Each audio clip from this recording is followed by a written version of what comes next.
now you put yourself in a position for them to now turn around and win an appeal. Yeah. So you have to be very careful.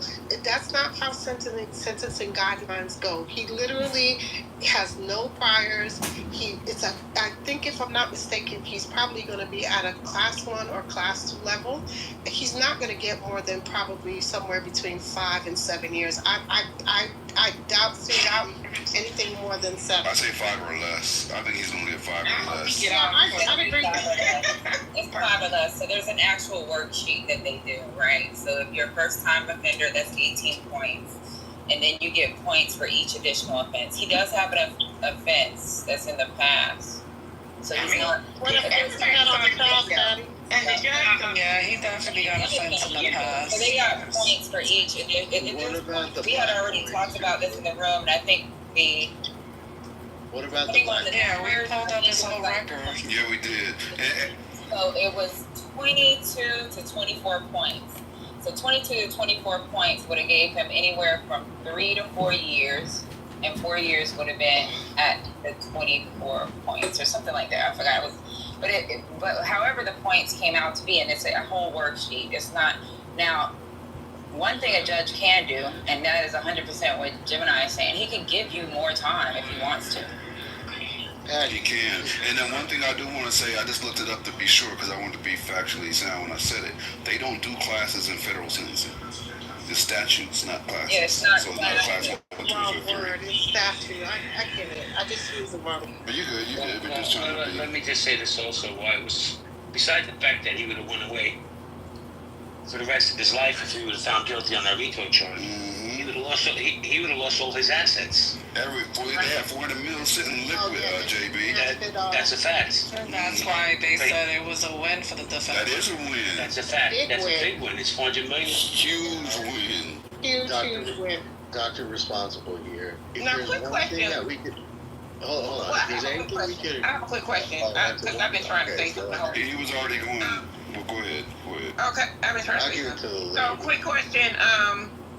The guy who was on the tape, is that the same guy that's suing them right now? Because it's a guy that's... Yes, that's him. That's what they're suing Diddy and... that's Dave. Okay. Yeah. Okay, that's what I want to know. Okay. What was his nickname, Gemini? Oh my God.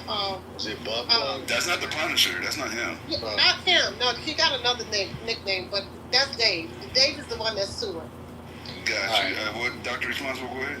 Thank you, Gemini. I just don't understand what just happened here. If there's one thing that we can all agree on, it's that regardless of how fair we've tried to become with the justice system, on average, black men, not black women, but black men, get a longer sentence than almost every other racial group. So what would make all of you think that Diddy's going to get the lowest common denominator sentence, no matter what kind of lawyer he has? Money. Please explain. Money. High profile case and money. Right, and he's a black man with money, and he's not the average black man that got a job making, X money, and he coming off the street, or he's not the guy who's considered the drug dealer. Oh my God, we're gonna get the drug dealer off the street. That's not him. So he's not a black woman either. So Dr. Responsible. R. Kelly ain't had no. I've been watching this thing since day one, and from what I've heard from several people, the judge is not a fan of Diddy at all. Of course he's not a fan. He tried to get bailed 4 times. So we know he's not trying to play lenient. That's what I'm saying. Like, I think he's going to get a higher sentence. I don't think that's what I'm saying. No, 3 to 5 years. I think he's going to get more. The guidelines, under the guidelines with no history, I think that if the judge complies with the guidelines, then I think he's going to get 5 years or less. Did Bill Cosby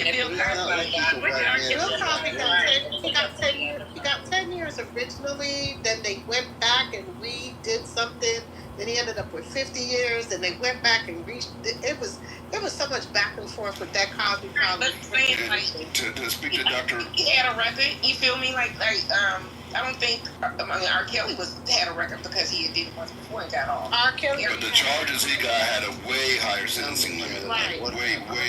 He got convicted of the RICO. You understand that? Like, did he beat the RICO? R. Kelly got convicted of the RICO. Because a lot of people were saying there are not one-man RICOs. R. Kelly was absolutely a one-man RICO. That was a RICO case. I hate these RICO cases. They're totally unconstitutional. Why are we putting people like this? You could sentence them. You could give them jail time, but putting them under RICO, it seems They like want the money. I know they do. But That's what it is. That's the money. And Dr. Responsible, to answer your question, because I do understand what you're saying about a lot of black men receiving a lot harsher penalties for the same crimes as other races. We can agree on. But the great equalizer, and I've learned this in my own personal life on a lot smaller level than Puffy, obviously, right? And not nowhere near anything like he was charged for. But at the same time, money is the great equalizer by far. Right, my favorite attorney, who was an ex-Supreme Court justice and acted as what they call an arbitrator because he's too powerful to be a normal lawyer. He would say that freedom isn't free, freedom is for sale. You got the right bag, you'd be surprised at what can happen, man. And that's what I'm saying. Like with the R. Kelly case, we kind of don't realize this, right? R. Kelly wasn't at the prime of his career when all this happened. R. Kelly was in financial trouble. There was a lot of other things that were going on. R. Kelly didn't really have the money to put on a good defense. Let's be clear.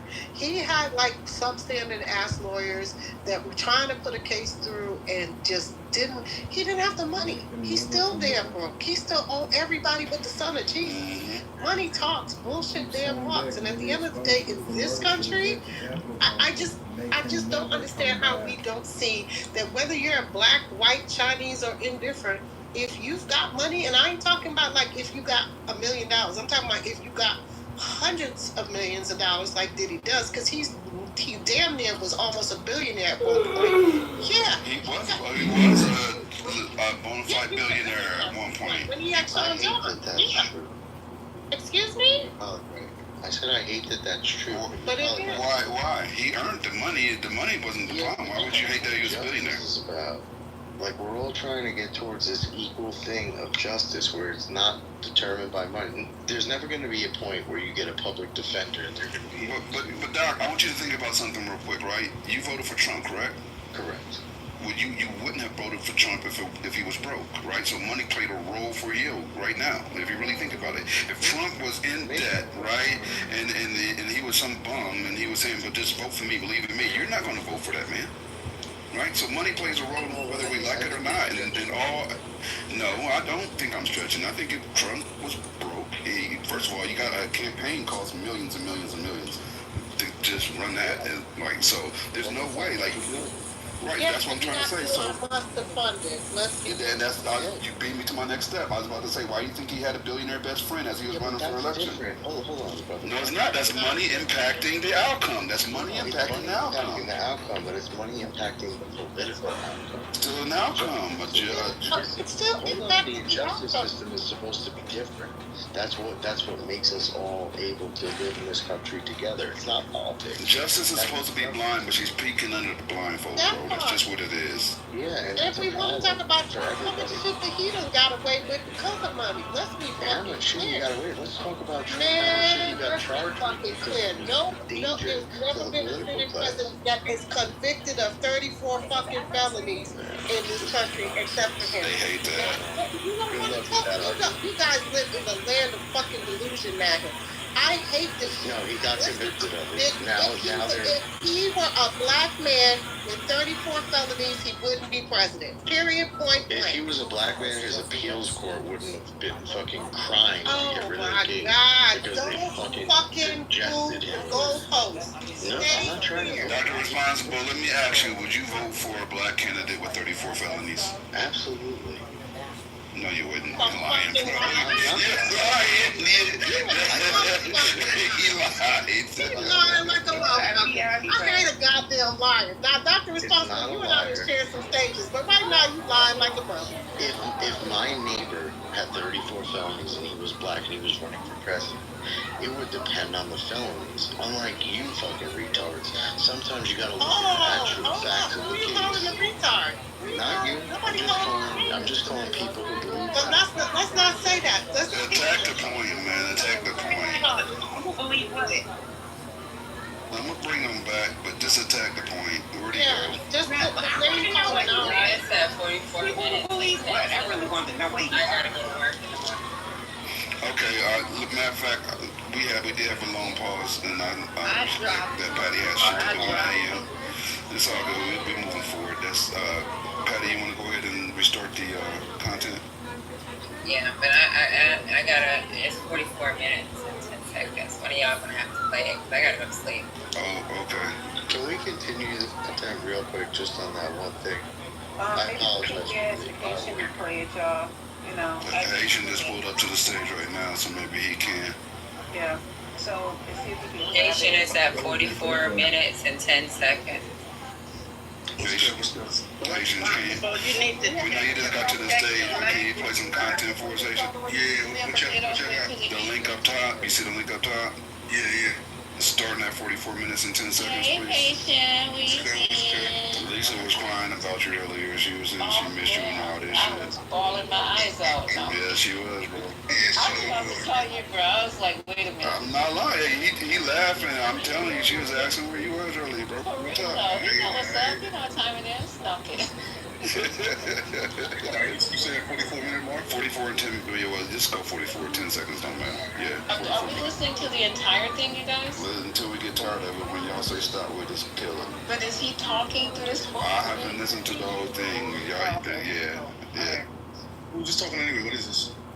This is our new Diddy sex slave giving us his opinion or his insights. This is on a Monday night, y'all. We got no Insights, huh? motherfucker. He said that Cassie, real Haitian, a real quick breakdown. He said that Cassie was begging him to piss on her, and he didn't want to piss on her, and that Diddy had a small dick. His dick was at least 3 times larger than her. And she forced him to run red lights. It's crazy. She forced him to have spaghetti sauce all over. Yeah, she gave him a red light special. Without telling him. And he said she had loose balls, but he had a big dick. And he was sliding with the Astro Glide. The shit was crazy. Yeah. That was way too much. Alright, I'm at the 44. I'm about to hit it up, yo. Alright, let's go. You know, for a fact that I know that that's a lie. Yeah.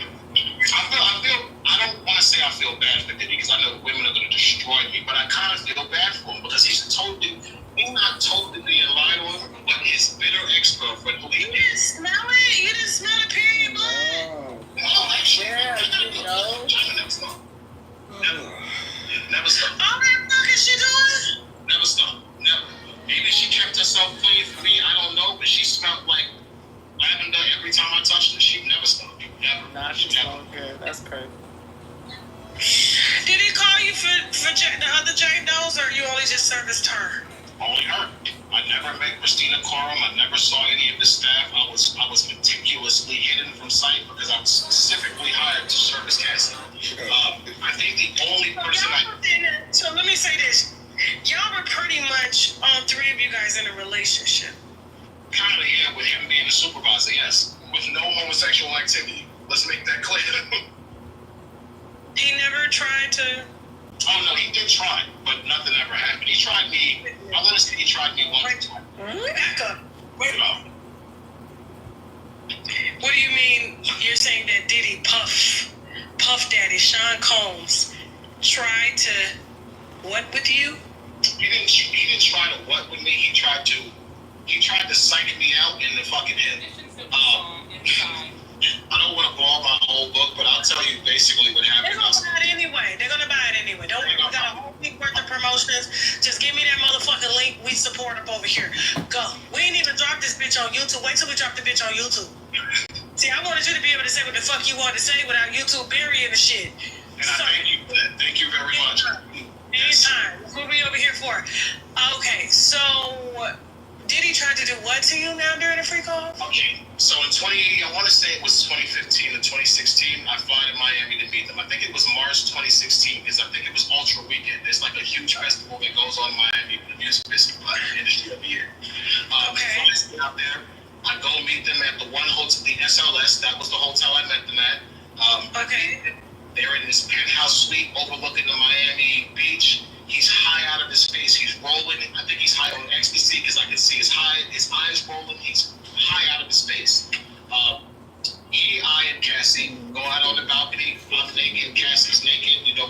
in amazing shape. He's like, yo, y'all motherfuckers look good. Yo, you look like a god. He's doing all of this complimenting, which was weird because I'm like, dude, I'm naked and I'm standing naked with your girl. Like, what the hell are you talking about? Long story short, Cassie has some sense. She's like, listen, you are two. No, you got to go inside. This paparazzi watches. If they catch a glimpse of me with a naked chocolate man like you, I'm going to have a problem. She brings me back inside the suite. She goes into the master bedroom to get ready for the freak off. So while I'm waiting in the living room, Paul pulls out the piano seat. He sits at the grand piano behind the door and he starts to, he gives me a joint. So, he and I are sitting there smoking a joint. He says, yo, you got any kids? At the time, I had no children. He was like, yo, what you doing with yourself? So I told him I was in audition school. I was doing this, basic bullshit conversation. So he sits there and, he's like, I can tell he wants to ask me something. So I'm like, yo, what's wrong with you? And he says, yo, nah, never mind. I said, yo, just speak your mind. Like, what's wrong with you? He was like, yo, so, are you gay? I said, what? Where the fuck did that just come from? Why would you even ask me something like that? The way I'm busting your shorty down. So I got angry. And I start cursing him out. I'm like, yo, you're a freaking weirdo. So I'm going off on him. Cassie comes out. She's like, yo, what's wrong? I said, yo, this guy just asked me, am I gay? Like, what type of shit is he on? So she looked at him. And she was like, don't pay him no attention. He's high. And she laughed it off. So I'm thinking, whatever. I'm still going in on him because I believe strongly that he asked me because he wanted to see if I was going to sleep. So I still kept going in. The thing about Puff is he doesn't like negativity. He will give you money to shut up. So I'm going in on him like, yo, what's wrong with you? You gay or something? Why are you asking me am I gay? I ain't never gave you no sign I'm gay, dude. You don't catch me looking at you. I damn sure don't want to see your penis. I'm going in on him. He goes in the room. He comes out with a wad of money. Throws it at me. Shut up about that shit. Okay, I shut up. It don't take too much to get me to shut up, you baby. Fast forward to the freak off now. So now he wants to have the freak off. He wants the lawyer. He wants to watch. He tells me and Cassie to go in the bedroom. He commands her to lay on the bed and play with herself. He directs me to stand up to the corner and masturbate while we have the baby on and watch. Because that was the setup. The freak-offs would be in stages. The first stage would be like a soft foreplay where she and I was made to sit back and masturbate and watch each other and kind of build up the passion and the heat of the situation. The next phase would be her giving me fellatio. Things like that, touching, that's when he would allow us to touch. The third phase would usually be the intercourse. And the intercourse would usually be the final stage to climax. When she climaxed, and she always used to climax before me until we started using the excessive amounts of baby oil. And then that would usually wrap up that session into another session, which would probably be 20 and 30, no more than 30 minutes later, because she was high and she would do this. So during this encounter, he calls me in the room. She and I are in stage one. He's watching. I can see him watching me through the corner of his eyes, and it feels weird, but I'm trying not to pay attention to him. I'm focused on a woman. She looks great. It's not hard to stay focused on her. All of a sudden, he jumps up and he starts to act like he's, going to eat a vagina, which he never did. Never. It had been, this was 2015, I think it was. I saw him for 6 years. I never saw him eat a vagina. But this day, he gets up and he buries his face in a vagina. Eating a vagina. But now, here's the thing. While he's doing it, You busted in her? no, I didn't yet. No, we had that section. But while he's doing it, he tells me to keep masturbating so she can watch. Okay, no problem. So now I'm watching her masturbate, but he's eating out her vagina, shifting his anus in my view. So it's distracting me because I can't see her vagina. I can see his anus. So I'm like, what the hell is this? So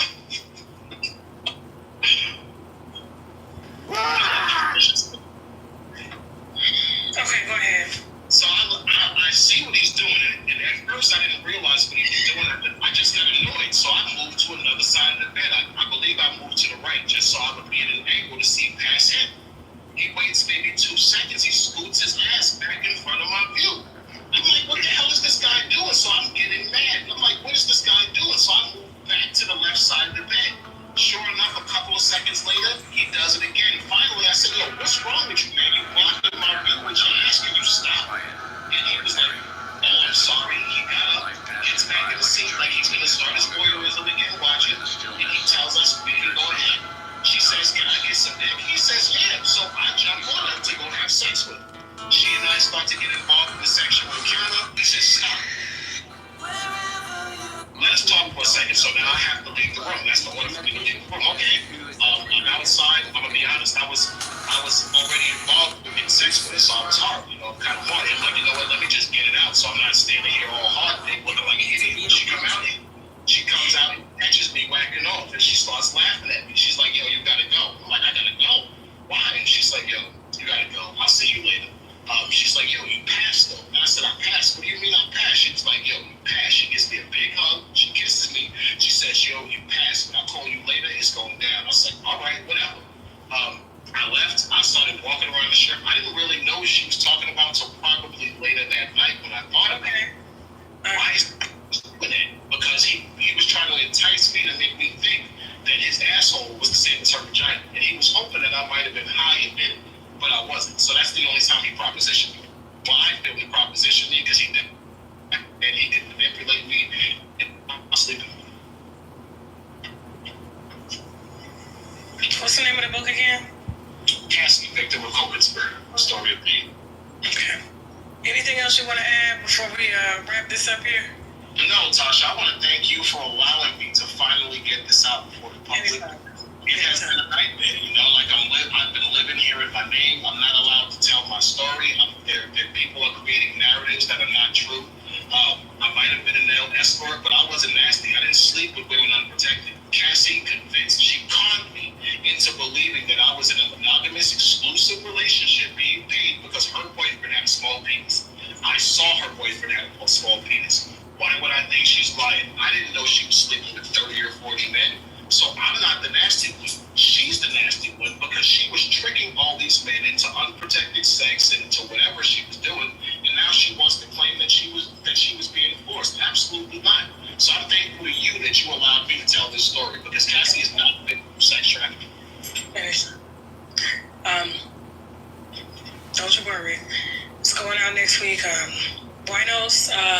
Thank Dave, okay? Because Dave was one of the first sources to come to us and give y'all this exclusive first. I'm sorry that the other platforms are not being courteous.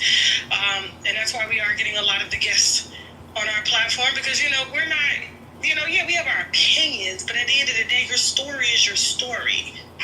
We don't get in the way of that. Yeah. So I noticed you don't lie on people, and that's what I like about you. And like I said, the phone lines are always open for y'all to come on down and correct some shit. And so it is what it is. But thank you, Dave. Victim or Co-Conspirator is going to be live on victimorcoconspirator.com. That's victimorcoconspirator.com. And I'm going to say that one more time. victimorcoconspirator.com, written by Dave. He was a male escort to Cassie and Diddy for 8 years. Okay. And so, we will be in contact. Thank you, Dave. Thank you so much, Tasha. Alrighty. Bye-bye.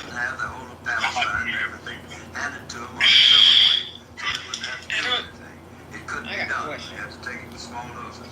So I have a question right quick. So this is the same guy that's suing them right now, right? That's correct. That's Dave. So what is he suing them for? He's saying that so what he's claiming is that she got pregnant and he forced her to have an abortion without his consent, and that there were some other things that an STD was given, and there's like several things in the case file, but he's suing for several different reasons. But those were the main two that came out in the court file. I don't know what to call this. So, why didn't he mention this so-called pregnancy during this interview then? What he's suing her for, right? No, he said you just didn't watch the beginning. Listen to the beginning. He did. Oh, okay. I'm gonna read what he's suing for. He's suing her for coercion into unprotected sex and drugging. He alleges Cassie encouraged unprotected sex. Told him she was using birth control despite his hesitation, and she said that she manipulated him into taking ecstasy. He's also suing her for contracting an STD. He said he contracted a sexually transmitted disease as a result of sexual activity.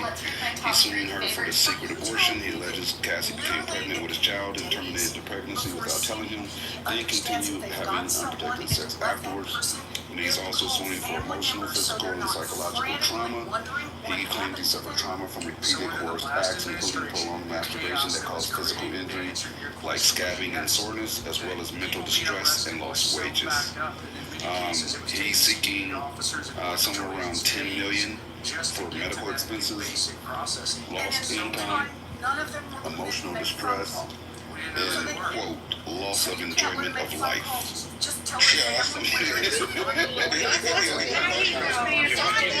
Give this man what he's owed. One time. Poor guy, man. Poor guy. You guys, If you look at the guy doing the interview, he looks like he's full of shit 100%.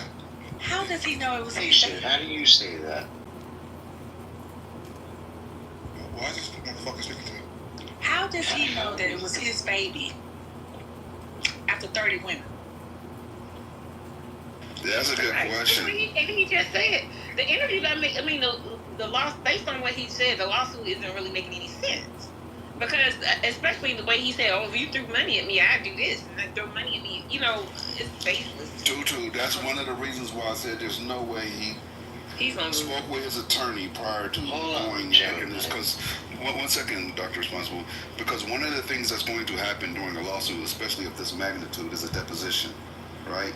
And in that deposition, they're going to take all of your public statements and say, on this day, on this platform, you said X, Y, and Z. But in your allegations, in your lawsuit, you're saying X, Y, and Z. Why is there a difference between the two documents or between the two allegations, right? That's why you would never, if you have a decent attorney, never go on a public platform and make all these statements without having at least your lawyer next to you. So I don't see this lawsuit going anywhere. Go ahead, Dr. Responsible. Yeah, why, like, imagine if this was a woman, right? Why are we saying that this man's lawsuit is not going to go forward? Imagine if this was a woman. We heard, I don't know, 15, 20 minutes of his statement. Why is he not credible? Are you wanting to make new friends? He just explained in his entire interaction. He's not credible. That's why they didn't even bring him on the stand. They didn't even put him on the stand. Now, if you want to make this a guy-girl issue and act like you're being violent. Well, it's interesting. Who gives a fuck? Why who gives a fuck? Don't you care about men as well? As women? I don't give a fuck about you, bro. So, no. Well, thank God Puppy didn't hire me to fuck his wife. You're lucky. Look at motherfucker's your wife tonight. Oh my God. Hey, It changed the property assessment value from $6 But, million yeah, to $1 million. the reason we're saying what we're saying is because based on what he was just telling Tasha K, and then he's saying, oh, they throw money at me, I'll do this, I would do that. He sounded like he wanted to do it. But he was Not that. a prostitute. Let's be clear. Exactly. He's like any hoe. Yeah. He's like any hoe, but he's just a man. Oh, please. And then based on what he was saying, he was saying that Diddy controlled the whole thing anyway. He was like, oh, can we have sex now? Can we do this now? He's the manager. Exactly. So why are you suing Cassie? Talking about some, oh, she was Because he's saying that she was the man.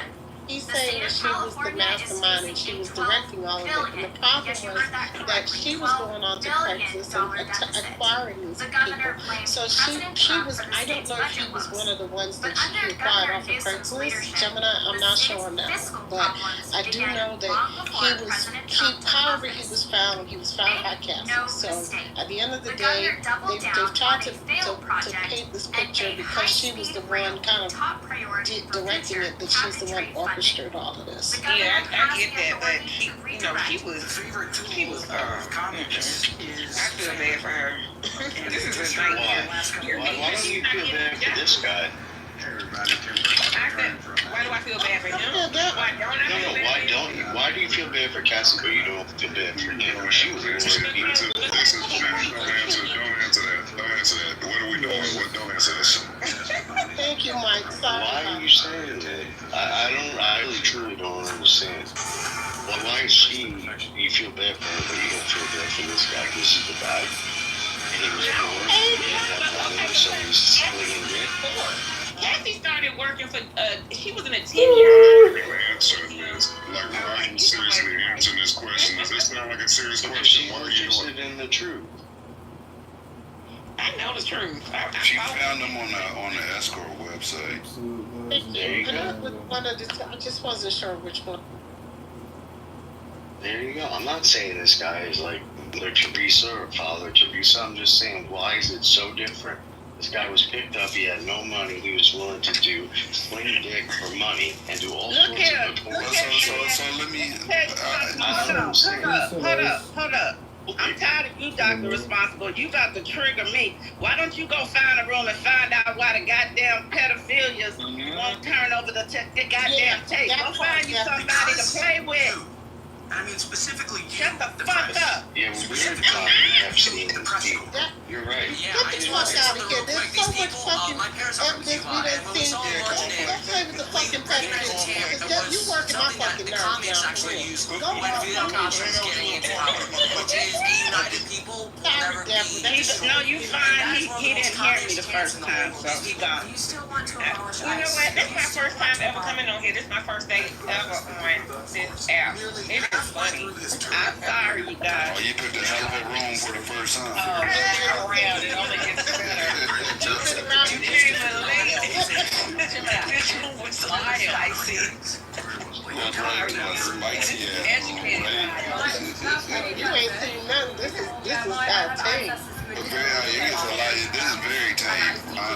We don't got tame. The beginning used to be a madhouse up here. Kept up Come back around 8 o'clock in the morning. This is not a request of my room. I don't know if you call it wild, but I'm sorry, Lisa. I couldn't say wild, Lisa. It's a good call. We're just having fun right now. As crazy as it was, Lisa, I told you it was good content. That was crazy. I'm really not feeling well. I feel like this is disturbing. I think he is lying or either embellishing it to a believability. Yeah, and I don't think it's cute that people are trying to make money off of such a horrific situation, and he was involved. And then he was making money. He wasn't objecting to any of it.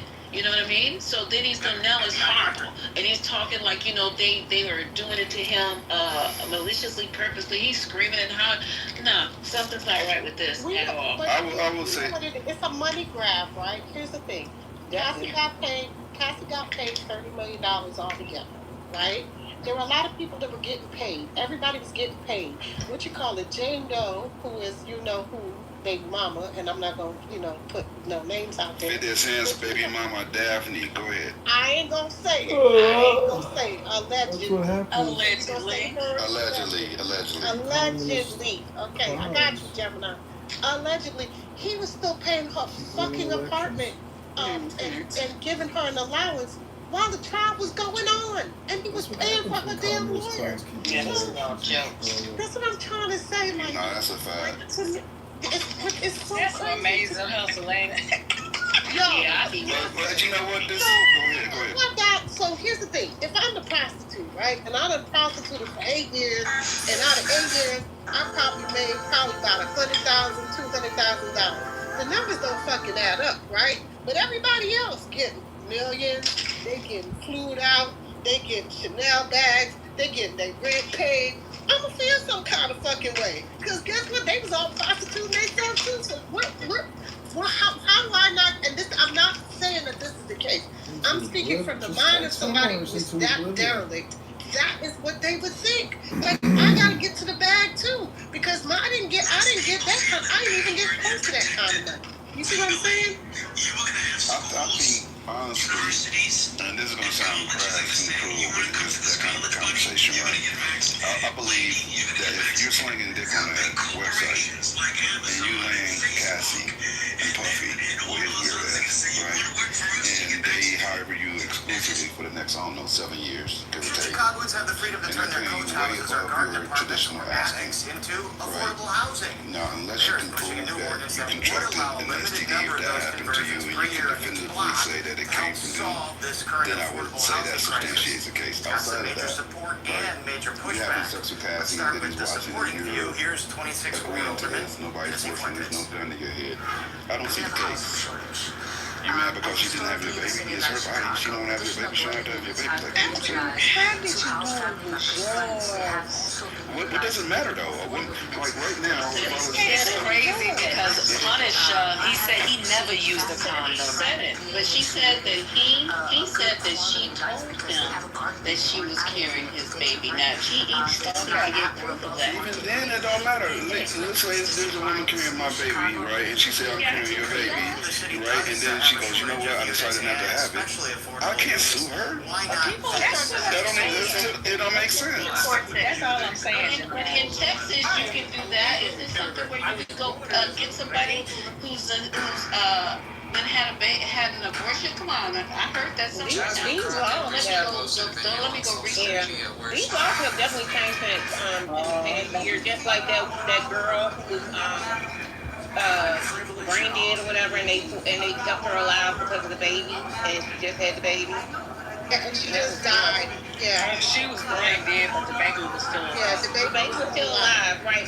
But the parents wanted to take her off, but the state was saying no because in that state, they was considering the child or whatever, even though she was brain dead. It's a 6-week law that any child. Yeah, which is ridiculous. They said, it says in the United States, you generally cannot sue a woman for terminating a pregnancy, even if you are the biological father of the fetus.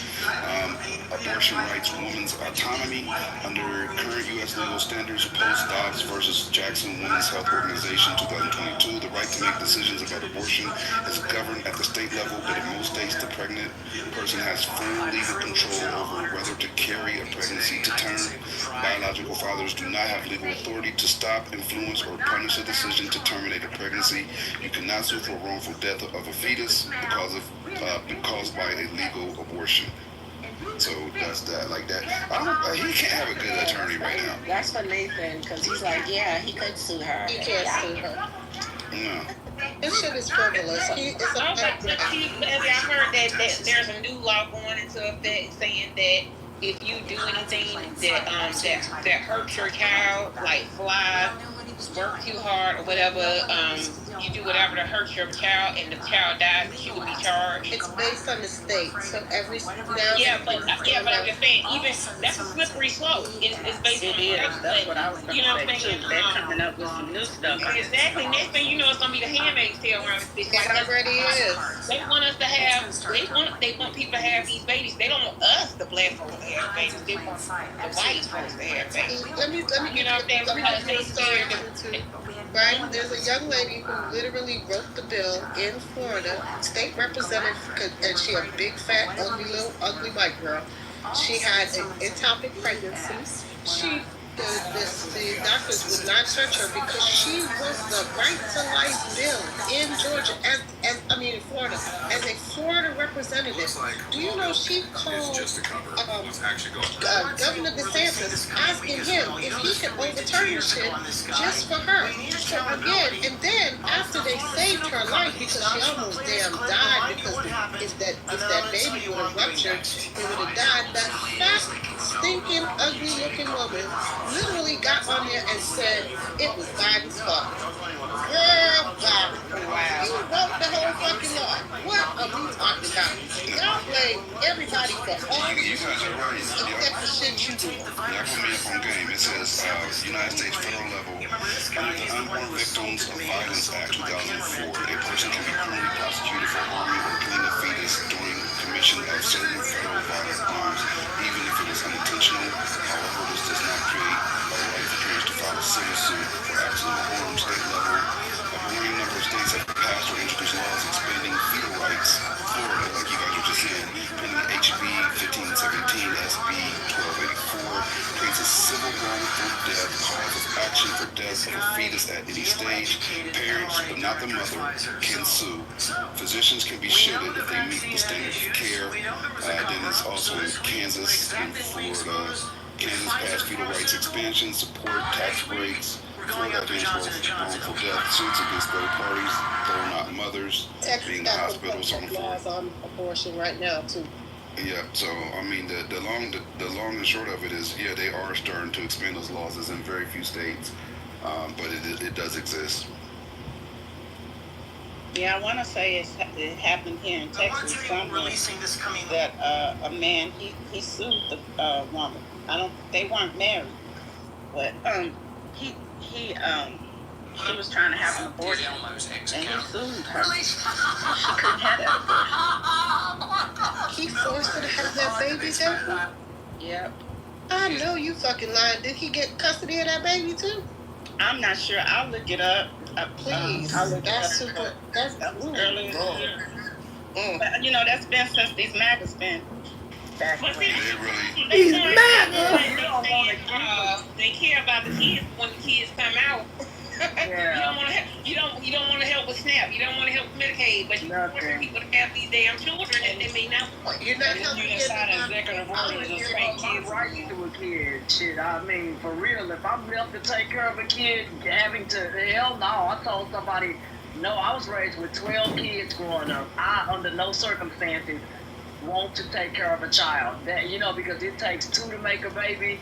And I'm not going to be sued simply because I choose to have an abortion or whatever, because I'm the one carrying the child. A man does not carry a child. He will be sued if he wants to sue you, if that's the law. Oh, I mean, yeah, and I guess for me, you would have to have that kid, but immediately I would give my rights up. Oh, you ain't finna leave me with no kid, because can't no man tell you got to keep a kid. I would do that for my sake. I wouldn't be left taking care of no child under no circumstances. Nope, not me.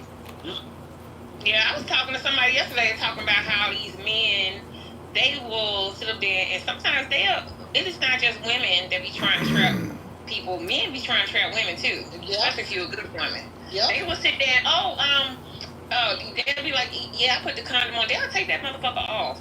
You know what I'm saying? Trying to trap women. Man, you can feel the difference, though. Come on, y'all know y'all can feel the difference in that. Not necessarily, sir. No. No. Y'all are lying. Y'all lying, and the truth ain't in you. When you're meat to meat, women, when you are meat to meat, there is a difference. Yes, but my thing is, I'm taking your penis and putting it inside my vagina, so I'm a feel if you got a condom regardless. Right, but ain't nobody truly trying to do that shit on me. We'll take it off. So are women trying to convince us right now that y'all don't know y'all's body well enough to know when it's meat to meat and meat to rubber? I don't believe it. I'm not caping. My body to body, skin to skin. When you're inexperienced sexually and you're young. I was about to say, when you're younger, not me. Yeah, when you're young and you inexperienced sexually, you can't really. You know, when I was young, I did some dumb shit. I ain't gonna sit here and pretend like I did. I didn't know shit. I was fucking green as hell. I got married when I was 22. I didn't know shit about sex. We were still having stationary fucking sex and didn't know shit about shit. I mean, I'm literally telling you, like, I was green as fuck. So, yeah, young people, I'm not saying that my generation was the smartest generation, because let me just say this younger generation, they're smarter than we were. I'll give it that, because my boys, they all in their 20s, and they like, okay, so me and you around the same age then. So let me ask y'all this then, since y'all going this route. Y'all believe that Cassie is green and naive and doesn't know meat to meat? Okay, so I can tell you this, Gemini, right? She started off with him very, very young. And I'm not caping for her on any level, but I can remember being 21 and being green as fuck. And if what he did, which I think, and this is my honest opinion, is he started to groom her into doing some shit. Once you go down those fucking roads, it's hard to come back from. And I just feel like when you're naive and you don't understand certain situations and you don't have people protecting you, it's a challenge. I mean, I'm not trying to be funny, but like I said, I can remember being 21 and like I'm asking my mom questions and she's like, I just had to figure it out. That was her response to me. I'm like, what the like? Okay. Because they didn't do it in their generation. Right. Didn't the dude talk about so much baby oil that he couldn't even get off? Now, how does he know if it's baby oil all over the goddamn place? You're going to know what the fuck's going on. Thank you. That motherfucker said he never had an orgasm. He don't know what the fuck he had. Oh my God. He lied about that, but here's the other thing. They talked about how drug Cassie was and that she went incoherent at times. So as far as with this thing about that's his baby, and even Cassie saying that that's his baby, all the times that she was drugged, who knows what the fuck was going on. She's a liar. He's a piece of shit and he's a lie. And like I said, we talking about all this shit. I still can't get over the fact that he said he watched her get beat 4 times. 5 times. And do shit. I'm just saying, right? It's like the motherfucker is a piece of shit. And it makes him a piece of shit. Period. Well, not only that, they said that he said they was when he was up in the hotel room, he beat her ass and the damn that man was sitting back in there for Danny to take her back to the freak off. She was running away from it, and now you saying that she was okay with it? She ran away from him several times. You know, I mean, and then he's saying she okay with it. It's just wild to me. People are wild. People are crazy. He's a But liar. again, you literally saw her crazy on that video. Fucking freak off. Yeah, but On that video, she never swung at his ass in that video. She sure didn't. She couldn't. She was on the floor. She was on the floor. Yeah, but even when she got up, I don't know if you've seen the whole video, but when she got up and she was by the window, she would just put her hand up, like stop, stop. She did say in court though, and this, I'm not trying to be funny, but she said this in court that one time he got a text from another woman and she got mad and punched him in the face. So I mean, there's sometimes when she led with it, but clearly she was the abused victim more than giving it out. Like, Oh, I'm glad she punched him in the face. I didn't know that. But Gemini, no, she said that on the right? stand. A lot Should have of times punched him the again. person that starts off as the I don't victim, believe it. they become a perpetrator. There's a thing that I remember when I took psychology 101, and I took criminology also in college, right? And one of the things it talked about is that in criminology, one of the studies that they talk about is that when a person becomes a victim to something, then there are chances they turn into a perp. And I'll give you a for instance, right? R. Kelly's story, if you know, you know. He was like passed around by family member after family member, between the sister, the this one, the that one. It was crazy. So he went from being a victim to literally becoming a perpetrator. And I'm not saying it happens with everybody, but there is a psychology to it. I agree with that, and for those that don't know, I don't fuck with Puffy on no level. He gets what he gets, but she did say that on the stand. Yeah, she definitely 100% said that. She did. And then that was actually corroborated by the bodyguard. He actually said it was a part of their ritual. Like every now and then she would get mad enough to do that, but the end result of that, she said he punched her in the face back and then stomped on her face afterwards. So yeah. Did you guys remember that the day that he got on live and she was balled up in the corner underneath the blanket? Yeah, he said, let's get out, let's go outside, let's that run. That shit right there? Yeah. That's weird. Yeah, he was definitely abusing her. Yeah, now, let me ask y'all this. Do y'all believe she was asking dude to piss on her like he said, or you think he was lying about that shit? No, he wasn't lying. I don't think he was lying. Because in the court, they said that she definitely had me and peeing in her mouth. It was she had me and peeing in her mouth, so that's true. I'm trying to tell y'all that people do get turned out. We all know that. I'm saying you get habituated, like you can get addicted to shit. Like you can get, it's just, she definitely got abused to a point where she started liking some of the shit that she probably thought was disgusting when it first started going there. But see, the thing is, like, you never know how a person craves love, because I had a friend that was getting abused. And it's like, she felt like if he didn't hit her, whatever, he didn't love her. Thanks. So sometimes it's like that. Like, so she might be hitting him like, damn, why you ain't hit me? That's how she in her crazy mind. I know it sounds crazy, but that was her interpretation of his love. Right, her interpretation of him, her loving him, and especially if it started so young, and then like you said, she's been on drugs, and it's been a ritual, obviously a ritual of them doing this like all the time, and then all of a sudden not doing it. Now she might be feeling like, damn, you don't love me no more, and then what else she gonna do? She tried to get away. She can't. She was high half the time. She didn't know what she was doing. And you're high, because who ain't had a shot or two before they got ready to go do something? You got to get your mind right, get your game face on. She ended up liking it. Definitely more than alcohol, her sister. Yeah. Yeah. She didn't like it at first, but she began to like it. Because you can't keep, you getting a check, your lifestyle. She liked what she was doing. This crazy lifestyle, yeah. Yeah, I mean, if something in the industry, the money is crazy. She a job. You should go get a job. But no, I think that became her job. Oh yes, ma'am, it did. In the industry, being around famous people, being able to kick it, you ain't doing that by working at McDonald's. I don't give a fuck what y'all say. You can't do that.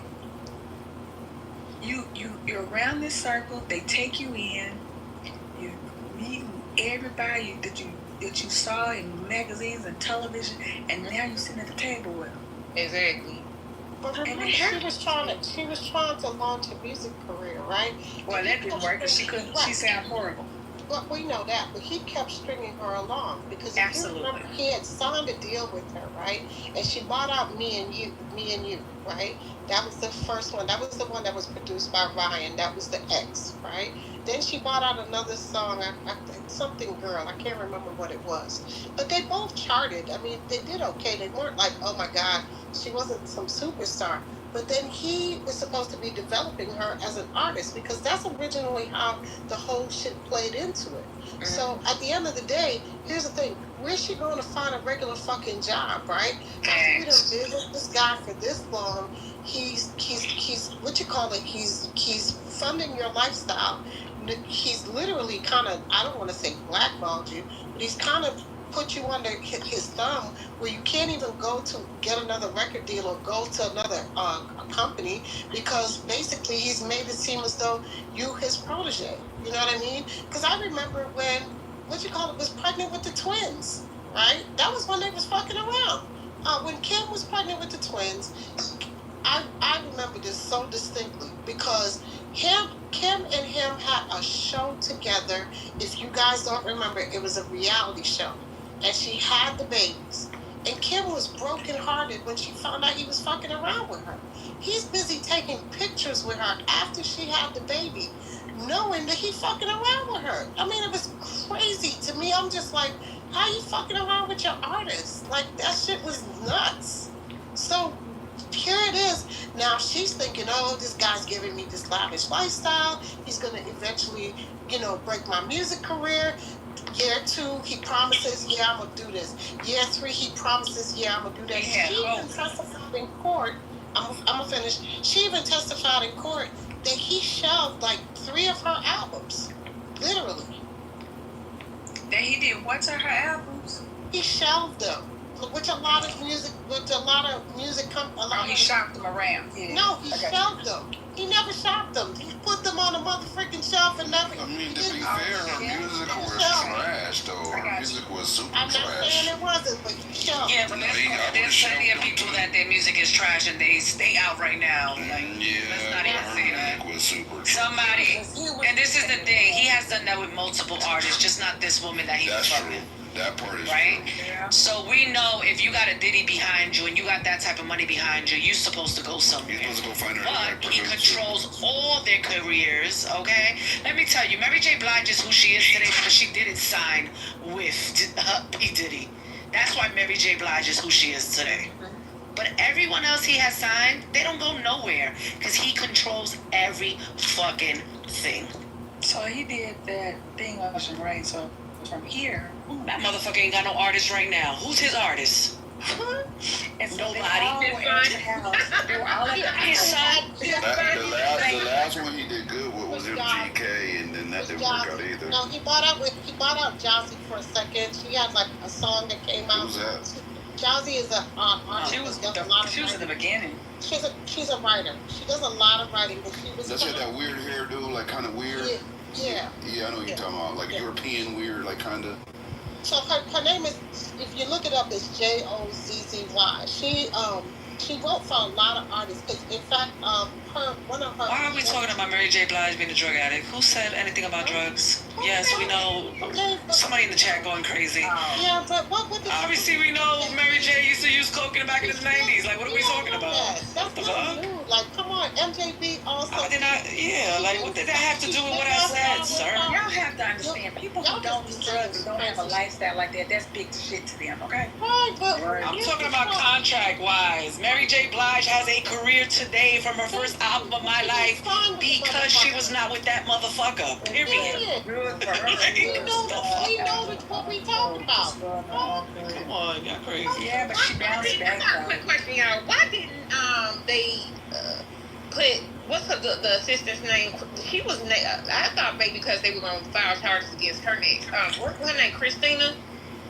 Yeah, Christina Curum. Why she? The assistant. I don't know where she at. Nobody knows where she at. What she put on the fucking? She probably with Russell Simmons in Bali. Did they put the cook on stage? Man, I can't stand it. Look, I want to have a baby for real. I was like, well,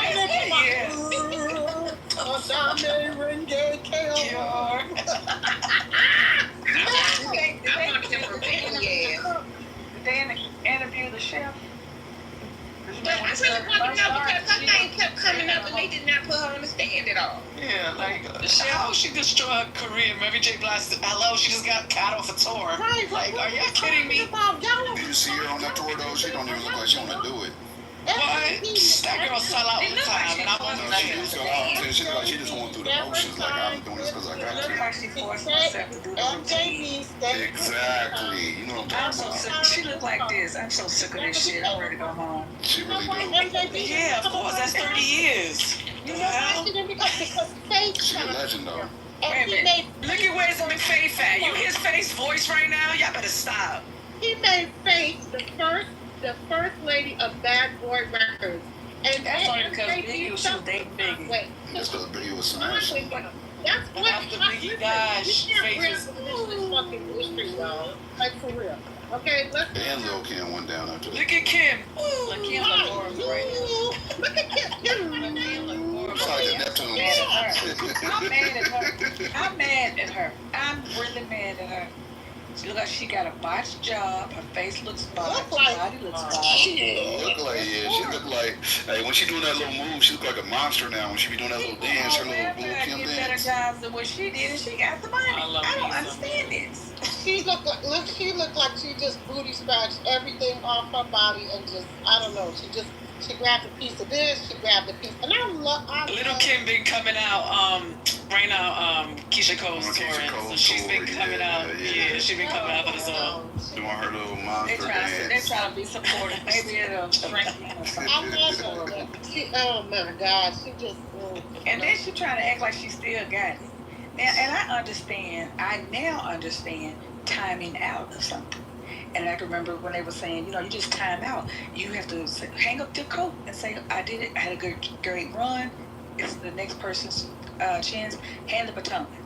When I tell you she's still trying to do it, they be sitting there laughing at her at the radio station. I'd be like, yeah, leave her alone. She needs to sit down. Something real quick? Listen, Modest, I'm going to say something. Motherfucker, do you know who you arguing with? You arguing with Quinn. Do you know Quinn is like the shit? Do you not know who the fuck you arguing with? No, he's trolling. Let me just tell you who my brother Quinn is. Blackstreet. That's all I gotta fucking say. What the fuck is wrong with y'all? Y'all just get on this app and just don't know who the fuck y'all be talking to and be disrespectful. Listen, don't disrespect my brother. I'm a damn go off on you motherfuckers. Stop being damn disrespectful. He know what he talking about. Nah, Quinn been around for sure. That's my dude right there. What the fuck are we talking about, man? Like, quit the bullshit. What did Quinn say anyway? What they responding to? Quinn is in there talking to Modest because Modest is busy telling you don't know what he's talking about. I'm talking about MJP. Right, shut the fuck up. You don't know what you're talking about. I wouldn't even... When it comes to music, I like to debate Queen, but when it comes to music, shit ain't no point. Period. Ain't no point. Nah, you can't. I think it was in there. Right. Exactly. I don't know. I know when. Quinn is a fucking legend. Y'all need to fucking respect him. The fuck? He don't know that. He didn't even look at his profile. I don't think it's necessarily an aging out thing, because then the Locks or somebody just come out with a new album. When my boys, their clips. You the gotta clips, have that's what I the was. clips, yeah, Malice and Pusha. So I don't know about no aging out. They dropped it, Haitian. I got an interview with Malice, Haitian. Okay, they late. I'm editing it down. I'm dropping it this Sunday, but I got an hour and a half interview. I'm editing it. It's probably going to end up being 45 minutes when we edit out the fluff. But yeah, I got a few of interview. You interview with Gemini. Oh, for real? Yeah, for real. Malice from the Clips about their new album they just dropped. It's the #1 rap album right now. They beat out Justin Bieber when they dropped. Well, that's what I'm saying. That's why I was trying to let her know, like, you know, I don't think, you know, the age has anything to do with it. Hot.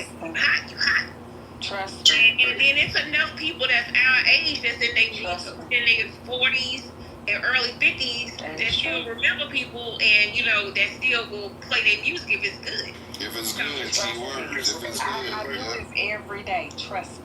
God ain't got nothing to do with this. Don't tell me nothing about God. You will I need somebody, for real quick, just like stay with the conversation. Can somebody explain to it? Oh, now, who are the Clips? The Clips are Pharrell's first rap group that he put out. If you remember, like, What Happened to That Boy was one of their songs. Man, they just made some dope music. Okay. I do remember What Happened to That Boy. Okay. And Pharrell wrote, well, not wrote, let me rephrase what I'm saying, what the fuck wrong with me. Pharrell produced this entire album. You know what I mean? So this is them collaborating with Pharrell. They on some Snoop and Dr. Dre shit. Whenever they connect with Pharrell, they just go crazy, and they made a classic right here, bro. Like, and this is not me saying it because I'm biased, because I just did an interview with Malice. I'm saying like the blogs and everybody else, and Billboard. Yeah, it's a classic. Listen, you don't know me. Would you say that? I mean, when am I saying that? Haitian? Kendrick is on there. He's on there. They left Def Jam just to make sure they can keep their Kendrick verse, but Kendrick is definitely on there. And hey, Kendrick snapped on there too. Like, he ain't just on there. He went crazy on there. What, Midas, Spade, he's on the stage. You got something you want to say? He ain't got shit to say because I would light his motherfucking ass up. I'm not the one nor the motherfucking two. I don't know who the fuck. What's wrong? It's Kevin Samuels. You got Kevin Samuels in his PTR. He can't even be himself on his album. Boy, God, get the fuck out of here. You are a whole goofy. Let's have this structure. So let's hear what Midas got to say, and then the mic goes straight to Rez. Midas, go ahead. One mic on you. What you got to say? Yeah, salute Gemini. God bless, man. I'm just here to talk about the new fake Diddy allegations. What new do they have now? What new witness do they have that's so? Weren't you here for the whole video? We just played the whole video. It was of one of his sex slaves, air quotes, that is saying certain things in regards to his relationship with Cassie. One of his prostitutes that's saying certain things in regards to his relationship with Cassie. Basically, a lot of the implications he tried to put out there made it sound like Cassie was the one initiating things and Diddy was just paying for it, and that she was asking him to do certain freaky things, and Diddy was trying to entice him by twerking. Well, he didn't say twerking, but he said he was doing certain things and trying to entice him to have gay sex with him, which he wouldn't, and Cassie asked him to urinate on him. And he kept tooting his butt up, his booty hole. Tooting it up. Yeah, he was tooting it up. He was doing the money. 3 times. He was doing the money. Yep. Allegation. Where's the minors and we're not even this guy. Well, that's not what the room is about, sir. I thought it was real allegation. I thought it was like another male stripper. It's another. What we're getting is another perspective, which we don't know how valid it is. So we already prefaced it with that. This is another perspective from another one of the sex workers. That's all it is. Well, that's the thing, right? If it's male sex workers, they're not saying they're having sex with Puff. And when did they even make the agreement to say they're going to have sex? And aren't they using the Mann Act, which is a racist Mann Act is not racist, no, it's not. Gemini. Are you familiar with the Mann Act? Is man a race? Yeah, please tell me how is the Mann Act racist? I'm listening. I'm very familiar with the Mann Act, by the way, so I'll be Because it doesn't say women, it says men. Please tell us how your parents are. Black men that had white girlfriends. White girlfriend used to go to prison. State Can you fix your mic a little bit? So you sound kind of muffled, like I can't hear you clearly. I don't know if that's just me. I can't hear either. I think somebody's muffled with. Sir, your mic is muffled. I don't think we can even hear him when he's talking. We can't hear him. So lower your mic, bro. Yeah, I can't hear him. Yeah, it's not working. Come back in. Hey, you know what? And I like to learn. One thing I will give him, right? I looked it up real quick just to see because I know about the Mann Act and how it's being applied to this case, but I don't know about the origins. And it does say it was originated in the 20th century, made for targeting black men. It was selectively enforced often against black men accused of relationships with white women. Jack Johnson, the first black heavyweight boxing champion, was convicted under the Mann Act in 1913 for traveling with a white woman, his girlfriend. This was widely seen as racially motivated. The law became a tool for social control, punishing interracial relationships that were legal in some states but socially condemned. But that don't have nothing to do with this case. It doesn't, but it's interesting to see the racial origins of the law. I didn't know that. I get it, but it don't have nothing to do with this case. No, it doesn't. So we're going way off. Way off for y'all. Do y'all think that they was throwing this case up now because of what's going on with the what's the name of it? What's the name of that? Damn, it was just on my head. What's the name of that clothing store? Which one? The one that's having a sex allegation. That's right. H&M? No, Abercrombie. Abercrombie Fitch has a sex thing going on too. They all do. Cause so I'm thinking, do you think? Cause I feel like they've been knowing what he did, but now they just pulling it up because of what was going on with him trying to get their liquor license, whatever he was trying to do with that. And then this Abercrombie and Fitch case came up that it was like, okay, let's pull this now to take the spotlight. They want you to look here, not there. I think it's a great conspiracy theory, but there's no fact behind it. I mean, we can conspiratize to a lot of things, but at the end of the day, we have to correlate facts, right? And at the end of the day, the trigger to this situation with him was Cassie, because if you remember what happened, Cassie came to him and basically said, "Hey, you need to pay up because I'm about to, do a tell-all." And he was like, "I'm not paying a damn thing." Right. And then she exposed it. So once she exposed it, then remember he paid the money in 24 hours. But at that point, once the documents were out there, they were out there, because I don't know if you guys remember, when the filing happened, I read through it. It was 243 pages. At that point, the feds didn't have a choice. They had to pick it up because now there was criminality involved in that. She was filing a civil suit, but when you have anything dealing with the law that has a criminal intent, after you have adjudicated the civil piece, you have to then turn around and look, and you have to investigate the criminality behind it. That's actually not true. You're supposed to go for the criminal first, then you go for the civil. Sir, you don't know what you're talking about. Please stop talking to me. Sir, please stop talking to me. That's not correct. Sir, stop. I'm not going there with you. I'm telling you the timeline on how this happened. You're 15 years old, you're a kid, and you don't know what you're talking about, and I'm not listening to you because you're mad disrespectful already. So I'm good. I'm good on your mad disrespectfulness. Thank you. So it seems now you can hear me properly. Thank you. Because you mad disrespectful, and I don't want to hear mad disrespectful human being. You just made up the whole thing, man.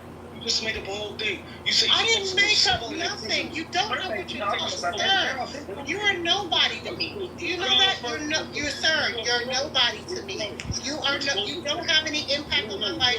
You don't pay my bills. I don't understand about the nonsense. If you feel she is wrong, then fact check her. Midas. The problem is you're not gonna be able to bang with a mic like that. It's just not gonna work out. If you got the facts to it, pull up the facts. There's no fraud baby on Mike? God's side. What's your baby Mike? At the end of the day, here's the thing: if you have a civil case and criminality comes behind it, you can't prosecute. Here's the thing: how are you going to prosecute a criminal thing if you didn't know the criminality existed? Right? Here's the thing: if the criminality existed first, yes, then you prosecute. But if you didn't even know the criminality existed, how the fuck you gonna prosecute something? So that's not how this went. When you read the 256 pages that her that her lawyer literally put out there and made public, then at that point they had to investigate, because they had to step in and investigate. That's how that worked. And I don't care if you want to snap it up, flip it, rub it down. It's how it worked. And that was how this went. Period. The majority of legal scholars, they said what it was domestic violence. Let him land. I didn't let him. I moved him down so he didn't interrupt you. So now I'm gonna let him have his rebuttal. Go ahead, Midas. Thank you, brother. The legal scholars say that it's domestic violence at best. Not only that, she had an NDA. Now, she's supposed to be having her own family going on out there. She was married for 3 years. She wasn't scared enough that she married his physical trainer, right? She wasted out all the money. Then all of a sudden, she wants $30 million. And what happens in order to circumvent the NDA? She has the video leaked, I think through the Washington Post or something like that. So she has the video leaked, and then it becomes public information level, right? And then they use that in order to prosecute him, saying that not only was he trafficking drugs, he was trafficking Molly, he was trafficking guns, or he had guns. He was hooking up with minors, and this is the entire case that was laid out about Paul. Bro, so Marty, some next question. So what exactly are you trying to defend? Yeah, I'm confused. I'm lost. So did you not see Puffy on the video? Correct. Go ahead, Haitian. Go ahead, man. So Marty, was Puffy not on the video beating the fuck out of Cassie? That's called domestic violence. It's criminal. What are you? So was he not paying for prostitutes? Oh gosh, yo. Where's the point? Bro. So again, what are you defending about Puffy? So you saying that it was all set up? More of a shakedown than a setup. It seems to me as soon as people get their publishing, they always start going and trying to prosecute these men. So when Bill Cosby was about to buy NBC the second time, this happened to him. Okay. I'm aware of that. So let me ask you this question, right? So with Diddy, right? Do you think, regardless if it's a shakedown or not, you don't think any of these allegations are actually true? Well, once they found that it wasn't a RICO, it kind of showed the case collapse. Not the question. The question is that he had any criminal liability. This is the question. Answer the direct question, please, Midas. Any criminal liability, yes or no? Who has criminal liability? Can you answer this question directly, please, Midas? I'm trying to, but y'all speaking over. The person who has the criminal liability is Cassie. She violated. That wasn't the question. Do you feel that? Listen to the question. NDA does not work for criminal. Stop. No, NDA doesn't protect criminal activity. Stop talking about the NDA. Hold on, I want to say two things, right? One, like she just said, I'm just repeating what she said, honestly. NDAs do not protect criminal activity, right? It doesn't work that way. And two, we're asking you a very direct, definitive question. Does Puffy, don't mention somebody else, focus on Puffy. We're not talking about Cassie, no one else. Does Puffy have any legal liability? Criminal. In this case. Criminal liability in this case. Yes or no? No. It's a fabricated case, and this is what I said the first time.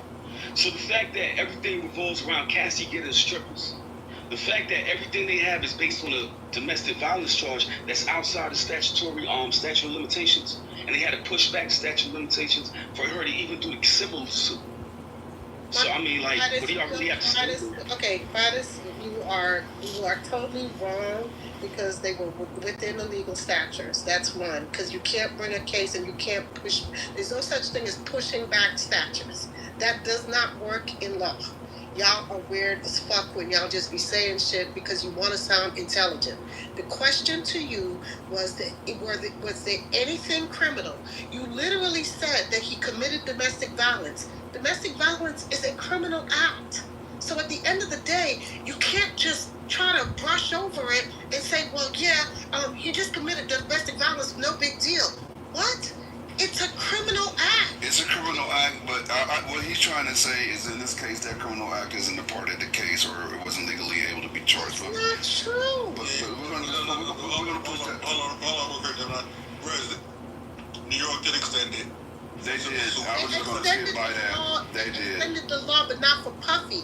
The law had already been extended. What they did is they called it. Yeah, but you mentioned that they extended it for Cassie, and New York extended it for everyone. For everybody, they made it what they call retroactive. It was expiring December 31, and she filed it on November. She filed it the month before. Midas, but Midas, this is what I want to ask you, right? I'll grant you this much, right? I believe they overcharged him in this case, right? I don't believe it was a RICO check. I don't believe it was a true RICO case, right? And the jury felt the same way, which is why the RICO case was dismissed. But they did find him guilty. Are you aware of what he was convicted of? Let's start there. Are you? Huh? As far as I know, it's the male strippers, right? Prostitution. No. See, and that's why I can tell that you're not very familiar with the case.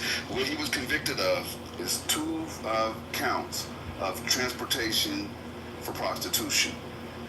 Are you familiar with those 2 counts? Yes or no? Right, a bunch of male strippers. No, it has nothing to do with male strippers. You're showing your ignorance. One of the counts was for Cassie, and one of them was for 50 Cent's baby's mother, allegedly. Okay? Those are the 2 counts. Those are the 2 people that he's charged with transporting for the purposes of prostitution. Okay, are you clear on that now? But isn't that a joke at this point? Wouldn't that be a joke?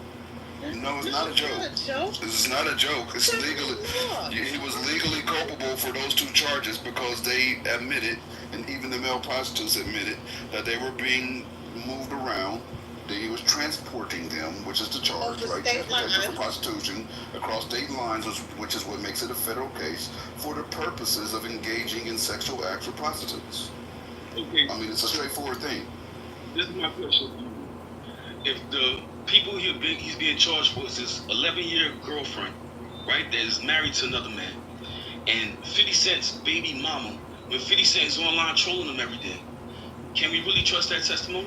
Yes. Yes, it's not even testimony. They have travel.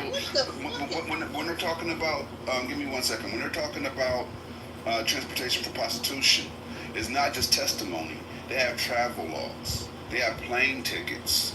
They have hotel receipts. You understand? So they have documentation that substantiates the charge. They have testimony in addition to that documentation. Plus, he admitted to it. Right. I mean, then there's that. So again, you tell me how the 2 charges that were substantiated are not accurate. You didn't even know what they were because you said it's for a bunch of male strippers, which is not what he's charged or convicted with. Can I say something real quick just to get in there? I just want to just say to Midas, you can rest well, brother. Your work has been done. The attention's on Cassie now. It is in the clear. Your work is done, brother. You can rest. But the thing is, this is where I have a problem. Like, I love having a factually based conversation, but you can't have a factually based conversation with someone that's ill-informed, right? When they're saying that, well, he got charged with something, and it has to do with a bunch of male prostitutes. Like, that's not what he's convicted of. It's literally not what he's convicted of. Male strippers is what he said. Sorry. Male strippers, yeah, exactly. Thank you for correcting me. But we gotta have a factually based conversation for it to have any traction. Like you're just saying things that are random and not accurate, not factually accurate.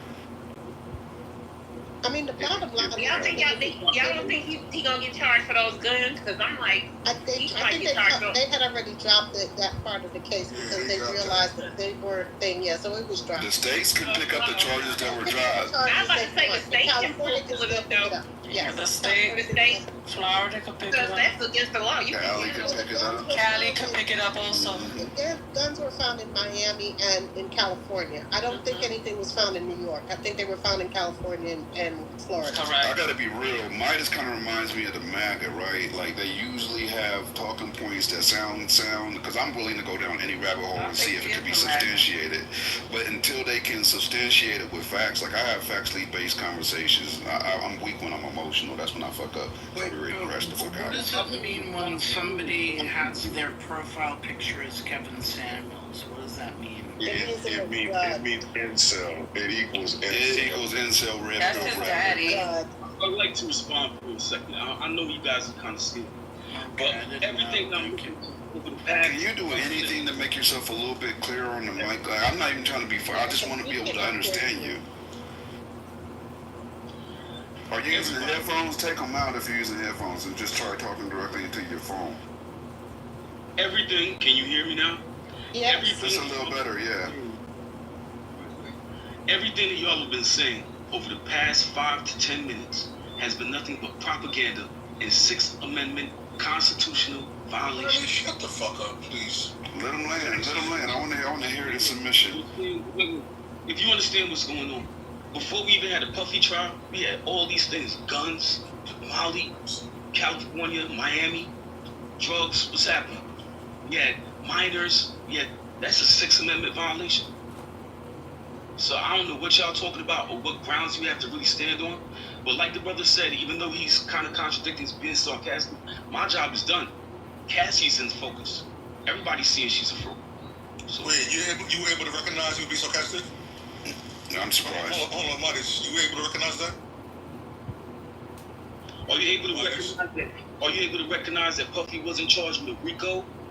So you're able to recognize you being sarcastic, but everything else is a blur. He was charged with a RICO. He just was found not guilty of a RICO. Are you okay? He was charged. Wait, I have a question. I think he's on drugs, guys. One mic on Scotty, basically. No,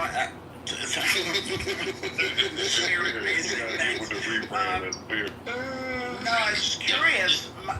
No, Midas, because you had mentioned Cosby. Do you think R. Kelly was set up too, or innocent, or something like that? Facts. That wasn't his urine. Facts. That wasn't his urine. R. Kelly came on Saturday showing how the Bureau of Prisons gave out his information, tampered with his witnesses. Oh my God. You see this? He even defends men that touch minors. That's crazy. You know what? I'm sad. You know what?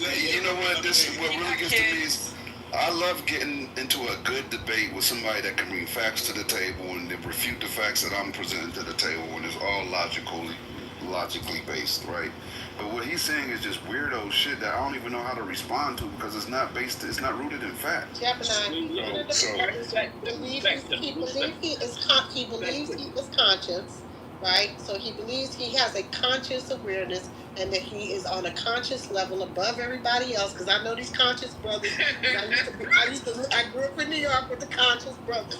And I know the conscious shit they be coming with, and they be trying to tell you to the power perpetual of sick power, and they do all that bullshit, and none of it don't make no fucking sense. It don't. Like, I will concede to a well-formed point that refutes what I'm saying, but I haven't heard it yet. So to both of y'all. Wait, can I respond? Yeah, I'm gonna go after you. Okay, I'll just respond real quick. So the Bureau of Prisons, one of their officers was actually charged with giving out his information, personal information. Now, this personal information was given to the main witness. R. Kelly. Personal conversations with his other girlfriend in order to make her the primary state witness in New York. You can't do that. That's common knowledge and it's out there. Fact checking. So Rez, hold on for a second, Rez. He didn't just have a New York case, he had a Chicago case. Yeah, just real quick, because y'all, y'all, and I guess y'all enjoy doing this. So let me not interrupt y'all's fun. But I was trying to, because what Midas caught that it's like it was some sarcasm in my voice. But I'm saying honestly, it's true. Their work is done. Puffy has only got those little couple charges. He didn't get the RICO, so let him rest. And R. Kelly might come out of jail because of medical, or they try to kill him, whatever.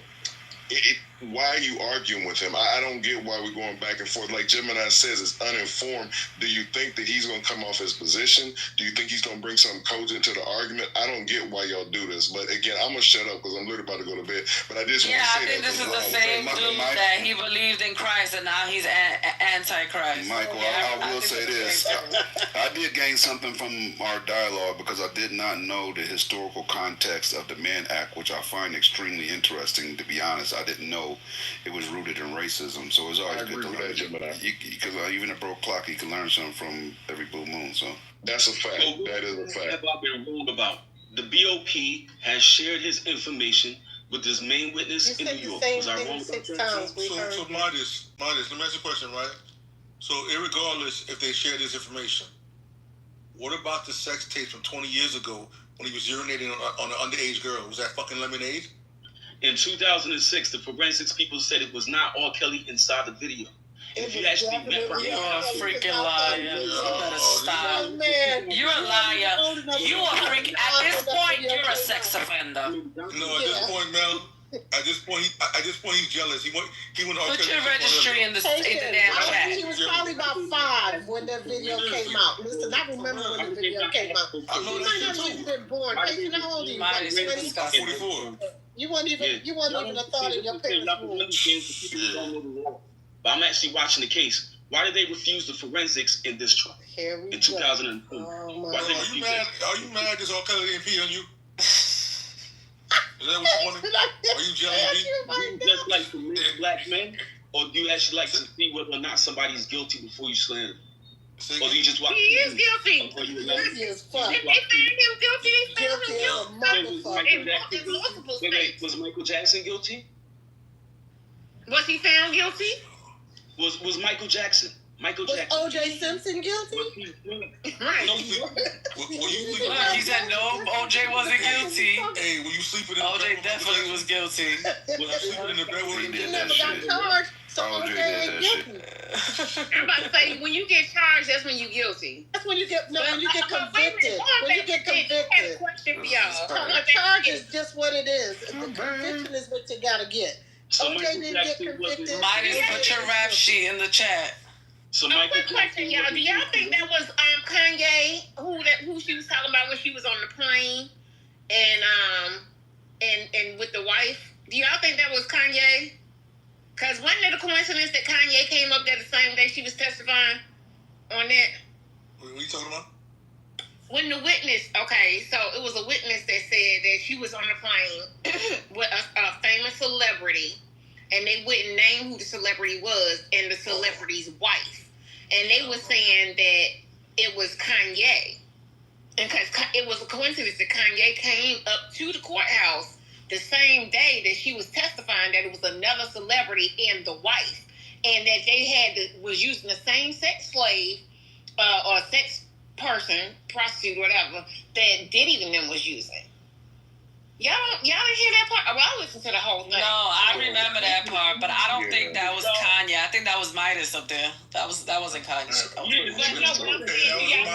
trying to put another black man in jail. That wasn't Kanye. No, I think it was Kanye and his wife, honestly, because they said that the internet was doing some snooping. Yeah, I heard that too. Y'all unconscious people trying to put the conscious brothers in the jail. You know what I'm saying? To the pound for petrol of the 6 pound. Y'all got to bring it down to 9. Pound petrol at the 6 pound. Figure out how Britney Spears is out here walking around, and Wendy Williams. I mean, they locked up Britney Spears. That's a good point. How the hell? He is out here walking around doing crazy shit. Why they ain't take his ass shit? So Michael Jackson was innocent. O.J. Simpson was innocent. Hey, shut up. Right? Michael Jackson was innocent. Black man in jail innocent, right? Hold on. I do believe Michael Jackson was innocent. I do believe that too. And how many times did they drag Michael Jackson inside the courts and make him show his penis? Bro, what the fuck is your point? Yeah, how's that relevant to the Did conversation? he just say Michael Jackson showed his penis in the court? You just said that Michael Jackson was touching him in the E-Dub, what are you Midas, talking about? you seen his penis? You was in the Bring her court? to the stage, E-Dub. He said he had to show his penis within the Was his penis white or black? That's what the little boy did. He didn't show it in court. They took him in the back and had someone examine him. He didn't show it in court. They asked the child what color his penis was. The child said it was white, even though his vitiligo hadn't reached down there yet. And that's how they found out that the child was lying. And recently, the children that were in court, some of them, I believe it was the boy, he came out and said that the parents and someone else had him lie about the Michael Jackson thing. Yeah, they did come out and say that he was lying. He came out and said as an adult because he's grown now. So what you guys say about that, bro? They had a whole HBO special after Michael. And his dad and also his dad killed himself, shot himself. I don't want to talk about Mike. Yeah, Yeah, we're gonna leave Mike out of this. Mike, you know what? The only thing I'm mad about is they did some investigating of Mike that it did make a lot of people, including myself, believe that he was guilty at one point. Can we let OJ rest in heaven? Can we let that? Can we just let them rest? R.I.P. I agree with you. No, listen. It's only human nature to talk about this. No, you talk about what you want to talk about. If you don't want to talk about it, then we can move on. What you talking about? It's human nature, guys. Well, we have to learn from false prophecy. Oh, you don't even get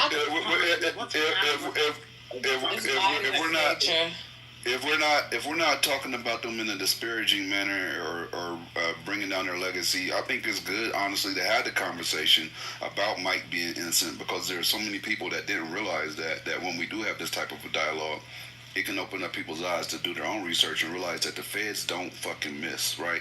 If they're coming for you 95% of the time, they're going to get a conviction, and they came from Michael 2 to 3 times over the course of a decade and couldn't get one conviction. Yeah, I think they're on their way to Midas' house.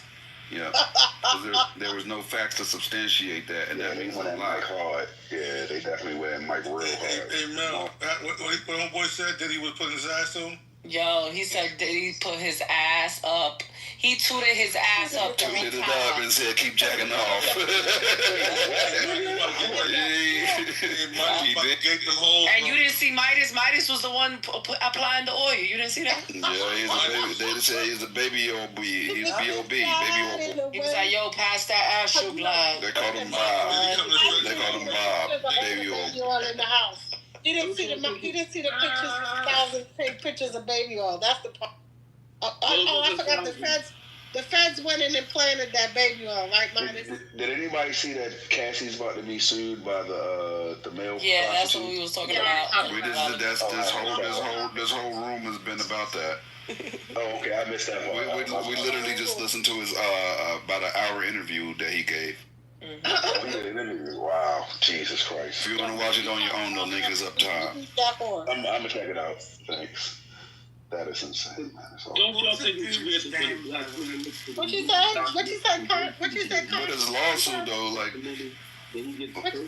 what's wrong with his microphone? If you don't fix your microphone, bro. I don't know. He must got sinus, man. Underwater.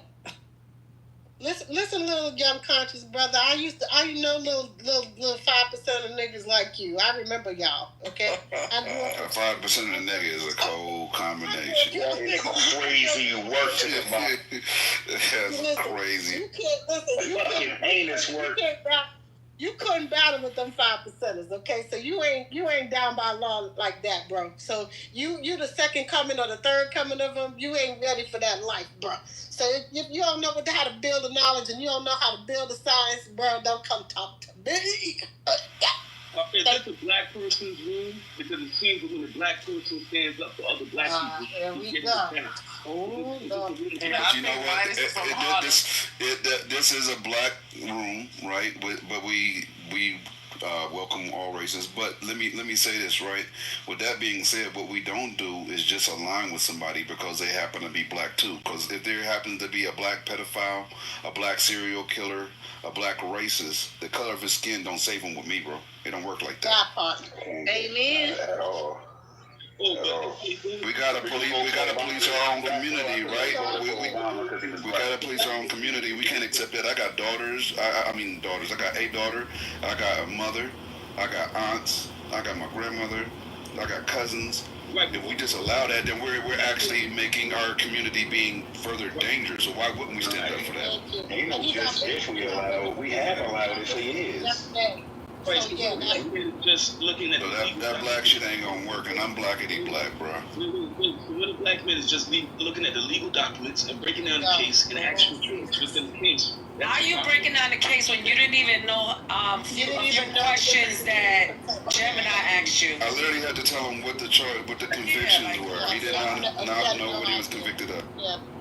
Now all of a sudden you know R. Kelly's case and you remember everybody's case. It's crazy. They say he was convicted of BS. I don't argue with people far more informed than you on this case. Believe me, a room full of them and just me. Like, you're not even a challenge, bro. Well, him saying he's convicted for BS is just saying that compared to the other charges he could have been convicted of, these two charges he got is some BS. Marco, you got where you at, bro? You can go bring Diddy some honey buns, a cup of noodle soup. Don't say honey buns around. Get Diddy, he gonna want to glaze them. Bring him some fucking iced tea, a Snapple iced tea. Go bring him something. Take the train down there and go bring it to him. Take the A train. This motherfucker's still talking this. It's crazy when he talk. It's like background noise, like womp womp. That's what the hell it sounded like. That's horrible. Bro, come out your bathroom, right? That's a jail cell. Right, one of the two. It's a jail cell or the projects, but not the jail cell. Now he's doing a bid. He's over there he's in the prison library trying to help Diddy in the car. This shit is crazy. Like we gonna get this. We gonna beat this Diddy. We gonna beat all these baby oil charges. Right, Diddy in the that part. And he's still gonna do time. How are you gonna argue that he's innocent when you don't even know what he's convicted of, though? That part. Like how? Nah, he's blatantly guilty of what he's convicted of. He did admitted that he's flying broads out. You're paying them. That's prostitution, bro. That's literally exactly what they charge him with. Yeah. No question. Hands down. Yeah, he was still paying one of them. He was still paying her rent when the court case was going on. He's still paying allegedly. Who you call it? Allegedly, I'm gonna call her Miss Daphne Joy. Yes. He's still, I'm gonna say the initials. Allegedly. DJ. He's still paying her rent.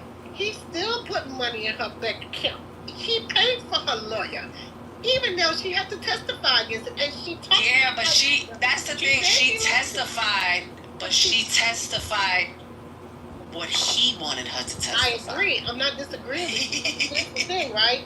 Here's the thing. If a motherfucker paying my rent and I'm still and paying her lawyer. I'm paying for my lawyer and making sure my child could go to private school, and I'm mad at my baby daddy, hell, because my baby daddy ain't giving me the kind of money I think I deserve. Because you remember Daphne went to, DJ, allegedly, she went to, she went to court. She was trying to get $50,000 a month for child support from 50 for a long time. 50 would never. 50 would never. If the first baby mama didn't get it, you think the second one didn't get it? That part. He just got better at it. He definitely. Right. I don't know what you heard about me. She was jealous. You know who she was jealous of? And let me tell you what's the funny part. But he also said half a baby by me, baby, be a millionaire. She won in that club. They just didn't know they weren't smart enough to apply it. But when she testified, what she said was this: she became very jealous of Young Miami because she talked about her and was breaking down on the stand. I listened to that part of the testimony. She was angry. You hear me? How did he take her to Chanel? Because remember when Young Miami posted, he went and dropped like $100,000 and took her on a vacation that she was supposed to go on. That was on her birthday. That part. Made her do a freak off on her birthday when they were supposed to be on her birthday, and then went and took Young Miami out and splurged on her. Yo, that shit was crap. That'd be hot too. 50 pays her like $4,500 a month. That ain't a whole in lot child for the support. lifestyle. Yeah, not for the lifestyle she wanted. Not for the lifestyle she living. Cause honey, you heard about that girl with 50 said that he never bought her number the wig and he wanted that back. When they broke up, he said leave it on the tape. Yeah. He said leave it on the tape. She said none of that was true. She said that was just some internet gossip. Because I remember when he bought her a Maybach. He bought her a Maybach like that same shit. He bought Cuban a Maybach. You talking about Cuban? Yeah, he did take his stuff back up. He bought her a Maybach truck.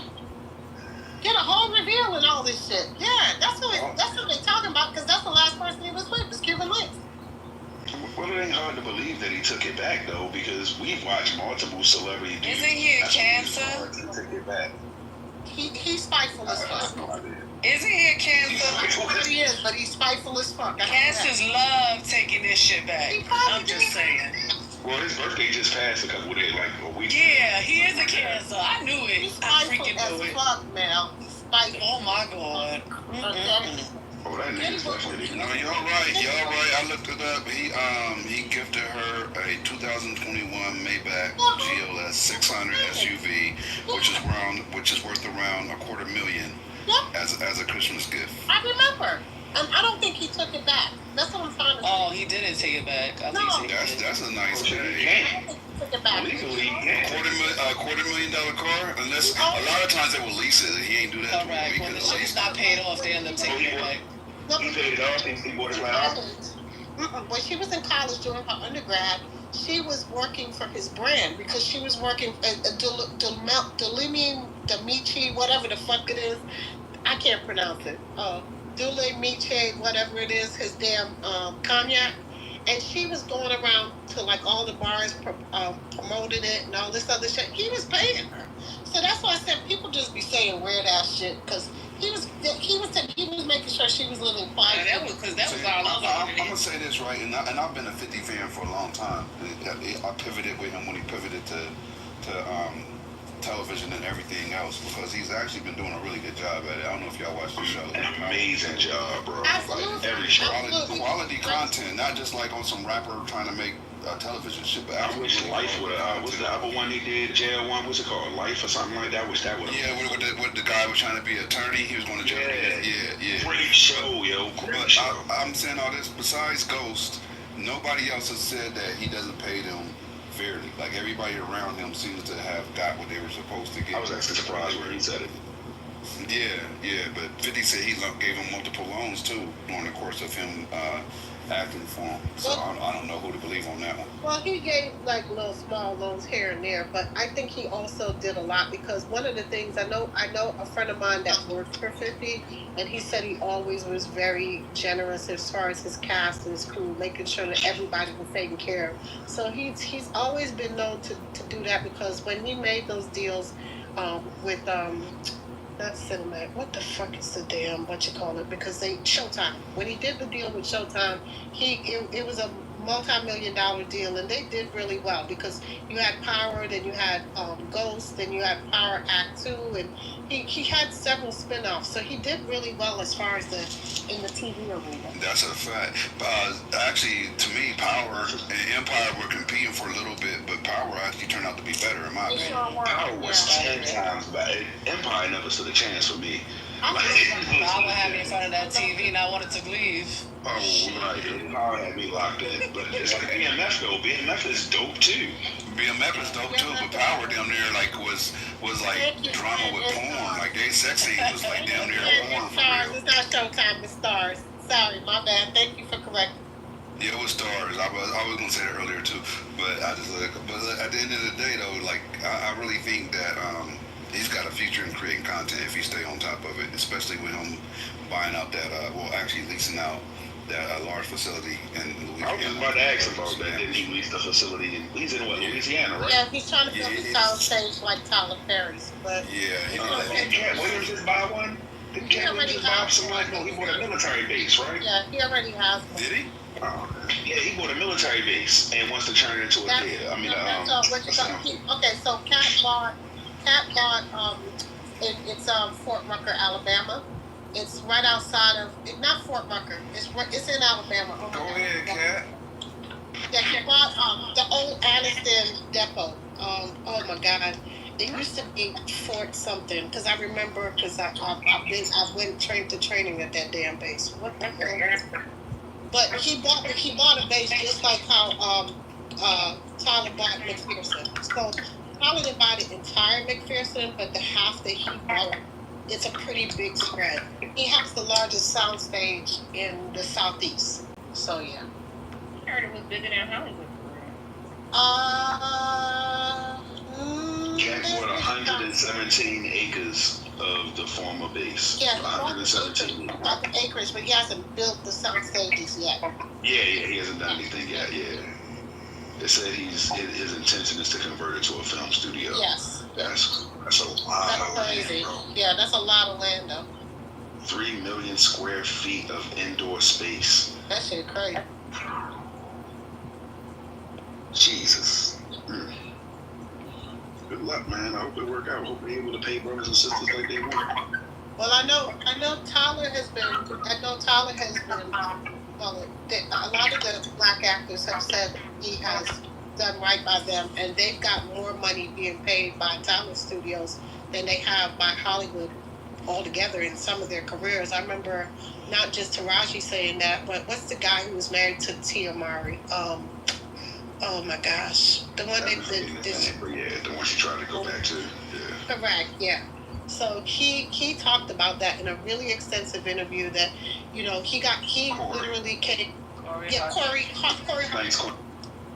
Yes. So he said that when he went to Tyler and he said, "Hey, this is my number," Tyler said, "Why are you coming so low?" And he was like, "What?" And he came back with another number, and he said he got that number. He said, and it was the first time in his career he had been paid that kind of money. I find it amazing that Tyler pays people properly. I just wish he portrayed us better. You know what I mean? I'm just tired of the negative stereotypes that he continuously has to put in everything. If the woman isn't a drug addict, she's some type of a hoe. You feel what I'm saying? Or she can't keep custody of her children. If the man dark skinned, he beat up old women, or he's leaving his wife for another female that don't deserve him or something like that. The mom is either a gold digger or just an absent mom, and she's not around. The sister's either doing well for herself and overworking herself and about to die, or she's some type of drug addict that need to get herself together so she can get custody of the children from her drug addict sister. You feel what I'm saying? And then all the while, Isn't that a reflection of our community? No, not at all. Not at all. It's not? Not at all. No, it's not. No, it's not. Most of our people are not. No, it's not. The majority of our people are not in poverty. The majority of our people are not, drug addicts and things. This is not a true. No, what he says is that he tells the stories of the women that he knows. You feel what I'm saying? I'm not saying it's not stories that happen in our community, but in large part, it's not. This is what happens in the impoverished part of our community. But the majority of us aren't in poverty. Let me ask you a question. How old are you? 40. Okay, so you're quite younger than me, and I'm saying that to say that to you, that when you're talking about somebody writing stories from their perspective, they're writing stories based on what they see and how they've envisioned life.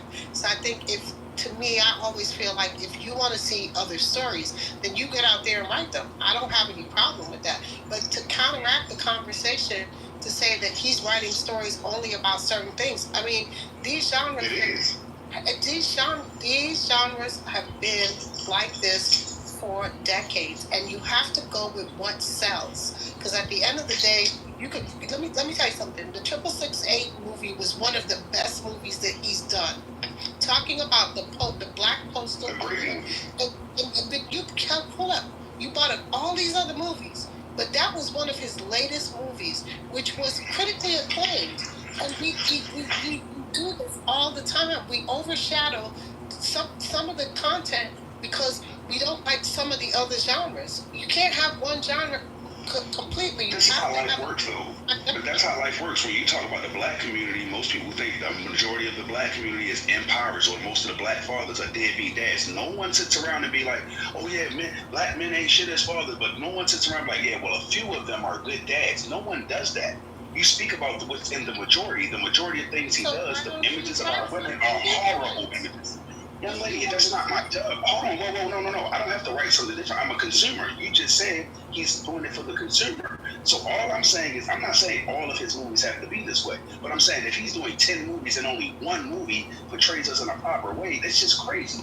I can name multiple movies he's did in a negative light. The only one you can name was the 666 movie. The majority of the movies portrays our women. The majority of our women.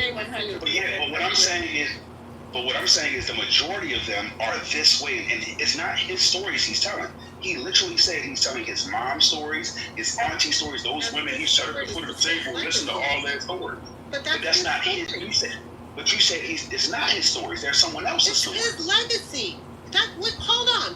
If I'm right, he's sitting around listening to a bunch of older women complain about the things they went through. That's not his story. About my family.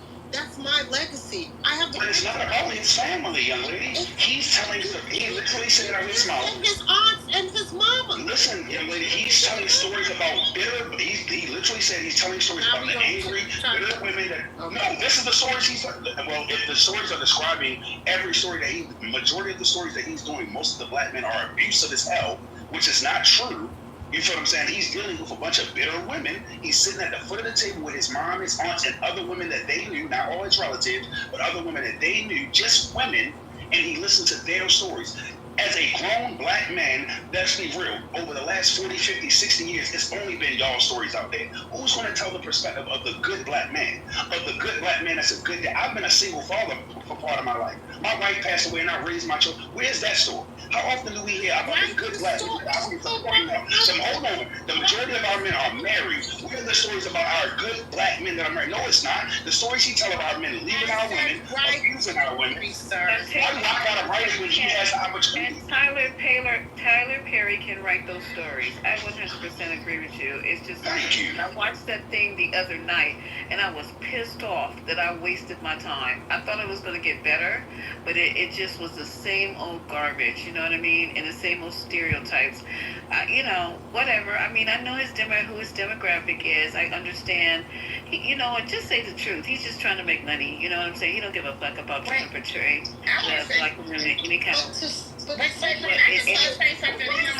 quiet for 2 hours. Hold on, guys. Let Lisa go, and then you guys could go. I'm about to say, Daddy's Little Girls. That's all I was about to say. I'm glad somebody checked it. Daddy's Little Girls, what? That's one of his movies. That's one of his movies about a single now we got black two. man. How many movies has Tyler Perry and how many plays? I think I added like when I was a little girl, 15. I was having plays, and my mother used to go to these. What? Yeah, he's had plays. When you was a little girl? That's how we started the business. What do you when I was young, living in his car. I don't know what year was that. In the late 90s, early 2000s. It was the late 90s, early 2000s. He was living in his car, making plays. You guys are awful for talking to me. I apologize for talking, but he was living in his car, whatever the case may be. And I'm glad you said that too. I forgot what year it was because first of all, I'm trying to forget I was there. My mother was dragging 92? No, it wasn't that early. It wasn't that early. Let me Google it. No, I see something here from 92. I see a 99. It wasn't 92. It wasn't. Okay. I know that because I was already in Atlanta, and I remember when the play came out. This one is called I Know I've Been Changed. Yep.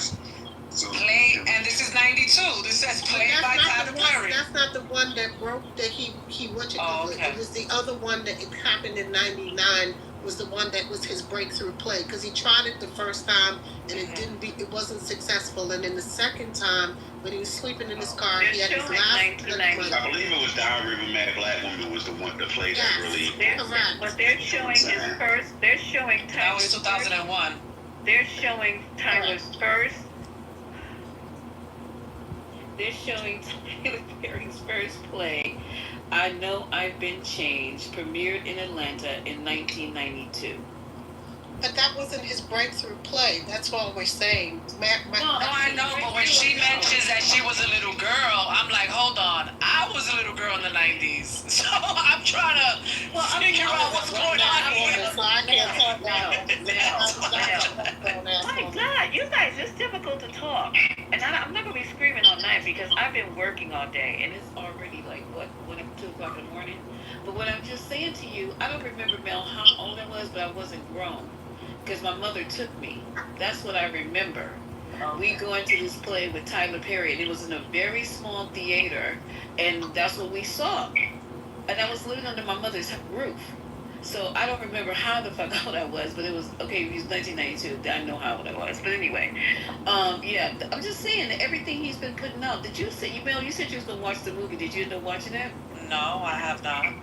You didn't? The last one I have not. I started watching this thing called Black Mirror. Oh, yeah. On Netflix? Yeah, so I ended up not pressing play.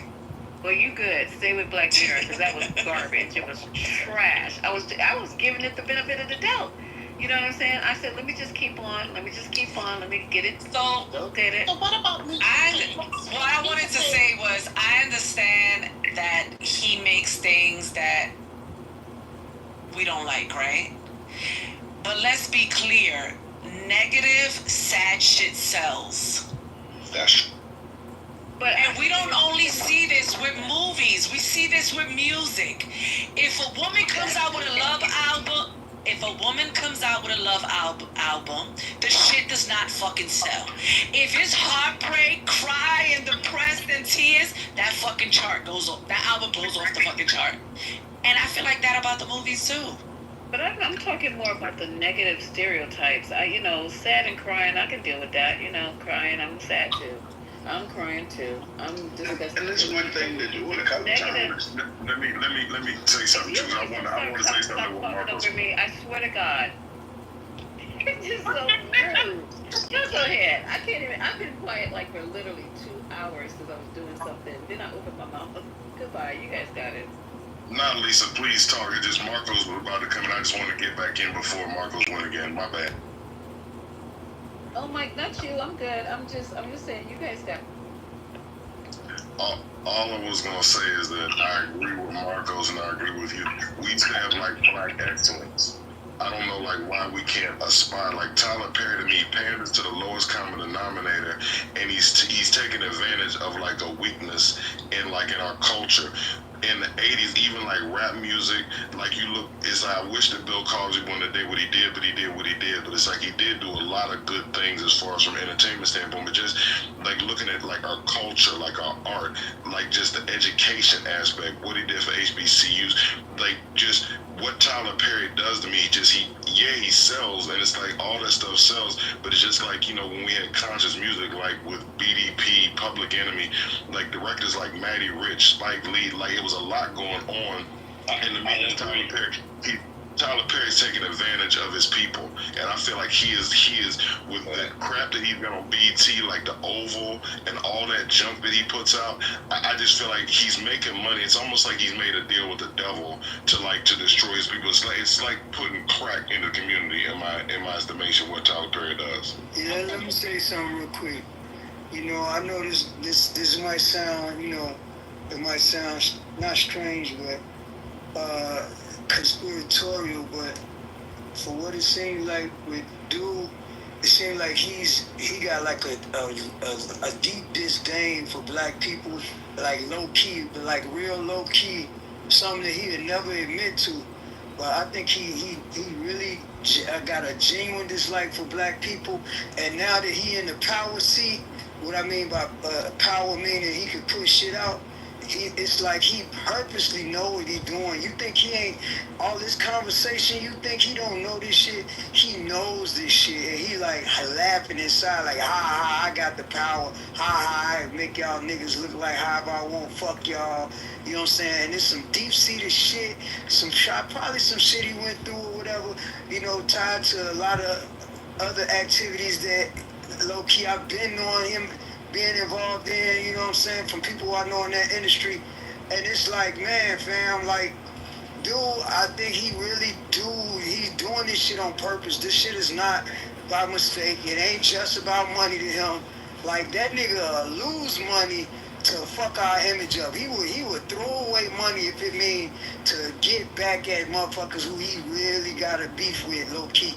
So, I think it's super weird, right, that you say that, because at any time that we find somebody in a situation that we don't like, we find a way to project our own bullshit onto that person.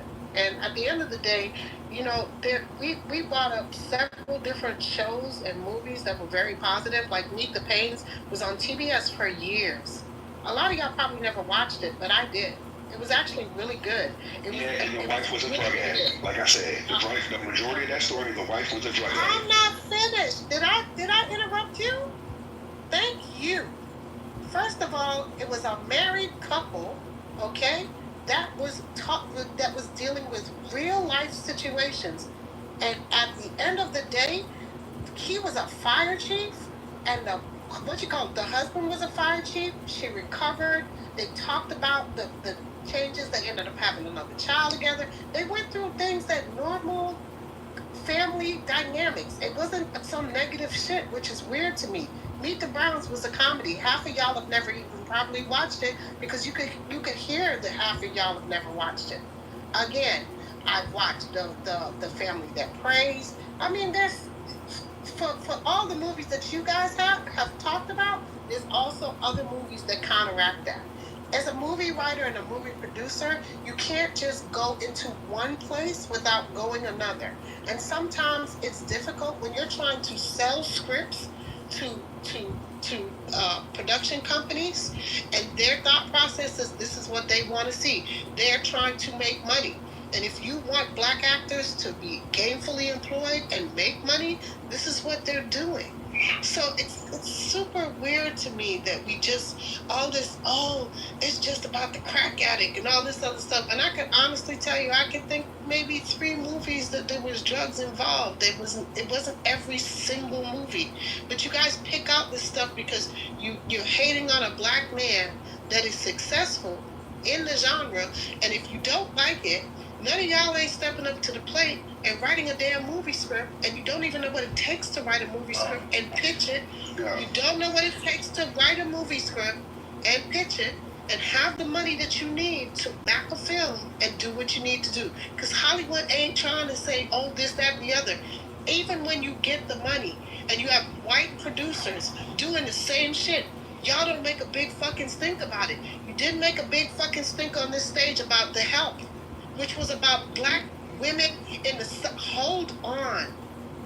You didn't make a big fucking stink about a white producer literally writing a story about women in the fucking 1950s and them being fucking The Help. No, I didn't hear nobody fucking giving no pushback on no shit like that. I didn't hear nobody... oh my God. Just go on and take it, because you're not even listening. You make a false statement. I'm not making a false statement. These want to say something. fucking movie. Just want to say something. I can speak now. Just give me 1 second. You cut me off. Finished. I actually thought you were done, but you know what? You can finish. No, we're done. But you were very long though. But so, I'm gonna let you finish. I'm not trying to argue with you, young lady. I'm just letting you know. Give me a chance to speak, and then you can understand. I'm gonna give you the grace. You cut me off. I am going to give you the grace, and then when you're done, I'm going to speak. Thanks much. Again, you cut me off, you want to be rude, and then you want to tell me about me giving this dissertation. At the end of the day, I sat here on the stage, and other people were saying what the hell they wanted to say, just like Gunsmith stood there for 2 minutes giving his damn dissertation. I couldn't speak, hence why I didn't say nothing to him. I could talk now. It ain't a talk on you. I'm at work. You overtalk. That's not my problem. You gonna finish your point or no? No, go on and talk, because you wanted to overtalk me. You didn't want to let me finish my point. So, to her point, and I did agree with Michael. In my opinion, Tyler Perry he do play up on a lot of the negative black issues. He does, and yes, he do have some positive shows But for me, the movie's like it's a cycle of the same thing. Also, The Help, if I'm not mistaken, wasn't it partly a factual story? It wasn't that partly a part of a factual story? You got a white person. What the fuck? So if a white person wanted to write something that factually happened, why is it an issue? Why are you even showing at me though? Why are you showing though? Why are you showing and cursing at me though? I'm not understanding that. So fucking weird in this damn. You aggravated over that? I'm aggravated over the fact that you want to literally try to dismay what I'm saying, because at the end of the day, you don't even know who shot The Help and what it was done. And I specifically said it was done by a white studio, by white producers, and y'all don't have the same smoke for these white producers when they write all of this shit about black people. You only have fucking smoke for black people when they write these stories. That's the problem I have with y'all. And you don't even understand how Hollywood works. I have smoke. So let me. That's a lie. Yeah, that is a lie. That is a lie. That's what I'm. I have smoke for anyone who's gonna depict us in a negative way. You know, I'm really very sick and tired of it. It just gets to be annoying that we not achieving, like we don't have nothing positive to show, like we don't have it got it going on after hundreds of years. It's ridiculous. So, yeah, and I'm going to keep on saying, I don't care what color you are, black, white, whatever, and in between. You can say that's what I was saying. Just real quick, Mark, because I'll let you know. That's all I was saying about just the rest, that was false, because we weren't talking about The Help, and what Lisa said. I'm for all of it is bad. It's just we were just talking about Tyler Perry because we rolled from 50 Cent into Tyler Perry, and we're just talking about that. But everybody can catch the smoke. That's all I was gonna say. I get it, Mike, but that was not what was said. And at the end of the day, to me, 50 Cent does the same shit too. We were literally just praising Power and talking about how much you love the damn show, but it was about what? Drugs, money, fucking black people in a negative fucking light. And that's the weird part. And I've never even seen Power. That's what I'm trying to say, babe. I get it, Lisa. No, you have. I just got back to my phone. Not too much on Power. Not too much on Power. No, we gotta keep. If y'all gonna keep it 100, we gotta keep it 100 all the way, guys. Like, I'm telling you, certain things I just don't watch. So is that? What's wrong with Power? What I miss? I just got nothing. No one tries to make it seem like 50 Cent is trying to make our community better. Cent is out, you motherfuckers. Marcos has a point. It's crazy. It doesn't matter. I mean, you guys are adults and old ass ones. You can watch whatever you want to watch. I don't give a fuck what you guys watch. But I'm telling you what I'm not going to do. I'm not going to watch stuff that's always depicting me. You know, that stuff gets into your DNA. That stuff gets into your soul. Then you start walking around thinking people actually act like that. And our communities actually look like that. And people actually, it's just, it's tiring. I don't understand why you guys are not tired of it. I mean, it's good every once in a while, whatever. I just saw dead presidents, and what, 2 days ago, 3 days ago, 5 days ago? It's just like, whatever. Did it make you feel blacker?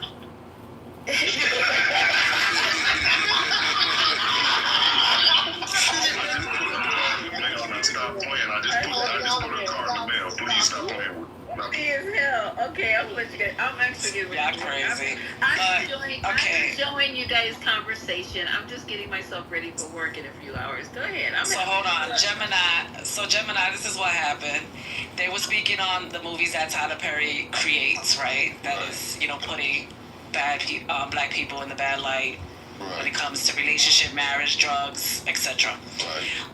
So then Rez said, well, we was just bigging up 50 on Power and BMF, and that's also putting black people in the bad light, right? And then I'm gonna add on with a cherry and a cherry and a cherry and a whipped cream and some sprinkles up in this bitch. We on Clubhouse, right? And there's a whole lot on a white man's app, right? Speaking down to our community every fucking day. That part. Okay? So, and we are a part of it. You are. You're being facetious at this point, bro. I want to hear the facetious at this point, bro. When have we lived in a society I just said, hold on. You see, you shook the stage, Mel, right? Hold on. I was gonna shake the stage. No, I didn't say nothing because it's just sad. Hold on, let her finish. Let her finish. I know I was gonna shake the stage. Let her finish. You guys want to talk shit about the billionaire, but y'all don't want to talk about the regular motherfuckers that y'all see every day. Oh, I do. That Talk y'all about work it every day. That's a lie. That's a lie. All right? Right. What are you talking about? Let me tell you, I don't give a fuck what y'all say. We like fucking gossip.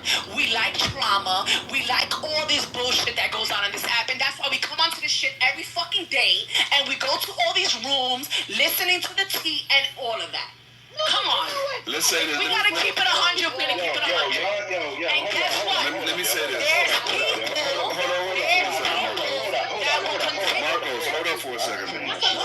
She's telling me to hold up. Can I finish a statement? I'm gonna hand it right to you. I ain't said nothing in a minute. Because I'm not finished. Let her land. Let her land. Yes. Like, what the hell? Bring him back, man. So let's be clear. You guys may not want to watch Tyler Perry movies anymore, but there are going to be toxic people like the ones on Clubhouse that are going to continue watching his movies, that they can understand the movies because that was their upbringing. It may not be your upbringing, and that's why you may not want to watch it. Or maybe you need to watch it because you need to see how your people, okay, not the majority, are, you know, what they grow up in or what they dealing with. Because sometimes people move out of those areas and then you forget what people are going through. So once again, don't act like we all don't fucking live in some toxic areas. If I mention this app and you triggered, that's your problem, brother man. Okay, let me respond to that. Give me 1 second. Hold up. I want to respond to that real quick. I don't be going on these other ridiculous rooms. Y'all ain't never seen me nowhere but politically correct in here. If I go in somebody else's room, it's because politically correct is not open or my room is not open. I don't hang out on the app. I want to come and talk about things that matter to me and that matter about, you know, whatever. And down in my community is not what I do, ever. I am uplifting our community. I know what success looks like. I know what successful black people look like. I'm surrounded by them all day. And so when they get into situations where that's not the case, I'm there to uplift and upbuild. Every time I go hang out at the crazy ass barbershop and they talking shit and this, that, and the third, I'm trying to educate. They don't like me. I get tossed out of barbershops all the time, telling them like, oh, you know, that's not cool. You know, no, that's not right. This, that, and the third. You need to vote. You need to do this. You need to do that. But, you know, it's unfair to just constantly be saturated with negative shit about our community and having, that's why when you go to other places in the world, people look at you crazy. And then that's why when they have shows like Bill Cosby and all that other shit that was going on in that day, people say that ain't real. That is real. They're black doctors, they're black lawyers, they're black scientists, they're black astronauts, they're good people doing everything. Fathers taking care of their children, fathers raising their children. It is all there. And we need to be doing more of it because the stereotypes are in everybody's mouth. That's why Mexicans calling me nigga and they said, oh, I'm saying it as a friendly. No, I'm not. You better not ever call me, what's up, nigga? You better not ever. And you guys allow that shit. And then some of you get mad and some of you don't. But it's just fucking disrespectful. Nobody likes to see their community more fucked up and disrespectful than us. We love that shit. I don't see agents say, yeah, let's do more than conflict. No, it's just us. And I'm sick and tired of it. You guys do not have to agree. That's why we are all individuals. If you want to watch some kind of movies, if you feel that it's cool, you need to look at it when you can drive by some neighborhoods and look at it while you're volunteering at the Boys and Girls Club, that's fine. But don't just make us feel like, we all out of touch and we need to go and get in touch with houses with no fathers, with neighborhoods that are fucked up, where people walking around ain't doing shit and ain't shit. I'm not doing that. Guns, drugs, everybody's about this, hoes, that, pimps, that, bitches, that. That's fine. But it's not for me. Lisa, I land with that. I agree with where you're going with it, and I understand your feeling, and I understand where you're at with it, right? The only point that I was trying to make is that we can't just cast that stone at one person. the movie industry as a whole is problematic when it comes to that. And that's where I have a problem, is that we get this selective ass outrage when it comes to black studios, which there are only a handful of, but we don't have that same outrage for all these other folks. And again, it's not just the Tyler Perrys of the world that depict us in some things what you call as a negative light. There are other people that are doing the same shit, and we don't have the smoke for them. We do. You're speaking. Yeah, but no. I'm being facetious. Hold on, Lisa. Let me finish. Hold on, Lisa. Let me finish. I'm gonna show you a prime example. We were literally on the stage talking about BMF and talking about power. And I know you haven't seen these shows, but I have. Okay. 10 seconds previous to that, we were talking about it.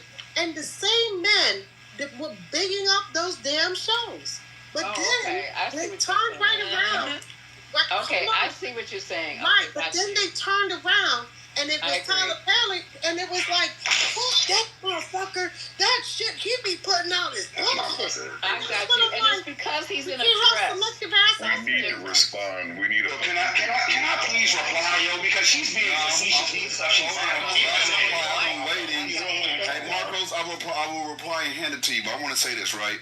We're not just responding to Tyler Perry because he's putting out what they call trauma porn. There's actually a genre for what we're talking about. It's called trauma porn, right? Meaning that we get addicted to the trauma inside of the content that we're watching, whether it's slavery, violence, ghetto shit, drug dealing, whatever the fuck. It all falls under trauma porn, right? There's different variations and different quality. Like with Tyler, he fired all of his writers. Every single one of them, right? Because they were accusing him of not paying them what they were supposed to and not providing them with the rights that they were supposed to have, health care, so on and so forth. So they went to the Writers Guild because they're protected by the Writers Guild.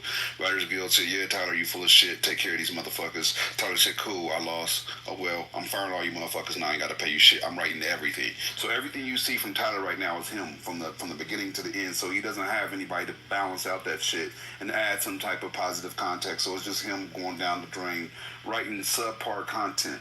With 50, when it comes to, like, if we want to talk about power, BMF, same type of shit, trauma porn, but on a different quality level, like way different quality level. Like the quality of the production, the quality of the writing team, see how that works, is a lot more palatable. It's a lot better, right? So we watch him without giving the same pushback. But I think it's up to you to determine how much of that content you consume. That's just like, well, we got to push back on McDonald's because they're serving fast food. No, you determine how many times you want to eat McDonald's a week. You don't want to be like Trump and eat it every motherfucking meal, right? So you determine how many times you want to eat it, and then you balance that out with a healthy meal. So just because there isn't McDonald's, nobody's sitting there saying, well, fuck McDonald's. That shit has carcinogens in it, and is high cholesterol and high saturated fat and highly processed. Y'all don't give two fucks about it. Y'all, when y'all want it, y'all eat it. When you don't, you don't. And it's that simple when it comes to our film producers and our film studios. We don't have to push back on them. If you don't want to consume it, don't support it. It's simple. Okay, Gemini, for instance, there's somebody chat. Hold on, y'all. Let me just say this. There's somebody in the chat named Lala. I read her comment because it stood out. And then, I don't go reading people's PTRs, but I'm going to learn how to do it. I'm going to start reading you guys' bios and shit. Read her bio. And the nerve. I'm not going to say nothing to her because it's late at night, and I don't need to crash out this late at night. But this is what I'm talking about. And I don't know where she got her ideology about blacks when she is not black and she is not in our community. But look what she wrote. And this is what I'm saying. You guys, y'all be taking on, y'all. I ain't gonna crash out. Yeah, that's some nonsense. I ain't gonna crash out. Because you gonna look at that shit. Lala. We won't. And Lala, you can come on the stage if you want to, because I'm definitely not gonna do nothing to disrespect or hurt you. She left the room already. I bet you she did. Because I said crash out. She's Indian. She's from India. And she wrote that shit? I blame all y'all. I'm going to... Right quick. The problem is that when... You know what? Yeah, Marcos, you are after two, because I'm going right after you. Replying back to what he said. So what I was saying is that the problem is like when one black person does something, it reflects on everybody. They be like, and why is that? Until you clean up your community, y'all don't need to do blah, blah, blah, blah. Why is the actions of one black person a reflection on everyone? See, that's the problem. Because no other culture or no other race. Wait, did somebody put this chick out the room? No. It's race. Why is her? Oh, okay. I No, see she it. left. No, it's there. All right, go look at her stuff. Problem. I get tired of hearing it. Like that, no other race, they don't be like tell that to white people until you clean up your community, blah blah blah blah. And we should be more scared of them after everything they did to us. Shit, I mean they they some fucked up individuals. You know, so that's why I just get tired of the race. You know, one person in our race does something and it's blamed on our entire race. Somebody deleted Lala's comments. No, it's there, love. No, the one she did. No, I did. I ain't probably reading that shit no more after I read it. Yeah, I read it, then I deleted it. That's some bullshit. See, I just wanted everybody to see what she wrote because that was, and then I thought she said, "Why? How can you glorify good things in the community when your community is all fucked up?" Oh yeah, I seen that. No, it's there. That message. I seen it. No, he deleted it. No, it's not. It's right there. Oh, okay, let me go look. Then she must have said some other shit. I deleted some other shit. No, that's still right there. Watch it, but I love watching her. No, she's gone. Because that's what I noticed right away. You know what I'm saying? And then I looked at her bio and she's from... Oh, that means they just deleted it because I read it off of there. Yeah. Yeah, I read it. She must have just deleted that. I saw it too. All right, Marcus, go. Go. All I'm saying is y'all can't, it's amazing that when we speak about Tyler Perry, the first thing you do is say, oh, the white man did this. So why do you expect your enemy to treat you like your brother? How do you hold your enemy to the same standard as your brother? You saying that, oh, the white man has always betrayed us as a piece of crap. So why is it that when we come out with something, we got to continue to do what they're doing? Because they're just as bad as they are. Yes, we watched Power. It was thoroughly entertaining. But does that mean it was okay to portray us in crappy manners? Not at all. But that doesn't mean, like he said, it wasn't written better and it wasn't entertaining. But just like 50 Cent, like you want to do Tyler Perry and cover him and say he's got a couple good things, so does 50 Cent. 50 Cent has a movie, had a TV show called Life or whatever it was, Doing Life, about a brother that got locked up, was in there trying to learn how to learn, became a lawyer and was helping other brothers get out for being falsely convicted. So he does positive things just like Tyler Perry does as well. But the majority of what Tyler Perry puts out there makes our women look. You can name all the good shows you want, and in every one of them good shows, you'll find an addict woman, an abusive man, you know what I mean, a trike like, and it's not even on a small level. That'd be the crux of the story. It's not like this is just something small that came through. The majority of the Huxtables, the majority of the Cosby Show, all three of his, both his Cosby shows that he put on, and he didn't have to do that. The crux of their show was that it was built on a loving family, a lawyer, and a doctor. That it was raising a positive family. And when the negative people came around, what did they do? Brought them in the household, and they talked to them and told their children why they shouldn't be around them, what not to do. So we've been through the whole, this is regular life stuff. We've seen this. We've seen it done and portrayed in a positive light. When 99% of the people that came across the Huxtable's doorstep were positive people. That's not true on Meet the Pains or none of his TV shows either. But it's mostly his movies. The TV shows are but it's mostly the movies and the plays. You feel what I'm saying? And there, go ahead, my bad. Rez, I got a question for you. Mm-hmm. Did you see Get Rich or Die Trying? I sure did. Good movie? Not to me. Okay. But you did go out and watch it, right? Of course I did. Okay. Did you see the movie where 50 dropped, like, what was the name of that movie? Where he dropped, like, All Things Fall Apart, that's the name of it. Did you see All Things Fall Apart? I don't think I saw that one. Oh, that's the cancer one. Okay.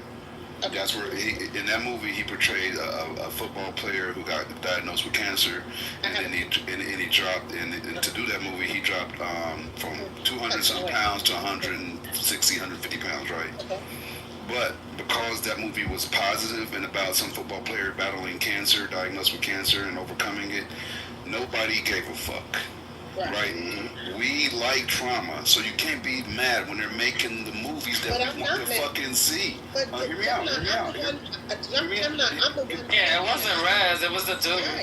I'm actually the one saying that. I'm the one that's saying. Right now, I'm not even doing. This is not even for Rez though. I'm just saying in general, if we're not supporting the movies, right? I just figured that she probably seen the movie, but if we're the ones saying that we're not supporting movies, that we want to see positive movies, and then the positive movies come out, and we're like, oh, that shit's kind of. Let me tell y'all a story, right, real quick.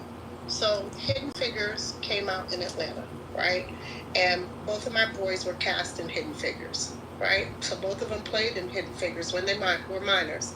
And I was on the set with Taraji and with Mahershala Ali. This was just before he got the Academy, the Oscar, right? And I was on the set with them when they shot that film, which was about Katherine Johnson, which was an amazing film. And it did wonders, but they didn't, if you remember, it didn't get any damn awards. Hidden Figures was about Katherine Johnson, she was a pioneer when it came to NASA. And that movie was an amazing film. I watched that film being made because I was watching my kids play several parts. We literally shot up in Covington. We shot down in East Point, and we went to 4 different locations. We shot in different areas. And I remember watching this movie being, as a set mom, watching this movie being made, And I think what bothered me is that after this movie it was critically acclaimed, but it didn't receive one goddamn award. Not one during award season. Not one. And these women, they reached in their heart and soul and really put their everything into this damn movie. So, and then, not only that, it did good at the box office, but it didn't do some spectacular ass figures. Sinners has done more figures than Hidden Figures did. And Sinners is from a spectacular standpoint and from a cinematic standpoint, Ryan Coogler did an amazing job because he's into all that cinematography. He does all that CGI and all that other stuff. He's an amazing director and producer. Okay? But at the end of the day, Sinners did better than that damn movie.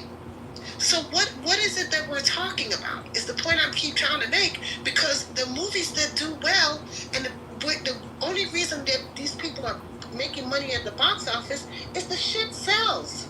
So you're complaining about it, but people are out here consuming it. What needs to happen? I think Michael's trying to go. Michael's been trying to go. Let me go, because we got Rez back in there. Yeah. So, just is so much shit. For one, let me start. We're not white. So, I think everybody understands that Hollywood is not us. Go watch a movie called Hollywoodism about how Jewish people that were trying to get their stuff off in New York couldn't do it there, and they went out to the West Coast and built Hollywood. Like Metro Golden Mayer, MGM, like all these studios, Paramount, like all these studios were built by all these Jewish people, and it talks about how some of them were trying to get away from their Judaism, and how like all these stories that we see, like It's a Wonderful Life, freaking the Yankee Doodle Dandy shit with Jim Cat, all these movies that we see, the way that we think of America, like the American story, and like you can come from like nothing and like work your way up, all these movies that were made by and written by Jewish directors and people. So this whole thing, saying it to say from a historic standpoint, is that we're living in someone else's like reality, and we keep going for Academy Awards. So the first Academy Award was Hattie McDaniel for playing a mammy in Gone with the Wind. I think the second one was Whoopi Goldberg for playing a clown in Ghost. I think Denzel got it third for like having the Glory tier. We got whipped for trying to get shoes in Glory.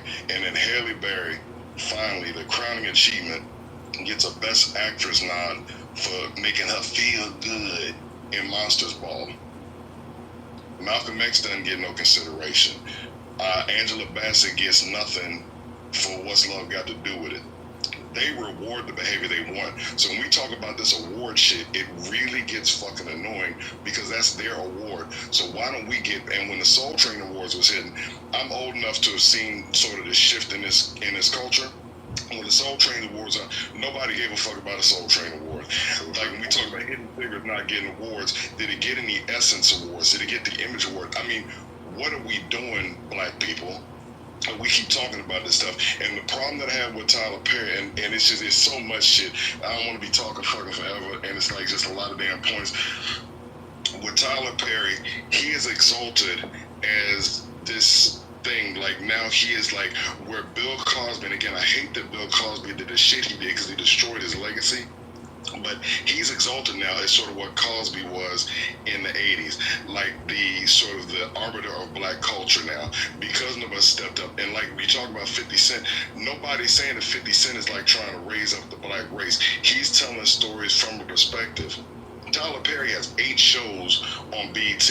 I know he's got 8 current shows, but they said through 2019 through 2025, he's doing 8 shows. He is putting out crap upon crap upon crap.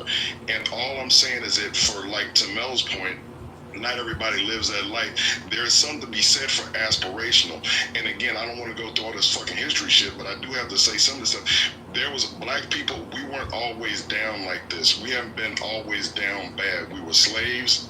Reconstruction happened. We built up. They beat us down. Go look up Bloody Summer 1919 when these towns like here about like the Tulsa with Black Wall Street. You had like husbands, wives, nuclear families. You had people with businesses. Look at Harlem Renaissance.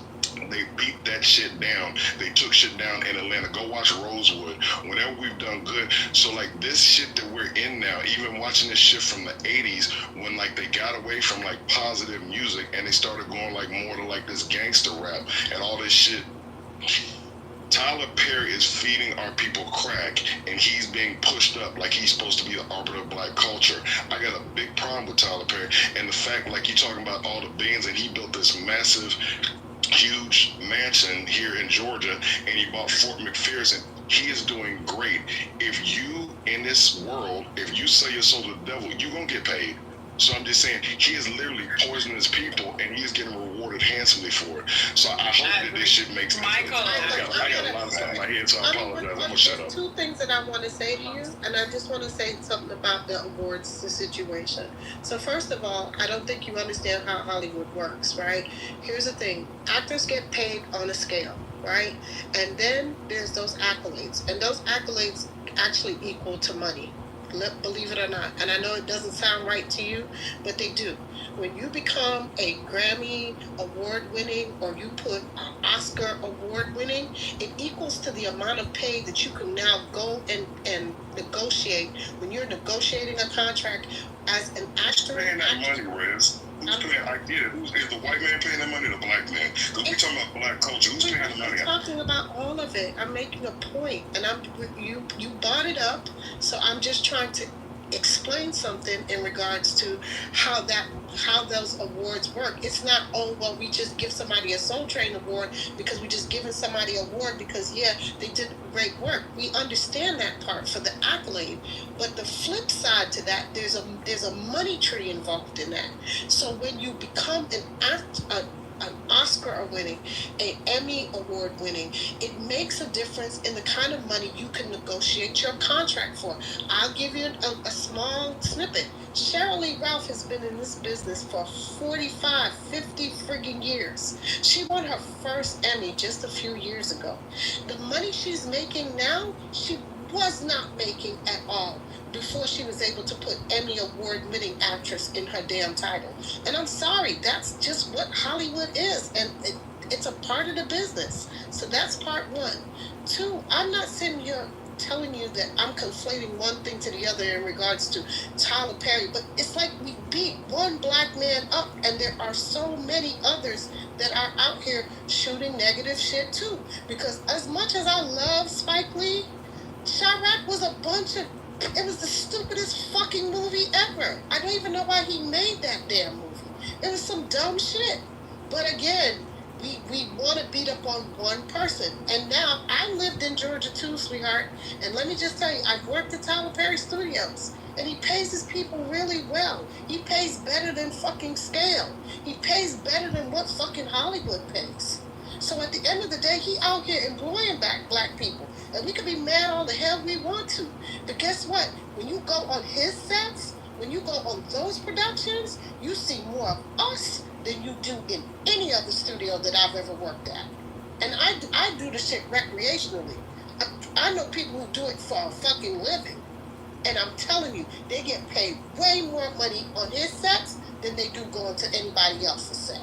So we can be mad, upset, all we want to, but I have to look at picture from a bigger perspective and not look at it from such a minuscule area. That's what I'm saying. Just wanted to say something or ask something. You don't think that he should, both movies should be out, both shows should be out, so that both sides of the fence can relate to what they want to relate to? There's many, I know there's people that say I can relate to Cosby, but not everybody could relate to Cosby. I cannot relate to Cosby, right? So what I'm saying is there's people that come from different tracks, and not everybody came from a Cosby life. So don't you feel like they should have movies and music and shows and everything for both sides, just not one side? Yeah, yes, Mel. So here's all I'm saying. Yes, they should. The diaspora, because we're not a monolith. So you should get a bit of everything.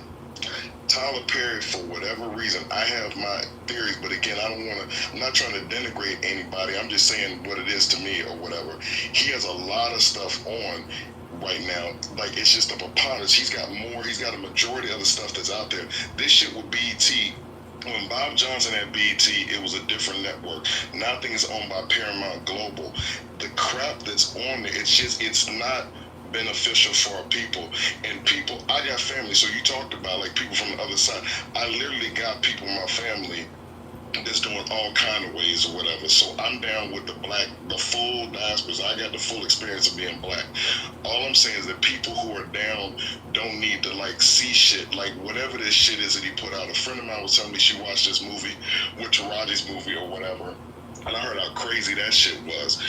People that are down don't need to see shit always being down. Can we get something that's aspirational, that makes you look to something else? And I'm not saying it's Tyler Perry's job to do it. I'm just saying he's putting out a lot of mess. And I'm watching the culture shift, and I just don't feel like he's helping. I literally feel like people who are drug addicts want to take crack. I was in DC during the crack epidemic, like in the 70s with Frank Lucas, the heroin shit. People want to like get a high and escape their lives. Go back and look for fucking New Jack City or whatever. I'm just saying, he's selling shit to our people that we're ingesting that is bad for us. In my opinion, he is just like a drug dealer selling drugs to our community, and it's bad for us. That's what I see. And I'll shut up because, like I said, I'm just one person, but that's just my opinion. I just got a quick question. What's her name, Miss Rez? First of all, nothing against you. You know what I mean? You speak well, love what you're saying. Don't agree with everything, but love what you're saying. When you're speaking about his shows, you mentioned Meet the Browns and all those other things. What about The Oath? What about Sisters? What about these shows that portray our women? And most of the women on there, I'm sorry to say, they sluts. All they do is sleep around, talk about penis, disrespect the men on there. Most of the men on them shows are weak as hell, or gay, or soft. Like the portrayals. I'm just saying, I'm not saying don't give that side. Okay, you can give some of that. We can take some of that, because like the other young lady said, it's both sides. But it is it's an abundance of the other thing. Yes, he pays well, but then you're just making them sound like sellouts, because he's paying them real well, so it's cool to portray us and make us look like goofballs and clowns and disgusting, and make us look like drug addicts and everything and all these other things. Is that okay because he's paying well? Or should we at least give one other perspective and more of a positive? Because he does have some positive things. I'm not saying he doesn't do anything positive, but even in those positives, he's still like, let's think about Why Did I Get Married? Does he have any shows like any movies or shows like that are strictly about marriage, showing that we can do this successfully, and we have done it successfully? You talk about The Help. The Help was built off of a real story, written by a Caucasian man, but the main person of that story was a Caucasian girl telling the stories about the sisters, about how they were being mistreated. It wasn't to portray them negatively. It was telling you that, yo, they got screwed over, and we tried to help them. And at the end of that movie, they got money for the stories that she told. So even in that thing, that wasn't, to be honest, it didn't portray them negatively. It portrayed them as strong, because that was nothing but women who, even though everybody wanted to swear up and down how women didn't work back in the day, all it did was show how strong and how virtuous our women were out there busting their butts regardless of the situations that they were in, and that a lot of them, the young ladies who made the pie made out of poop, some of them didn't take that nonsense. And even when they did... What are you saying exactly? What's your point, I guess? Yeah, I don't understand. My point is Tyler needs to do better things. He needs to maybe better things. You don't pay attention. This muttering on and on about people. You don't pay attention. You're paying attention to the things you want to pay attention to. No, I pay attention to things targeted. Hold on, let my It's just you're isolating the things that you don't like, and then you are exacerbating and making them bigger than they are. But if you actually go over his catalog, he's got as many movies as like what you're talking about, as he does the ones that you're not talking about. But it is true. I just ran them off in the chat while you were being emotional on stuff. No, I wasn't. There's no emotion here. I'm just There is emotion because if there wasn't, you could just simply deal in the facts. I'm dealing with that. Maybe 3 or 4 movies. Tyler Perry has over 20 movies. So he has more than 20 movies. So you're again. Yeah, I said I'm not being exact. I said over 20. You said he. Still okay. I said over 20, over 30. It doesn't matter. He doesn't have. So you're telling me that Tyler Perry has equal positive as he does the other way? I'm telling you that you haven't. And I'm not saying that you have to be exact, but if you're talking about what the man doesn't have, and you're being specific, then it would behoove you to actually know what he actually does. I know that's really a freakish thing to actually know exactly what you're talking about on here, because people just love to pontificate and say emotional shit without actually understanding the facts. And when you actually look it up, like I've said before, he's done a lot of movies that have been very positive, that have painted black men or portrayed black men in a positive light. I haven't heard you talk about one of them. You simply focus on all the shit that you don't like. Well, you weren't listening. It's annoying to listen to the other way, sir. Tirades about stuff when you could just simply look it up and say, listen, there's probably... You're being emotional now, sir, because I literally just said he had them the other way. I just said that he's done as many movies. No, he has. Let's run them down. Can we run them down? Diary Mad Black Woman. By all means. Come on, hold on. Diary Mad Black Woman. Horrible. It fits the narrative that I'm saying. Good. No, I'm not saying it's a bad movie as in it was acting. I'm saying it's a narrative. I'm saying horrible as in the display of what we're talking about. Shit like that happens. Yes, I'm saying when I say horrible, I'm talking about the narrative. Rescue. What are you talking about? That movie, hold on. That movie started off with that black man verbally abusing her. With a black man physically abusing her. So what? And I described this when I first said it. That movie. I literally broke this down. I said, in the movies, this is what he does. With the mom is usually a drug addict or an abused woman, and she can't take care of her children. Her mom is usually a gold digger, or she just ignores what she has going on. It's always a light-skinned guy that comes at the end of the movie that's so God-fearing is going to save her life. The sister is usually a drug addict, or she's an overworked woman that has to take custody of her. It's the same thing. The dark-skinned man. Okay. If I'm wrong, let me run down then. That's what I'm down. That's what I'm down. Hold on. That's what I'm down. Let's see. Go ahead, Brooklyn. I hate emotional. I hate overly emotional. I'm just saying, here's the... You calm yourself down then. I'm not being emotional, brother. I'm just saying that. Yo, guys, come on. Just chill out. It's not that serious, guys. It's okay. No, I've not been excited. I know, Quinn. I know you ain't. You just I just don't like people say guys. Talk to the guys doing it. Yeah. But listen, so I can't stand when you niggas do that and be like, you seen the Diary of a Mad Black Woman, or you seen another one of the movies, and just because that narrative is something that you uber focused on, you overlook every other project that he did. That's just weird to me, really. And not only, I understand that you don't like whatever narrative that you may be focused on, but we're not gonna act like that shit don't really be happening in real life. Y'all, let me tell you something. From a black woman perspective, a lot of Tyler Perry shit be accurate. You know what I'm saying? You might not want it to be. You might not want it to be. Yeah, no lies. No, it's no y'all damn said lie. The same thing. It's the truth. Y'all said the same thing about Color Purple. Y'all up in arms about Color Purple, but like that shit did happen. It happened. And whether you like it or not, it might have did. It was based on the fiction, but the shit happened. And y'all need to just get over it and don't take so much don't take it personal. If you're not that man, then I don't understand why a movie like that would bother you so much. Like, historically, niggas did fucked up things. Like, we can't act like we were all, y'all were all, things in our community. And still doing fucked up things in our community. We can't act like it's all fucking perfect, because it's not. Let's be real. So this narrative that you're pushing that Tyler Perry is just so bad for the community is ridiculous. I didn't say he was bad for the community. This is art. Definitely did. I did not say that, young lady. I didn't say that. I literally did not say those words. No, I literally said he should do it both ways. The other guy, look, all right, can I give you a rundown of the movies? All right, y'all tell me that what I'm saying is wrong, right? So let's run down and see if the movies let's run down the movies and the shows and see if they fit the narratives like I said, right? So we got Diary of a Mad Black Woman, that fits the narrative.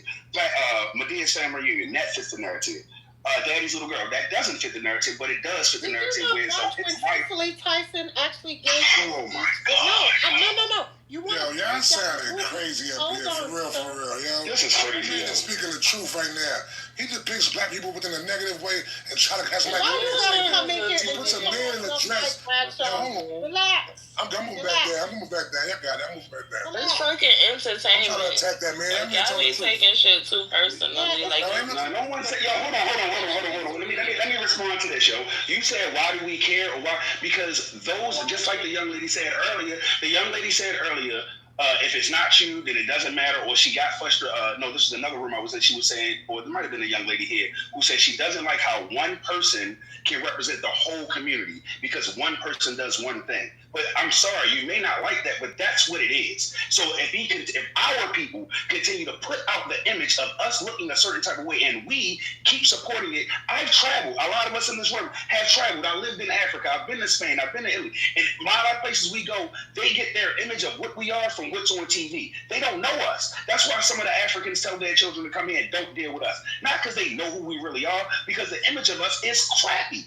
What they see on TV is crappy. What they hear in our music is crappy. So don't say, why do we care so much? Because when I go out and I'm seen in society, I'm seen as, I look similar to the nigga that she had in the water, damn near drowning because he abused her and left her for the other broad. I'm a big dark-skinned guy. So when I walk in places, I'm feared just because I'm big and dark-skinned. I'm a father. I've been a single father. I'm a married man. So listen, don't ask me why I don't like the image of me being put out there in a crappy way and then want to cut me off when I start running it down and y'all want to pick one or two images out that entire movie that make it better for you when the whole movie was really made this black guy. Y'all went, the one good woman. No, the black man in this movie was crappy the whole way. And at the end, every time, it's never a dark-skinned man that's a good guy. It's always this weird light-skinned dude with braids that's always the pop. Why is it never the strong dark-skinned guy that's out? Like, this is something that's for years, our women talked about how our dark-skinned women were never portrayed as beauties.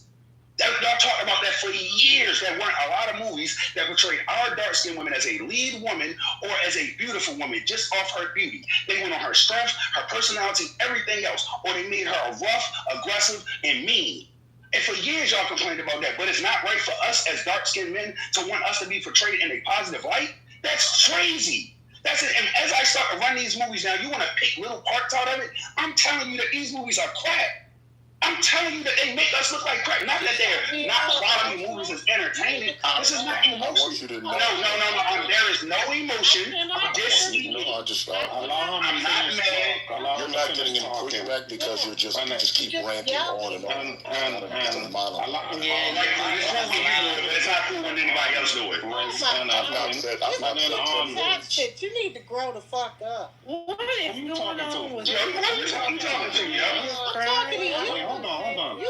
You talking to me? Dab, nobody's talking to you. Nobody's talking to you, Dab. Nobody's talking to you. Everybody chill. She's going back and forth with Marcos. That's what she was referring to. Just everybody chill because it's really too late for this shit. Just Marcos, you done? Well, I can't. Can I say something? Let her go. not a dialogue. No, dialogues are between people that can actually talk to one another, and they don't have to raise their voices. Right, you can get your point across and don't have to do that. Over emotion pushes the conversation to a point where the dialogue is shitty. So I haven't raised my voice one time. You can get your point across. I can get my point across without doing that. You don't have to do that. Marco, your mic is on 1,000, bro. I think that's your phone. But I hear you. You sound like you want to fight, but I hear you. But the bottom line is that it doesn't matter what image he's portraying at all, because Tyler Perry is not a social activist. That's not the purpose of his movies. What Tyler Perry does is make feature films. Now, fundamentally, I can agree with you that the images that are portrayed in movies in general, of black men in general, have not been good. But that is because generally they have not been made by black men. So they fit narratives that suit the people that are making them. But that does not change to a large degree when they're made by us. They do, to a degree. But with Tyler Perry makes movies, he's making movies. And if you do go down the list, I personally don't care for the content of his movies. They're not for me. He's targeting a specific demographic of people. That's who he makes movies for. He's not a social activist. Again, he is a feature filmmaker. That's what he does. But somehow there always has to be some sort of responsibility for us to, and I can agree with you to some degree that there has to be a better responsibility when it comes to us. But there are people who make films like that, who are us. Ava DuVernay makes films like that. Ryan Coogler makes films like that. There's plenty of people that make films like that you can watch. You're choosing to isolate Tyler Perry. No, Kitover is one of my favorite shows. But regardless of that, and that's fine, I'm saying that there are people making movies like that. The people that are making the movies like that, you can watch them. So Tyler Perry is not responsible for the entire. Responsible for the entire diaspora, or making movies that he should only make movies that reflect positivity. He's making movies from his own purview. He's also an artist, so he makes movies and he writes movies from his own perspective, whether you like them or not. But there is someone who actually likes them. Now you think Power and all that stuff, 50 Cent stuff is okay, but you don't like. I didn't say it was okay, young lady. I literally said if the image was not okay. I literally said those words. You said it. The quality was better. I said that, yes, just like the other brother said. Right? It was yes. It's better. Hold on. How you ask a question would not allow me to speak? You said, how do I like it? Listen, I said it's entertaining. It's still not a good image. It's still crappy for us. That's all I'm saying. Real quick. I hear you. I'm serious. I hear you. And I also agree with a lot of the things that you said, right? But it is given aggressive with the microphone. I don't know. Wait, listen. I don't know if it's your microphone. This is Brooklyn being nice now. Please don't give me too much pushback, because then you're gonna be mad. So I'm trying to tell you that you're gonna be, because I'm a bad girl. But listen, it might be your mic. That's all I'm saying. And it's just giving aggressive. Just turn it down a little bit. Hold on. Go ahead and do your thing. People speaking to me wild aggressively. I think he has his audio on high. Maybe he has his audio on high. No, seriously. Your mic is high. I want no beef with you, brother. It is high, though. Being nice, Brooklyn, and y'all not taking heed to it. I'm telling y'all, you should like these days. I'm a bad girl. I think people need to watch what relates to them. Yeah, and listen, I don't disagree with you. So I'm gonna support Tyler Perry because he relates to my upbringing, right? And the people need to watch what relates to them. That's what I'm gonna. I just feel like we need more variety, because he was talking about sisters and they hoes and this. But the thing is that they got Sex in the City, they pose. You know what I'm saying? But and they got. There's some women that are hoes. What's the problem? There's some men that sell drugs. What's the problem? That's what I'm saying. Like, we just need more variety. It's That's fucking. the Let me tell you something. it's fucking entertainment. If you can't differentiate real life and entertainment, then that might be a you problem. Like everybody, That's gonna be basketball-wise. I love it. Images are important, but at the same time, like I'm not gonna be held responsible for what a person in another country 15,000 miles away think about me based on a fucking TV show. If they can't get here and learn me and fucking understand that we are different all over, then that's their fucking problem. I'm not gonna be responsible for that. I don't care about none of that shit. That shit don't mean nothing to me. You know, I have African friends, and they told me when they came over here, they was shown a video and was told to not, you know, they stereotyped us and told them to not interact with us because we were bad people and all of that stuff. So they put that in their head before they even got over here, and that's what I'm saying. That's like that's what I'm saying, young lady. And our travels when I was there, this is what they told me while I was there. You know we could do about that. But young lady, we can do something about it by not supporting the nonsensical images. I'm not just saying Tyler Perry. I'm saying anything that makes us look this way. You know what? I feel like once Africa becomes a strong nation, strong continent. Give a fuck about what an African think about a black American or what we got going on. The reason I'm saying about Africa because we are black people, whether we like it or not. You know, as a black person, we are gonna be known for that, period. You know, and because Africa is not as strong as a continent as other continents are, they're going to continue to look down on us. So that's why I'm glad they starting to come together. They got BRICS going on and all that other stuff, and they're kicking the French out so that we can stand strong. And once our continent is strong, once Africa is strong, then they will look at us differently, because those countries that have money, they look at them differently, don't they? You know what I'm saying? Respectfully, Miss Tutu, let me tell you this. I don't give a fuck about what Africa think about us. They still got white people representing 7% of their nation. Hold up. They got white people representing 7% of the nation running their ass over there. They are fucking goofy as fuck. If they don't get their own shit together before they worry about what the fuck we doing over here. I'm not saying they worried about what they doing over here. I said they need to stand strong. Many people, I'm sorry. So let me just say this. For as many people that hate us, twice as many love us. I cannot be. I'm as a black American, born from this soil, cannot give a fuck about what anybody think about me and my people. I can't, because guess what? They're not saving us from nothing. They ain't helping us with shit. So I can give a fuck. I'm just keeping it real. Y'all are so you get so fucking up in arms about what other people think about you. Fuck them. Show them more.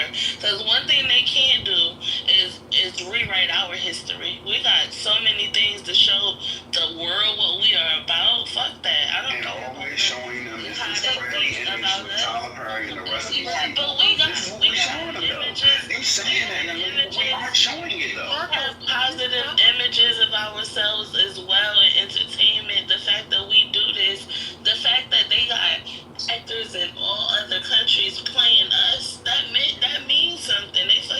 They envy us. They love us. It don't matter. Like I don't know why I get all turned up about that bullshit. I don't understand what you mean by that. You keep saying that that's all that they see. Well, if that's all that they're seeing, then sir, that's all they're looking for. There are so much other shit to look at. There are hundreds of other producers and TV playwrights and people who are directors who make wonderful films, and they have gone viral. They are just as popular. Spike Lee makes movies. John Singleton has made movies for years. Ava DuVernay, Ryan Coogler, Kathy Lemons, Shaka Kane, Tina Prince Bythewood.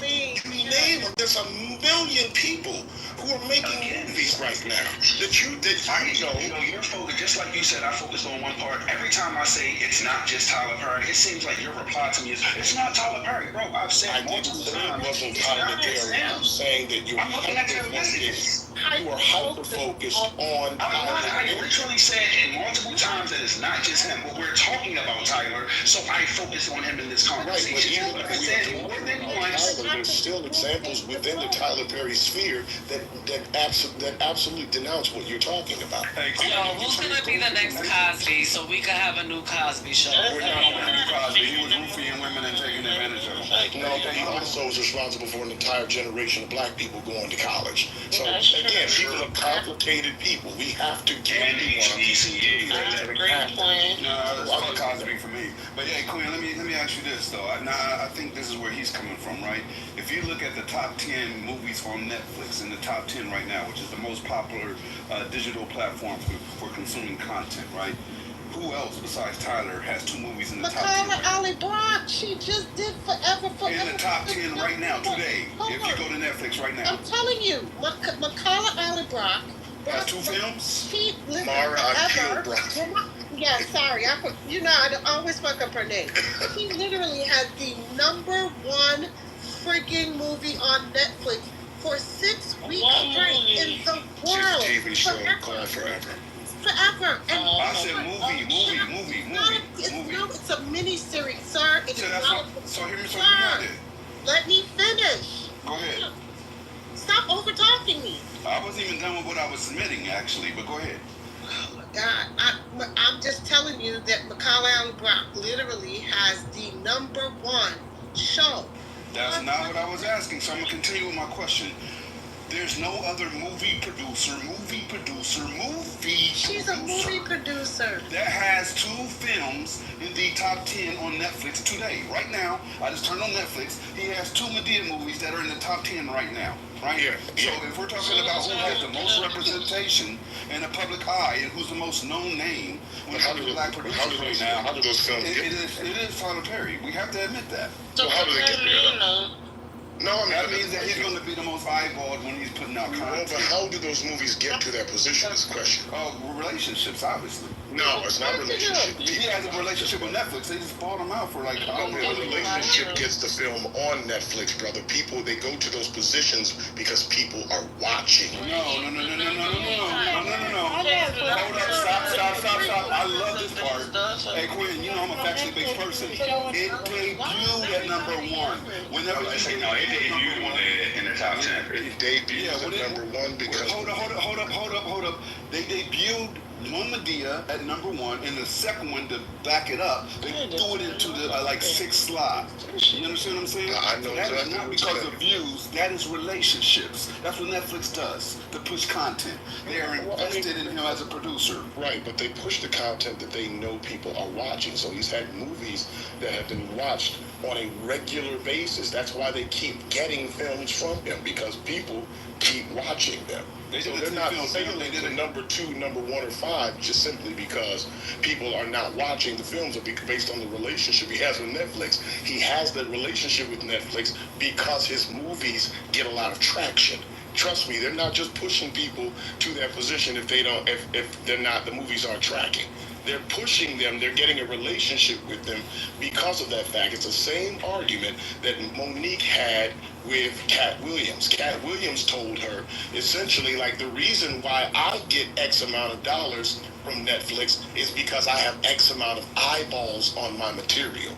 The reason why you're only getting X amount of dollars is because you only have this amount of money, this amount of eyeballs on your material. So it is completely material. It's the reason. So the relationship is forged through the ability to watch the movies.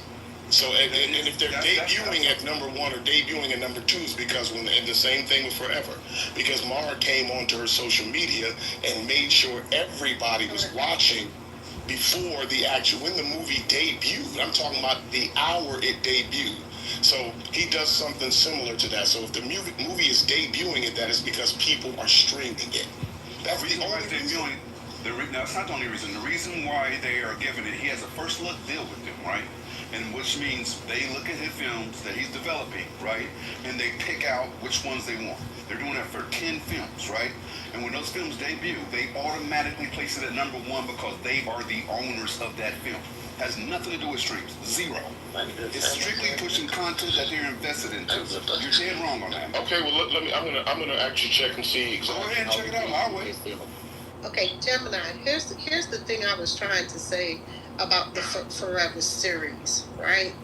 The point I was making is it's a positive series, positive Black series, to the point where there were so many people all over literally talking about the resurgence of Wood Harris's actual career, because he played such a powerful Black father in that movie, and a lot of Black men really resonated with that role.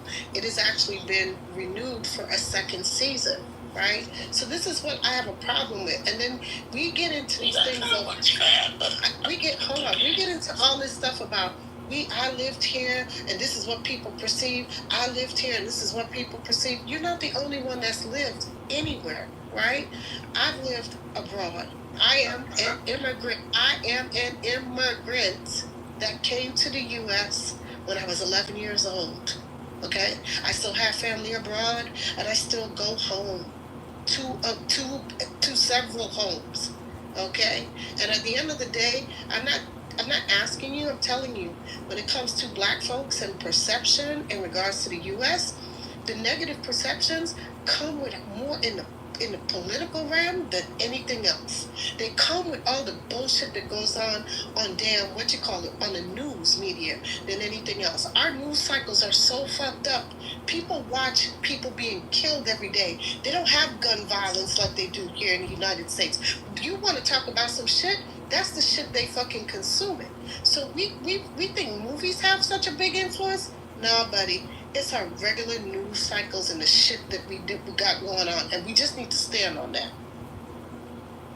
So let me jump back into, because we talk about a lot of stuff, and I'm sorry, because sometimes a point got made about like white people. We have to stop comparing ourselves to white people, like saying, well, white people, they can make movies about such and such. We're not white. We never have been white. We never will be white. So we don't enjoy things under the Constitution. We don't enjoy things in this country as white people do. We don't live a white life. To that point about what I feel like he's doing, again, he's the arbiter of Black culture right now. Like it or not, it's like with the amount of stuff he's putting out, this is his decade. This is his era. This is the Tyler Perry era that we're living in. And when you look, we're like 4 decades away from Cosby. When you look at numbers, like our women are out educating our men, and I mean I can give y'all the numbers or whatever, but I mean it's like 60-some-odd% for undergrad, 70-some-odd% for graduate degrees, and I think it's like like close to 70% for like post doctoral degrees and shit like that. Saying all that to say that Tyler Perry, it's not his total responsibility, but our people are being fed poison and we're ingesting it. So yeah, like all these bad stories and like our lives are bad, it's like we need aspirational shit. If Tyler Perry gonna do it, that's fine, but I'm just saying, I just feel like this Tyler Perry is very damaging. Somebody said something before, and like I said, I damn forgot now, about, I think Brooklyn said, or somebody had brought up about like Tyler Perry being damaging. I definitely think Tyler Perry is damaging for our community, and I think you can just look at what's going on in our community, you can see it.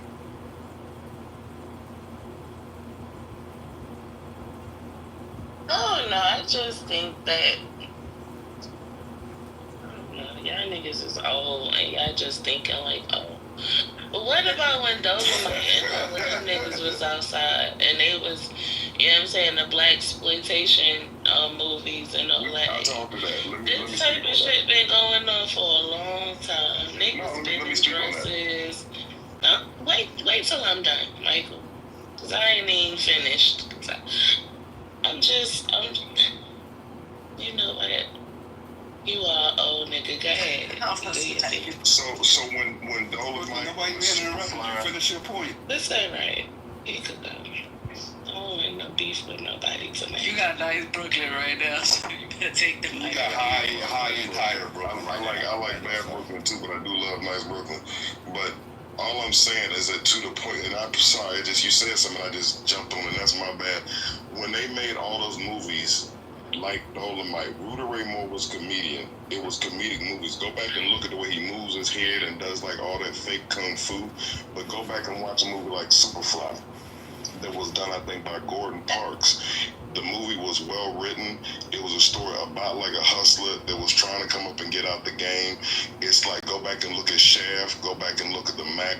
These movies had heart, but also during that time in the late 60s and early 70s, the Voting Rights Act that occurred, I think in 64, that Civil Rights Act, black folks were starting to get into some areas where people had jobs. They were getting into like either had factory jobs. There were more nuclear families. That shit could be entertainment because we as a community, we as solid communities. I was born in 1968, so like the movies, like when I was younger, like sitting and driving, when I'm back with my parents and my aunt's or uncle car, whatever, going like seeing the movies. Those movies are different. We just where we grew to in the 80s, doing like sort of like the black art, whatever, like black renaissance that we had like sort of in the 80s and the culture explosion.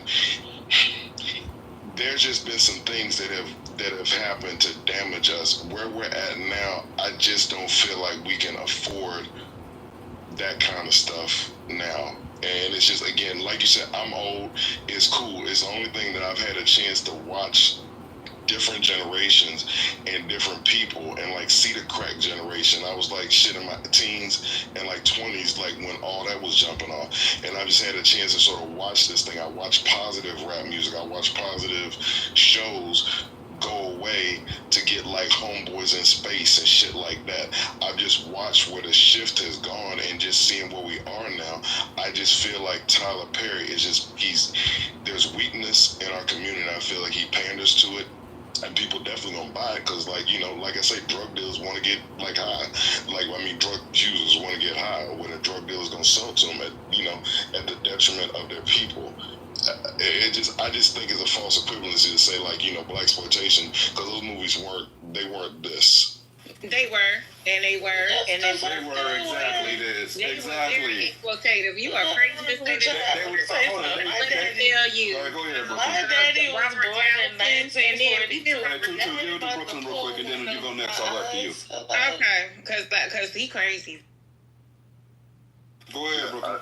Okay, hold on for 1 second. I'm not so Brooklyn real quick, and then we're going to talk about it. But get what I was saying about where our culture and where society was. Come on, man. Other people got to get in there. We can take that because we have fathers in homes. We have fathers in homes. I literally grew up in the area.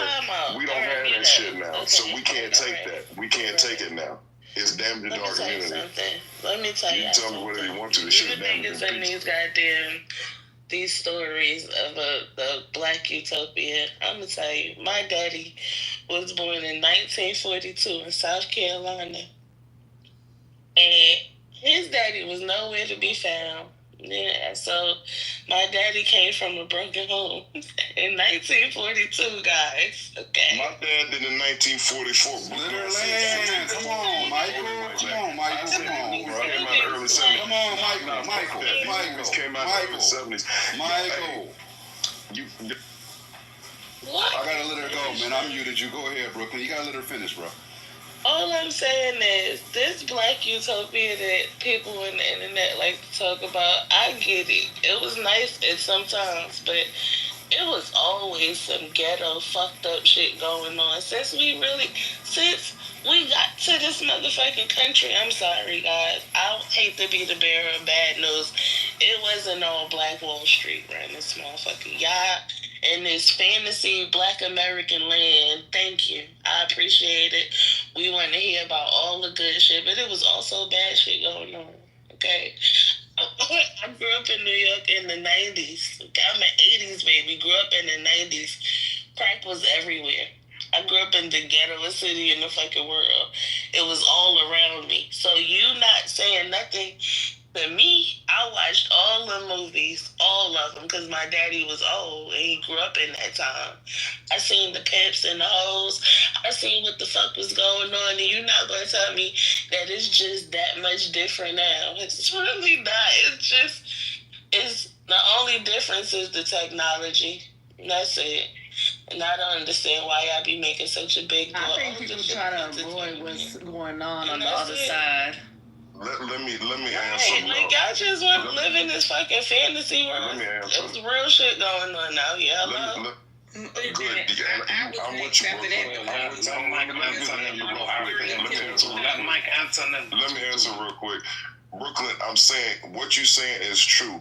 It's always been pimps and hustlers, hoes, drug dealers. It's always been ghetto shit in our community.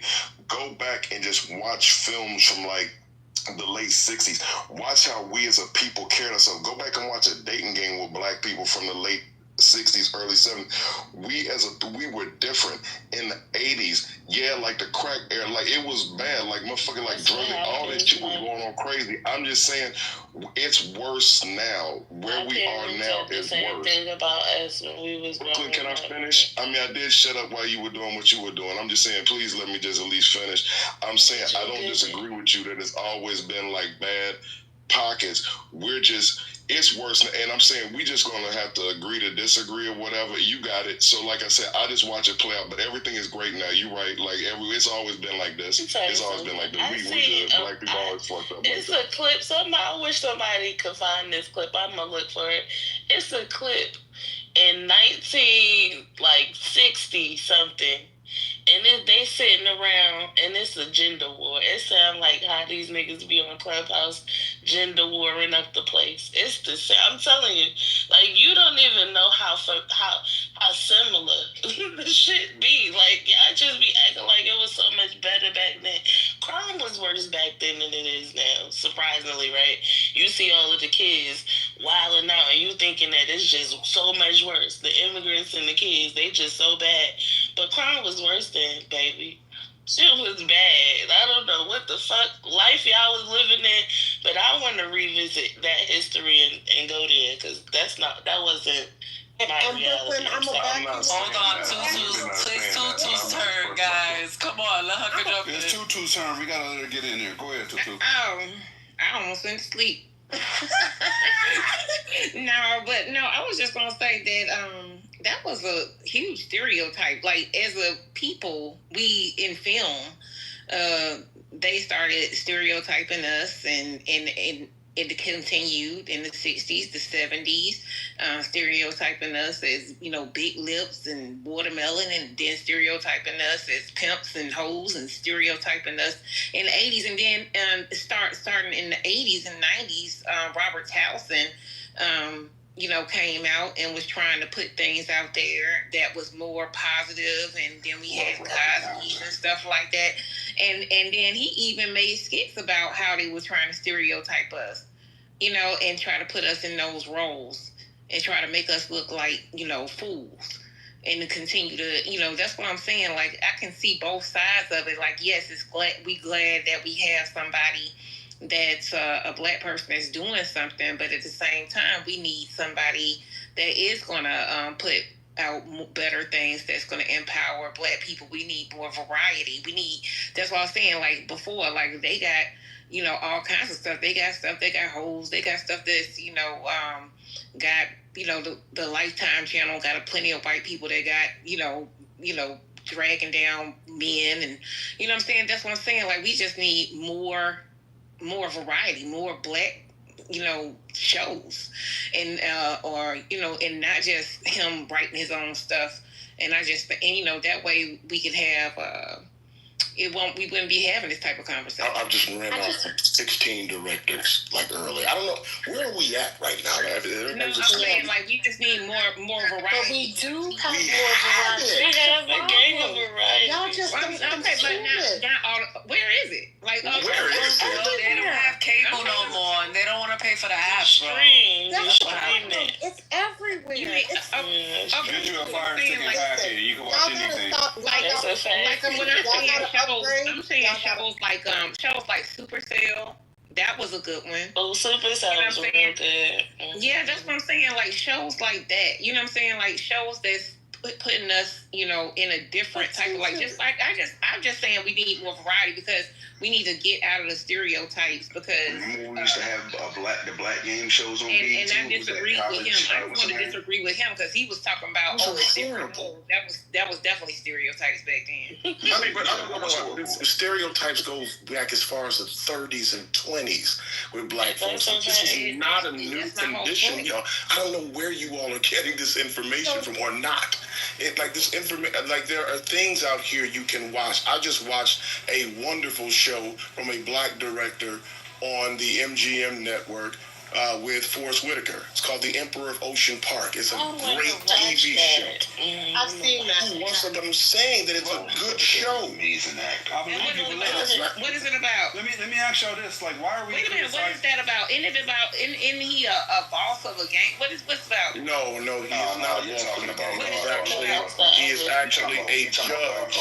Okay, I'm thinking about Godfather Harlem. He is a judge who has 3 children with whom he leaves a legacy, and you have to get the movie, but he's a judge who's being taunted for the Supreme Court, and he has some entanglements with some people that complicate his children's lives after he's gone. I don't want to say the name of it was again because it's very good. I'm just saying it's a good film. Just look at it. The name of it was again. It's called The Emperor of Ocean Park. I'm just saying that's just one of many.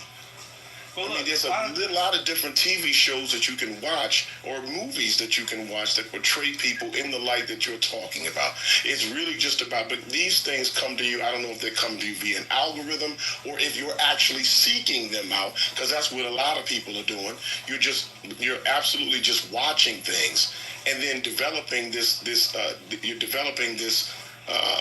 muscle or developing the notion that there's only this to watch. But there's plenty of things that you can watch. You're just not watching it.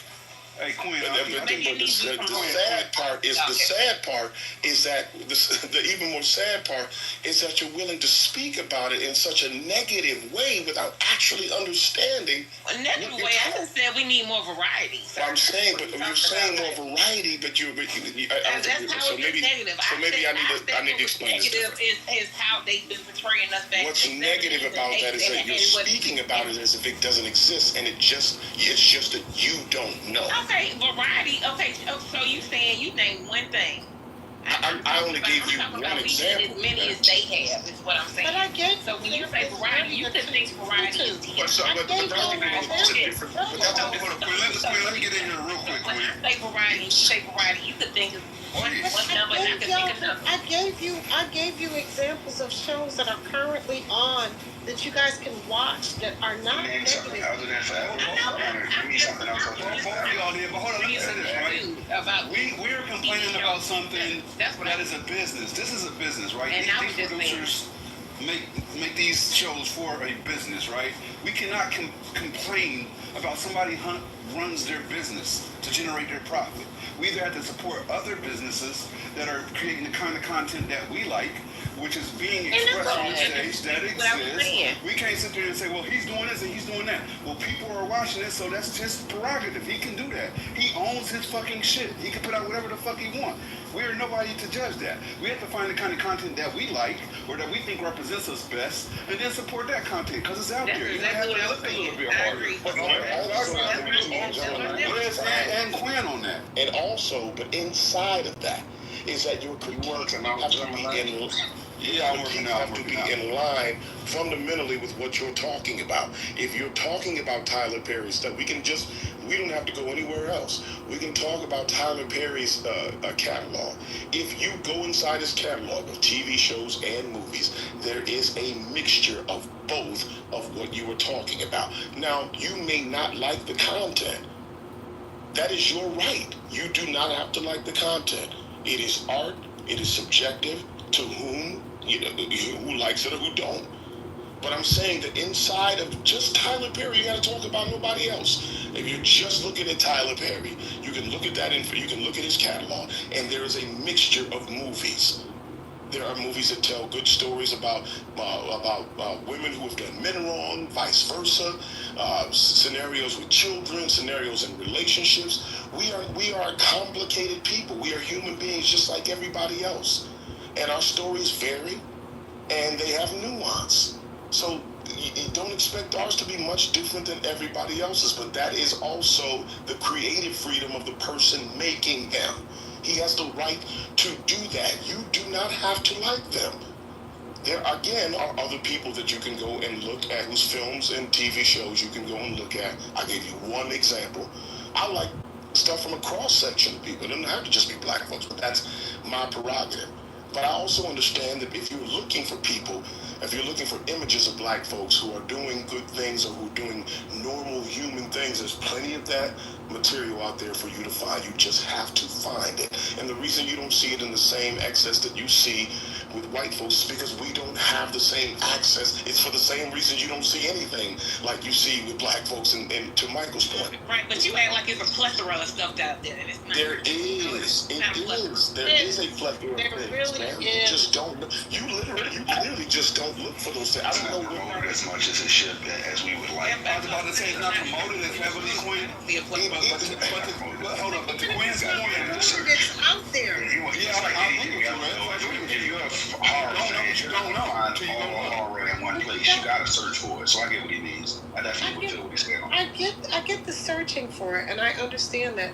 But I find these conversations so weird to me because, like, I will watch something and, like, all of my friends will be like, "Girl, did you watch this? Did you watch that?" And I'm like, "Yeah." And we're having these conversations in my friend group about these things, and it's only on Clubhouse. I find, this is my personal opinion, that I hear these very, like, isolated conversations. It's like, hey, y'all need to go outside. You need to go outside. Y'all need to explore shit. It is weird to me that we think that Tyler Perry is the end all be all. Oh, no, I never said that. I didn't anyone saying that. I didn't say anything. Listen, He's just the most dominant and known, that's all. He's most predominantly known because he has the biggest studio and he's also a billionaire. And I get that, Gemini, right? But here's where my problem becomes. When you have other people like Ava DuVernay, right? I watched Queen for years. And that show really was an amazing show. It showed a strong black family, a tight-knit black family. You mean Queen Sugar? Is that what you're talking about? Yeah, Queen Sugar. I love that show. Yeah, well, I related because the brother became a single dad at one point in time. So I that's what brought me in. I got it. But here's the thing. Guess what happened? The show lost ratings. Because you know why? It started talking about social justice issues. It started addressing social issues. It was talking about racism in the South and talking about what their family losing their land, trying to reattain their land. All these things they were talking about. And the viewership went down and they lost the show. It started like that, though. That's what the crux of the show was, though. But Mark, what I'm saying to you, Marcus, is this. The point is, that show should still be on air. Ava DuVernay did an amazing job with that damn show. But again, viewership went down, and black folks didn't want to watch that. You know what they wanted to watch? They wanted to watch Love and Hip Hop. The Real Housewives. If you want to talk about some shit that's some real, let's talk. Let me talk. You can't even highlight that on this platform. Let's let that go. I'm gonna spit real quick. You want to talk about some shit that really exploits fucking black people? Reality fucking television 101. Period, point blank. From all the way when it started with fucking Flavor Flav, who I love, and he's a great person, he's a great human being. I've met him. He really is. Solid fucking dude, okay? But I'm telling you that they exploited him when he was in his worst. He's at one of his highest points in his life right now. My favorite crackhead. Bill is a talented. Let me tell you something. That dude plays 16 instruments. Like, he's a super dude. Yeah, he's a bird type. Speaks multiple languages as well, I believe. That he's part. a very intelligent guy. Very intelligent. And I'm saying this to say to y'all that at the end of the day, we are worried about Tyler Perry's movies, which is literally fiction. And some of it actually is based on historical stuff because he's written some stuff based on historical stuff too. Okay, like again, the 6AAA, okay, which is one of my favorite movies. Forward to the women that paved the way for me to serve. But anywho, the point I'm making in saying that is that there's so much content out there to consume, but we don't support the positive shows when they come on television, so they don't stay around long enough for us to really get to know them, enjoy them, because after 2 or 3 seasons, we get bored and we go right back to watching fucking Portia and her Portia bullshit with her and fucking this divorce and the this and all the fucking drama that goes on. You talk about my friends like on stage, come on. You know I love her, but you know. No, but I do. You're making me an absolute. Can I make a recommendation though, real quick? Before you do, quick, because I was waiting. I'm sorry, Rez, I interrupted you. I don't even know what the look, and that's y'all talking about. We watching Portia, but then you got people like me don't even got a reference point. So y'all still watching that fuck shit? Or y'all won't be able to even give that tag like that, right? Well, I know this. So, I mean, that's a little bit different. Both of y'all knew it. Both of y'all talking about how diverse we are. But anyway, we're gonna move past that. I just know her, but I watch the show. I'm making a point. Everyone watches Housewives of Atlanta. That's why it's been a I'm not saying you guys, but once again, they are on over a decade, okay? Yeah. Correct. Their views are coming in, the ratings are coming in, and that's why it keeps coming back on. Like, let's cut it out. Basketball Wives, come on. I don't watch that shit either. But let me say this. Y'all don't be talking shit about Mona Scott Young, Lenny from Tubi, and freaking Zeus Network. And come on. I think we don't talk about Y'all complain. This is like y'all complain about the immigrants, but y'all don't complain about the fucking owners of the business. Has anybody seen the Vince Staples show? Has anybody seen the Vince Staples show? Have anybody on this platform? Yes, Vince Staples. Yes. Watch that. If y'all asking for a programming, that shit was dope as fuck. Check out the Vince Staples show. It's on Netflix if you want some good content. Well, can I also make a recommendation? Go ahead, Brooklyn. Go ahead. I was just saying that the beauty of us living in this day and era, this day and time, is that you can record shit. You can watch everything. I watch it all. I watch reality. I watch dramas. I watch sitcoms. I like TV. And I understand I can separate the entertainment factor, and I don't use it as a real world reference, so I don't get caught up in all of this shit that y'all be talking about. But you can watch it all. You can support everybody if you want to, or if you don't, then don't. I don't see what this shit is getting me. I hate Kevin Samuels, but I will call every Tuesday to ask him about this and that. Like, this shit is crazy. I look at what I want to look at, what I don't. That's it. The fuck. And don't let your kids watch nothing. Like, earlier, Rez mentioned Mara Brock-Akil. She's a television producer. She's a director. Does anybody here know who Mara Brock-Akil is? Besides us? No, I don't. No. But I guarantee you, if I say she did Girlfriends, if I said she did The Game, or Being Mary Jane, or Black Lightning, or a show that only lasted 1 year that I loved to death was called Love Is. Yep. Or the newer show that she has on Netflix called Forever. Now everybody is familiar in some way with Mara Brock-Akil. Now you may not know the director, but you know their work. So I'm saying all those things I just named just came from one person that we don't even know. So I mean, there's plenty of people. There's John Singleton, who started off Snowfall, which I thought was absolutely great. So I mean, there's just a lot of millions of other things. What happened? He said black trauma porn. Like a lot of this stuff was. What the fuck is black trauma porn? I don't know. You saying shit? No, that's a real thing. Yeah, it's a real thing. You make me mad. Hold up, black trauma porn. No, it is a real thing when you speak about filmmaking. It is. Yeah, it is. Black trauma porn is when it's like slavery or hood shit or drug dealing like that stereotypical shit that comes back to black culture. What is the stereotypical shit? I just said it. Slavery, thug shit, drug dealing, Jason's lyric, Menace to Society. Listen. History, please. Listen. Somebody, wait, can I? I'm trying not to yell, and y'all making me want to yell. These are things that are happening or happened. I don't understand. What is this black trauma shit?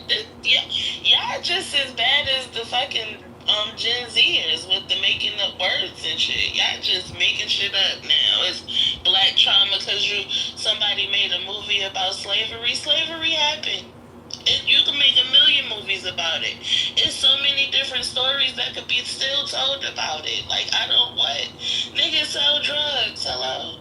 These things are happening in real life. I don't. Why is it? There's so much more to us as a culture, though. Yes, it's all of it is what we're trying to explain to you. All of it is shown. It's not just the ghetto shit. It's not just the slavery. You have to dig deep. It's a lot of film that's out here that's deeper than that you can get into that has nothing to do with none of the hood shit or no slavery. It's historical pieces. It's things that's representing people in a good light.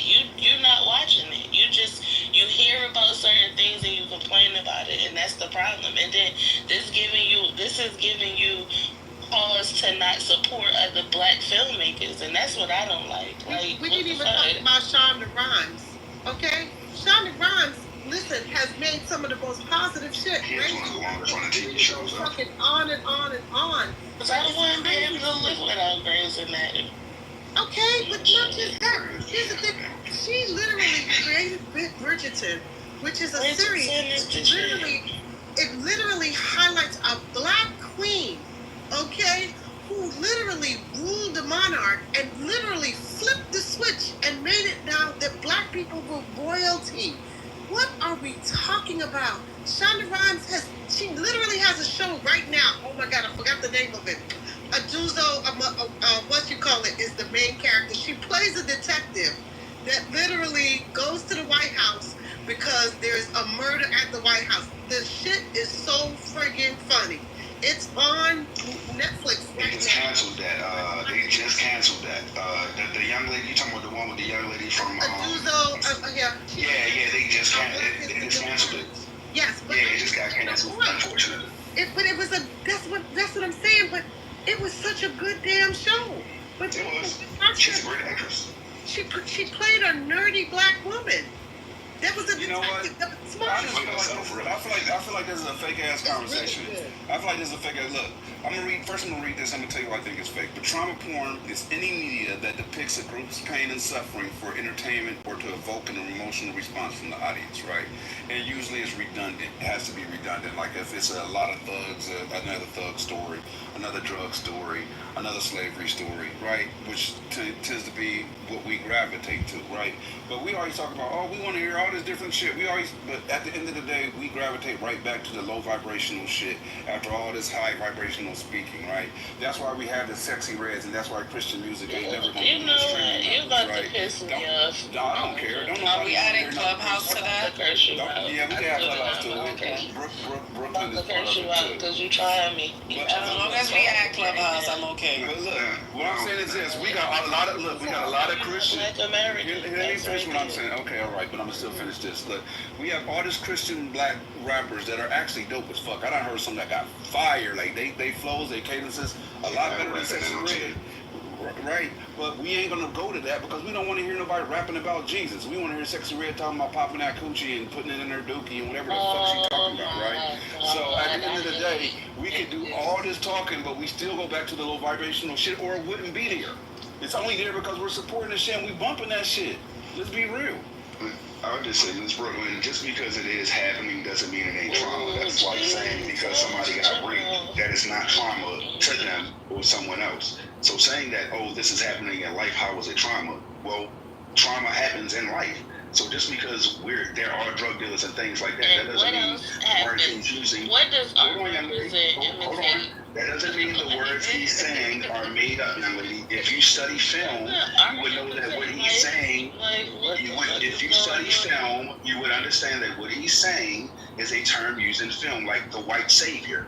I mean, if you've ever seen The Last Samurai or the Great Wall, they always got a Caucasian guy that's in the movie that comes and, oh my God, he's the greatest warrior, even though it's another person's culture. He comes in there as a homeless person, and they teach him how to do karate. He's the best karate person ever in history, even though it's not his culture and it has nothing to do with them, and they've been studying their whole life. He's been doing it for 5 years, and he saves the country. That's called the white savior. There are plenty of movies like that.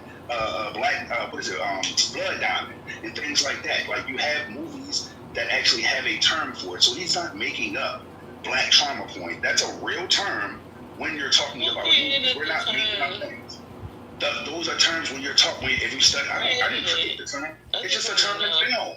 It's a term that they use in film. I don't know who created it. How you gonna get mad at something that exists? Like, we didn't make it? Of the name. That's like, do you want to know who made up the term white savior? Yes, I do. I want to know. That's what Google's for.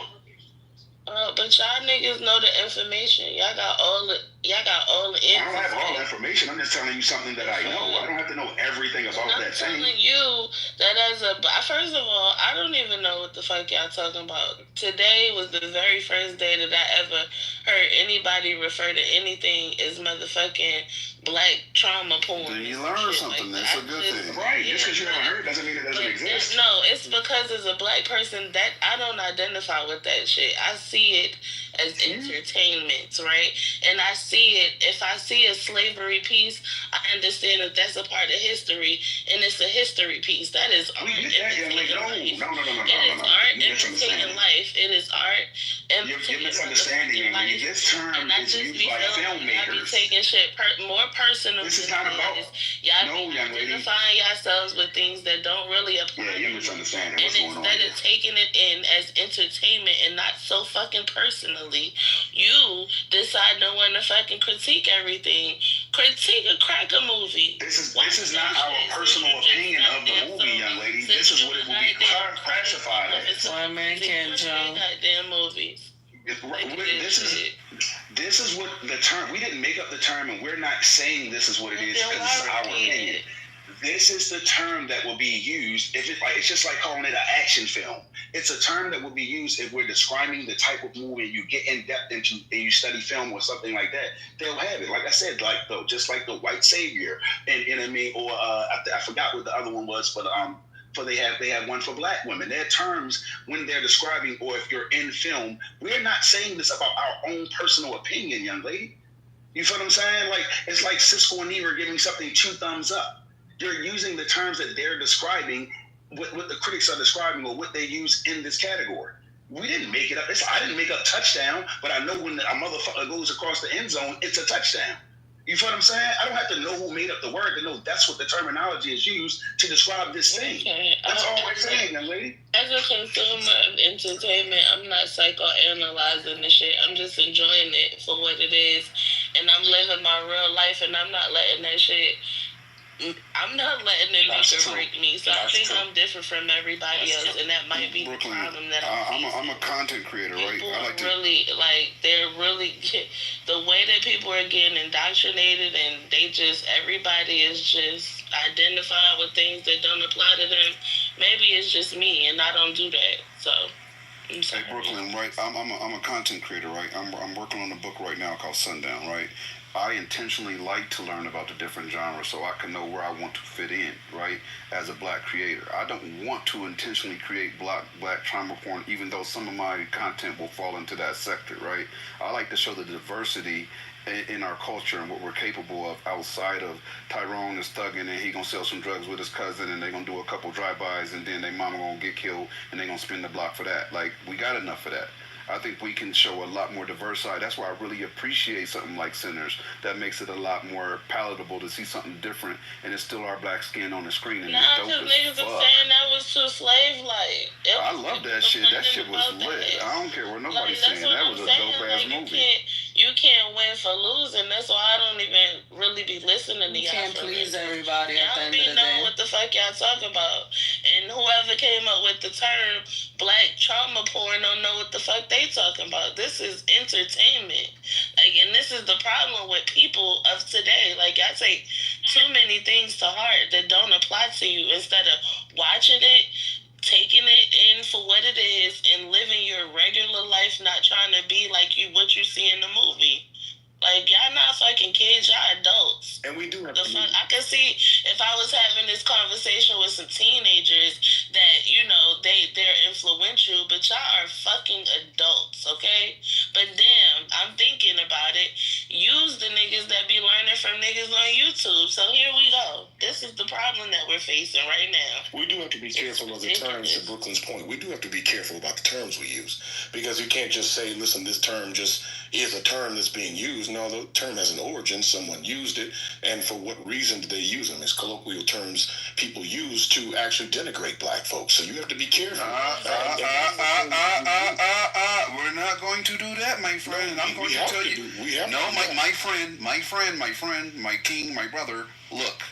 It was made by blacks that are against being stereotypes. It's for us, by us. Well, this ain't some white shit. I've not seen that. Well, then I got a link up top for you. I got a link up. You don't even got to look it up. I'm doing it for you. Okay. Go ahead and click the link up top and get familiar. This is for us, by us, right? This is not white saying, oh, that's some black trauma porn. This is black content creators saying we intentionally want to share more diverse, positive stories about our culture and stay away from the thugging it and drugging it every motherfucking content create content. This is not an explanation of the use of the word. Creators. That was. Oh, we gotta add the content creators after reality TV. We gotta add the content creators to there. I agree with you. This is all medium. This is not. First of all, this is. I just want you to get familiar with the term and what it's about. I know. I'm looking at the term, but I'm looking at the origin of the term. That's what I'm referring to. So if you're talking about the origin of a term, listen, there are people on this app who use terms like bootstrapping and who use terms like I don't know, some of the other colloquial bullshit that some of the people use. But that one comes to mind. When people use that term, it seems harmless until you actually understand where it comes from. So I hear people saying that as a means of people rising up out of their situation or being assertive enough to be, or being assertive enough to rise out of their own situation. But that's not where that term originated, and that's not what it meant, and that wasn't its original use. So my only point is we do have to be careful about the terms that we use, because sometimes it is an appropriation of white supremacy. You have to be careful about those things. Those terms are used to denigrate black folks. So I'm not saying that this is one of those things, and we do have to be careful. We can't just summarily dismiss where the term came from. We have to find out. It is one of those things. He said it was created by black content creators. Now, these the same niggas that got on the fucking internet and complained about the Essence Festival because it was too many African representations. You motherfuckers get on my nerves every day. You didn't see all of the homes. Yeah, you didn't see all of the homes. You didn't see all of the homes here too as well. It was room after room about that. Room after room. I don't expect any differently on this app. Just put it this way, like my second don't have the place to I guess. That's all I'm saying. That's a stupid you can't conversation. win with these stupid ass people. So to take anything in that a content creator say, I might have took it seriously if you had to say a psychologist, a black psychologist said it, and I might have considered it. But you said content creators. There's what y'all be saying. I want you to understand this, right? I'm going to give this to you. The origins of black trauma porn, the phenomenon itself has deep historical roots through the specific term trauma porn, including black trauma porn, emerged more recently, probably in around 2010s, as a critical response to certain patterns in media and storytelling. Here's a breakdown of the origins and evolution. Number 1, slavery in colonial gaze. Number 2, minstrelsy in early film. Number 3, civil rights and documentary media. Like, do you get where it's going? Do you understand what they're saying?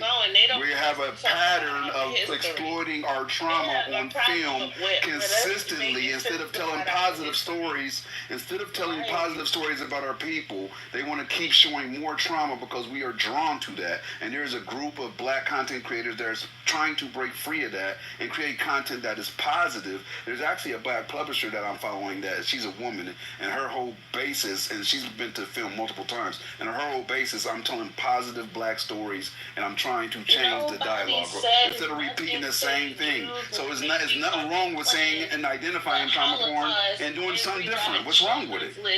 Nobody cried. The Jews don't say this now. One thing about it, I don't care about what the Jews doing. They will play Schindler's List till the cows come home, and if it's another movie that they could come out with that's going to what do we care about the Jews? What they got to do with us? What I mean is, what you're saying is, it's a bunch of black content creators that are complaining about black people talking, making films, making art about their history, just because their history wasn't fluff and wonderful all the time. They're making content about their history. Who the fuck are these black content creators to tell us that we can't talk about our history and to call it trauma? Because when I hear, if I see a movie or anything about civil rights or slavery, I don't feel traumatized. What I feel is pride, because look how far that came.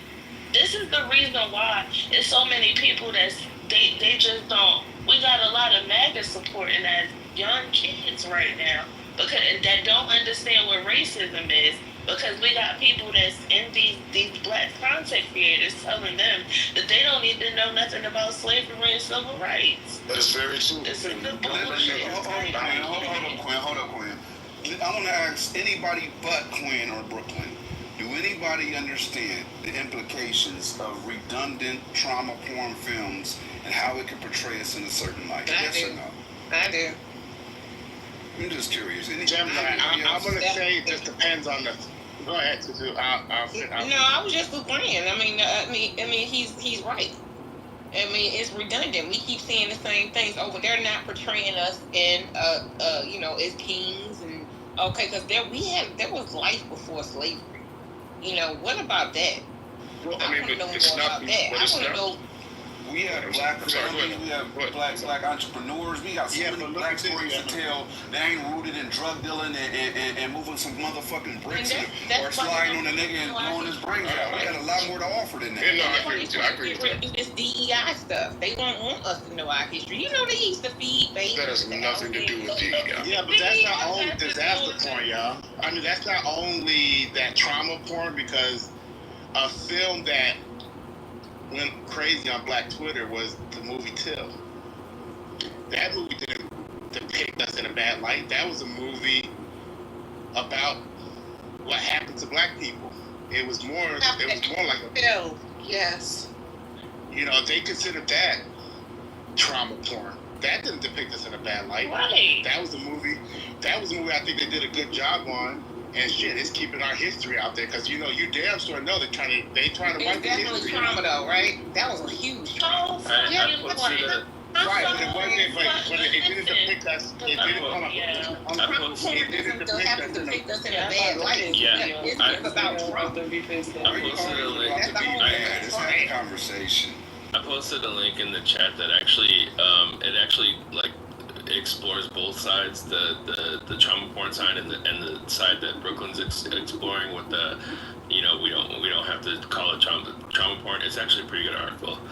It's a CNN article. But yeah.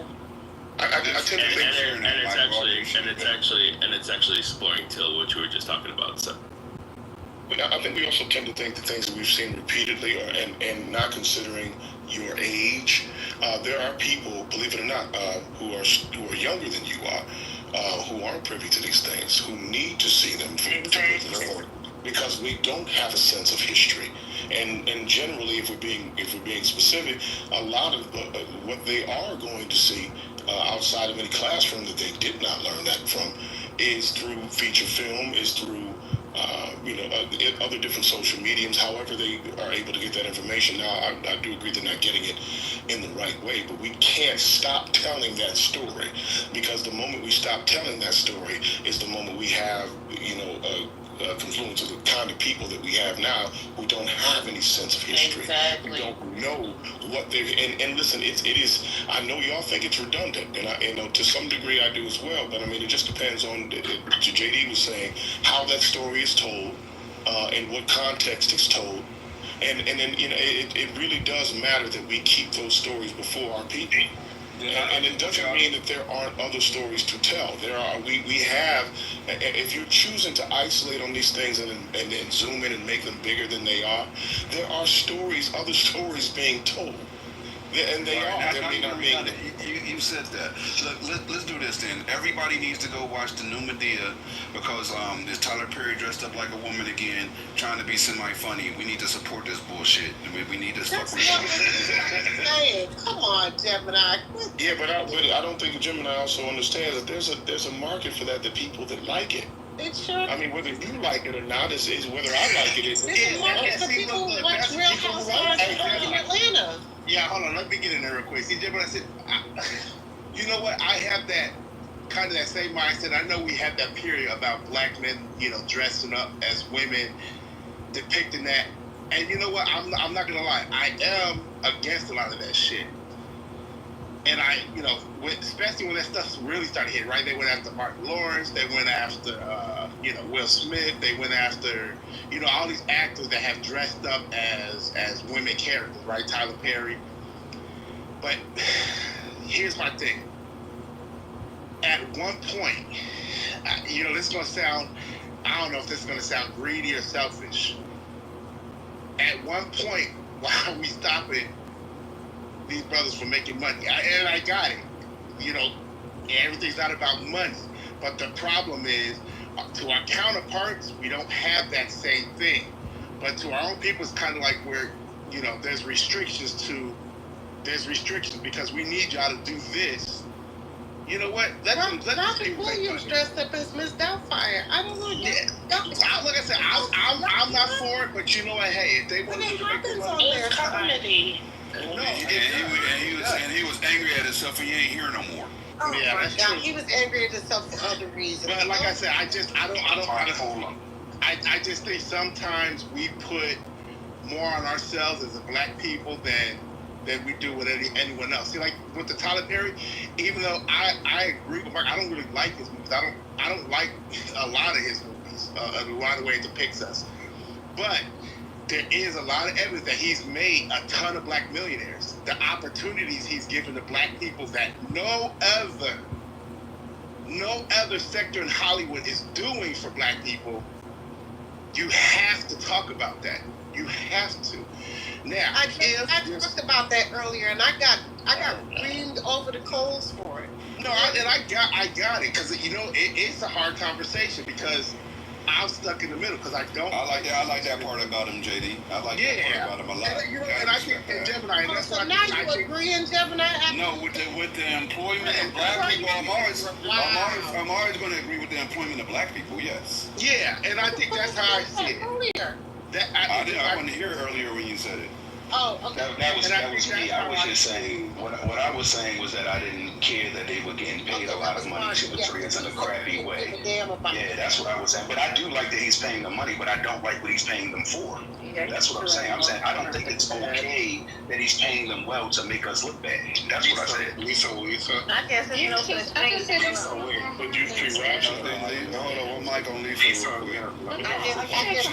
alive. Hold on. There's no such thing as sellouts anymore, huh? Lisa. I was just saying he does want to play them good. Sellouts. I don't care for him at all. So we can talk about him all night long. I'm glad he's employing black people. He should. He shouldn't get no cookie. What do you need, a prize? He should employ black people. That's who his audience is. He's making his money off of. You guys, I'm telling you, you guys set the bar very low. But it's good.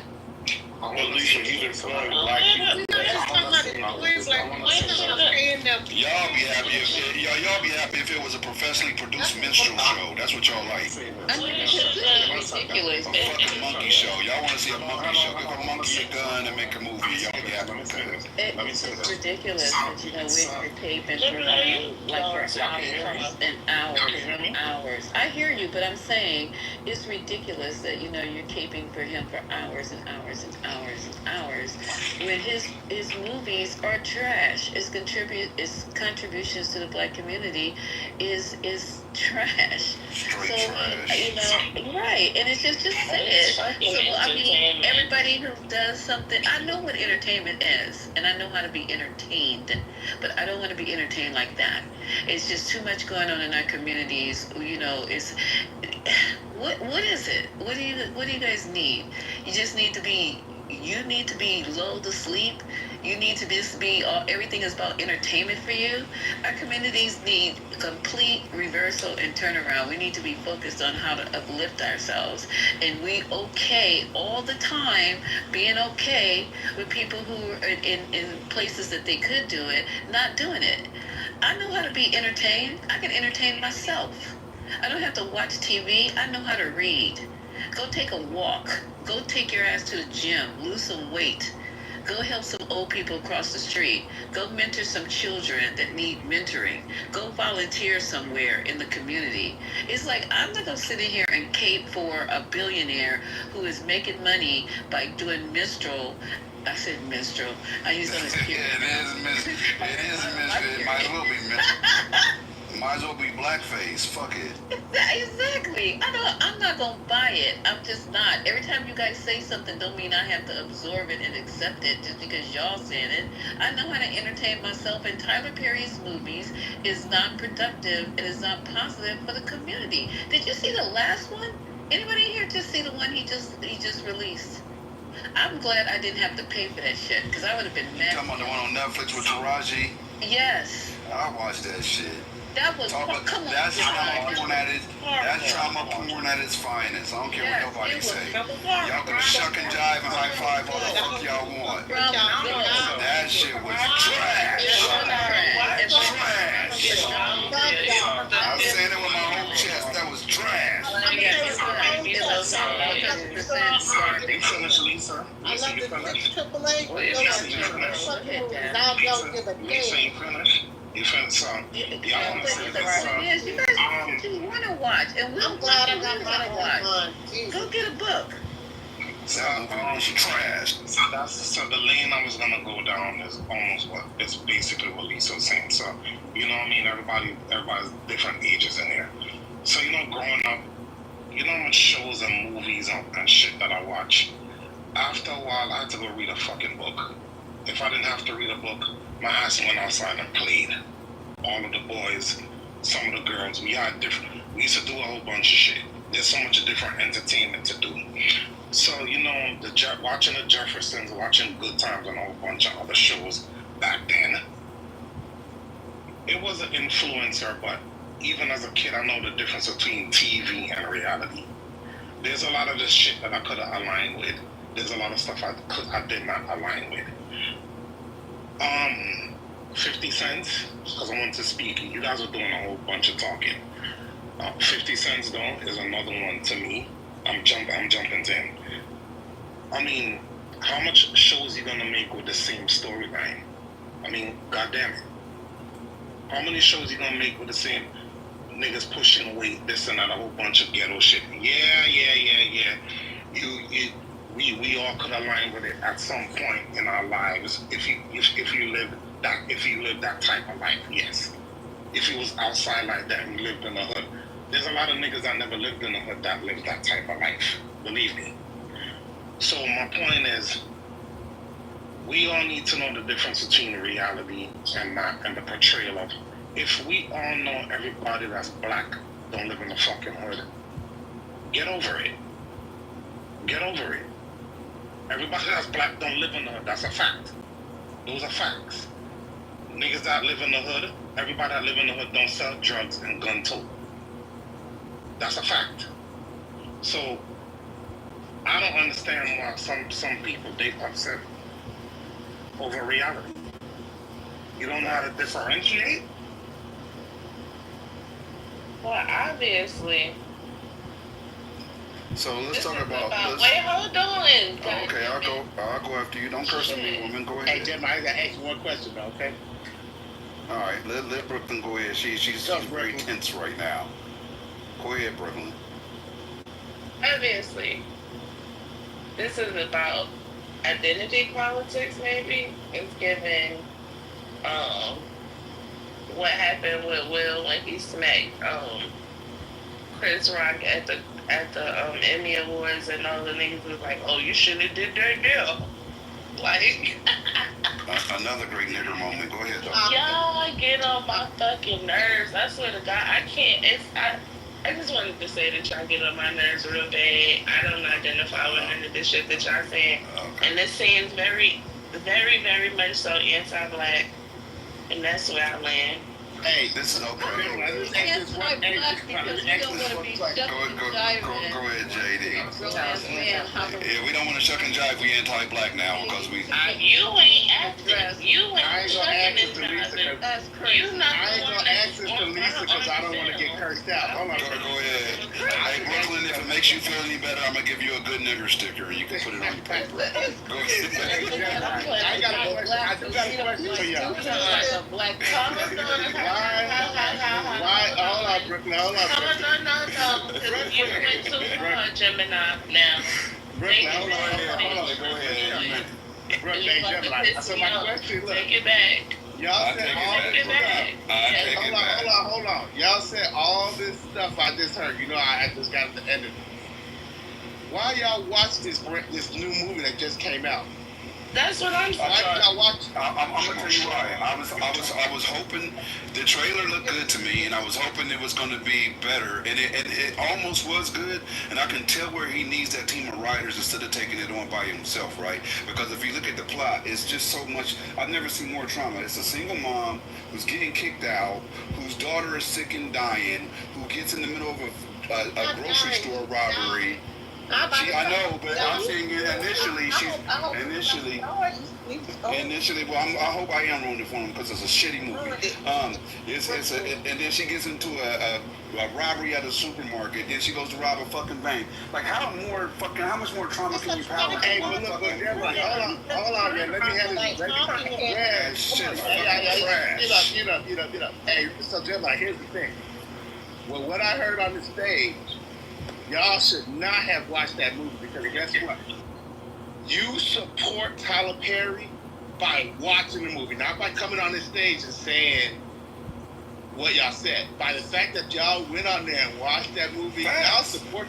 I don't mind supporting them if I think it's a good movie. I'll watch it. I was hoping it was a good movie. Me too. No, but look, you knew. I was mad after 10 minutes, but look, y'all say y'all didn't even like it. Why even watch it? But look, y'all knew about Tyler Perry movies. You guys said tell me what to watch. No, I'm not. I'm in the bed. Yeah, but hold on. I'm telling you. Just like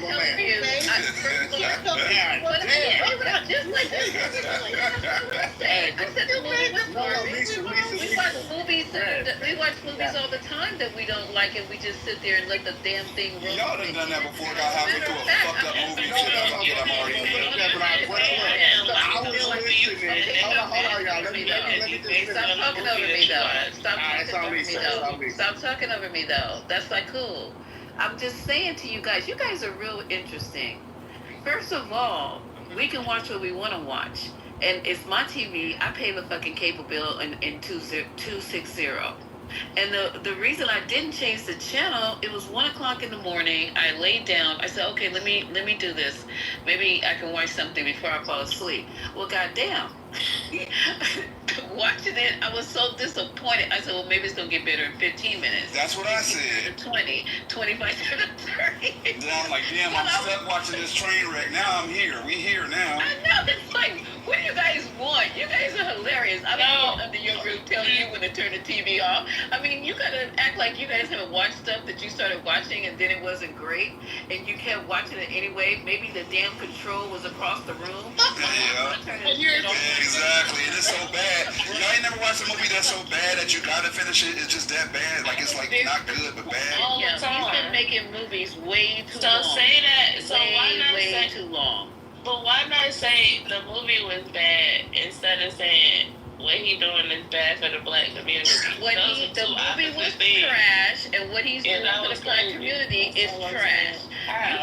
Why can't you be a positive? Explain it.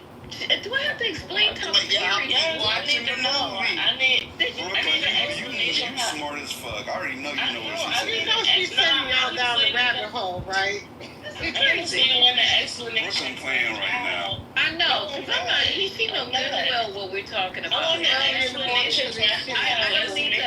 to do that to have a conversation with you. I don't need to do that. I want to know how is he making the community bad? Like, look at the stereotypes. All the reinforced stereotypes, that's how. All the reinforced stereotypes that he had. Okay, the whole situation with Tyler Perry and the ex-baby mama, and then the baby mama married a rich man for the money for the children, and then the children, then the girl dates a guy who's in prison. What, can I just keep going? Can we just keep going? Shit's still happening. No, because he's It's still happening. So what?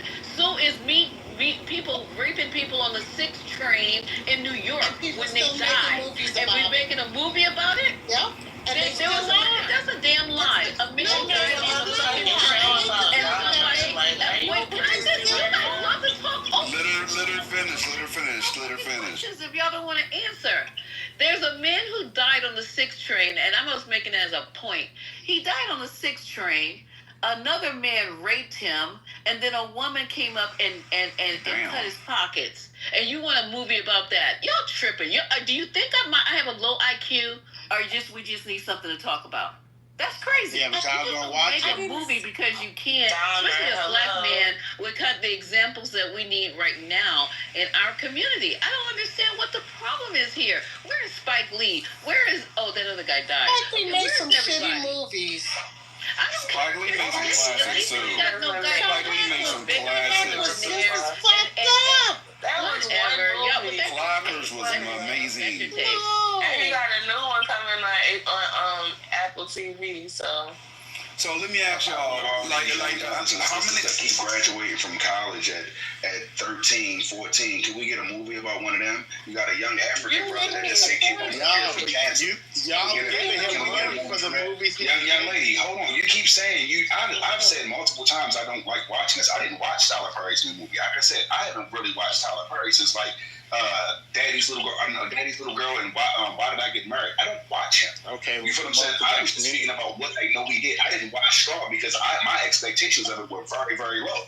So I didn't want to get up like these two and get caught watching it and be disappointed. I'm not going to do that. So I'm not complaining about what he's doing now. I'm just saying the images he's portrayed, he can do better. But I didn't say all of his stuff is that way. Just like I didn't say he's the only one doing it. It's a lot of them doing it. Just like I also agreed that there are a lot of other things we could watch to support positive images. But we don't do that. So why keep putting up the negative stuff? I mean, why not force people to watch the positive stuff? Why not do that? Why not put out more positive stuff than the negative, crappy images that we see every day? That's like when I used to tell people I can't stand Little Boosie music. Why? Oh, he's real. He talked to real. I don't care if he talked to real. I don't want to keep hearing him talk about the same thing over and over again. I don't listen to drill music or none of that garbage. I listen to somebody that's going to teach me something or tell me something. J. Cole's probably the last new artist I really mess with. So, we got to talk about what's really going on out here, that we're not really supporting the things that's going on. And then y'all say, why you not? Then we sit here telling y'all, like you mentioned a couple movies, the other brother mentioned a couple movies and things like that. Why aren't we watching them? Why are we watching them? But that's my point, Gemini. And the point I was making to you is that there have been shows. Okay, The Residence, right? Which was the show that I was talking about. Okay, The Residence is a good damn movie. I mean, a good damn show. It came on for one season and they literally canceled it as it came on. It had low turnership. It literally was about it. You know who the principal role was? It was a black woman, a dark-skinned, chocolate, educated, nerdy-ass black woman. And nobody supported it. And they didn't even renew the show. That's what I'm trying to say to you. And I'm making the point and saying to you, Gemini, that at the end of the day, Mark,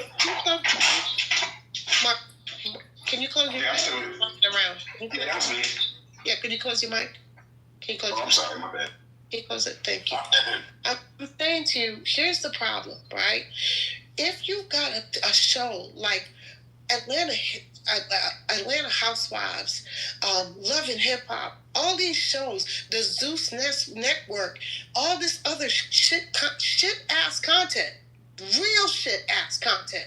Motherfuckers fighting, beating each other up, stealing each other, man, sleeping with each other, all this reality TV shit, okay, that we don't talk about. That's really impacting our community because people are literally who are nobodies becoming somebody on television, overnight stars.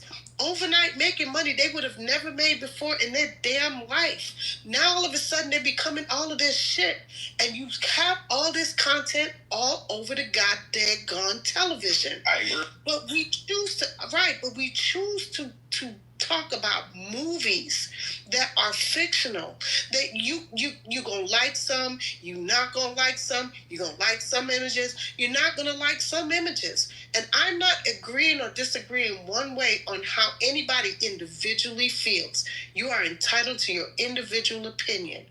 What I am saying is, from the collective good, if the conversation is going to be moved as into what is negative programming, then we need to talk about all of it and not just point fingers in one direction, because it's not a one-directional situation at the end of the day. And my mama told me something a long time ago. If you don't like something, leave the shit alone. So guess what? If you didn't like Tyler Perry, and I figured you wanted to give him a chance one more again, guess what? And you didn't like it this time, just go on about your business. You ain't got to watch Tyler Perry. But you got a lot of other really amazing Black producers, film writers, directors out there like Lena Waithe. You've got Ava DuVernay. You've got Shonda Rhimes. You've got a lot of damn content to choose from. And Tyler Perry should not be the end-all be-all for us to constantly dig at his content when we are not looking at anybody else's. I decided, one second, Marcos, that was a very good submission, Rez. And what I would like to do is, I think I'm going to start working on a series. I'm going to call it the Monkey Minstrel Show.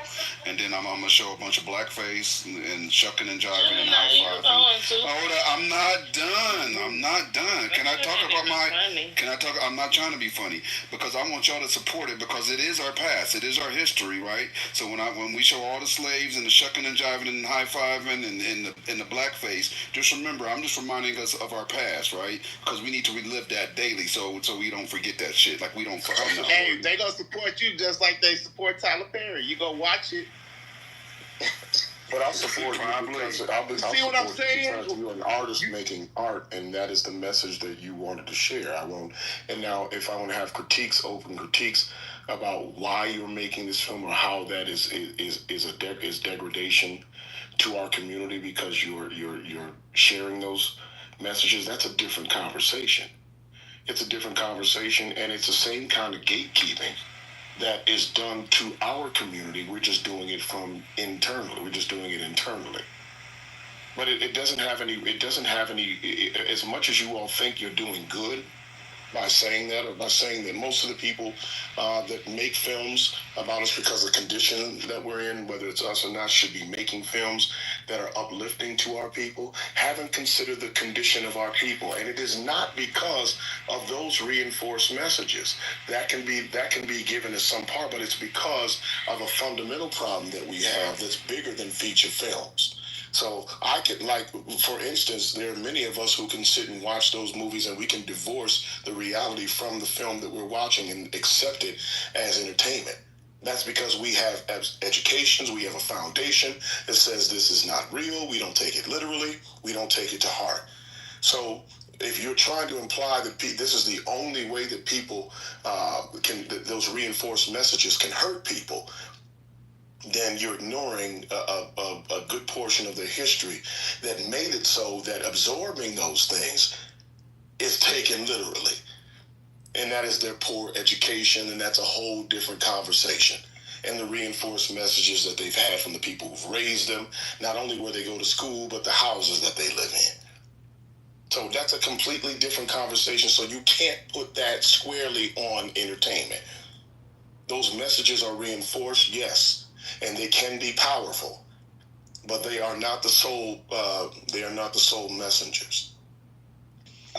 I had an expectation, and then it might have just been me.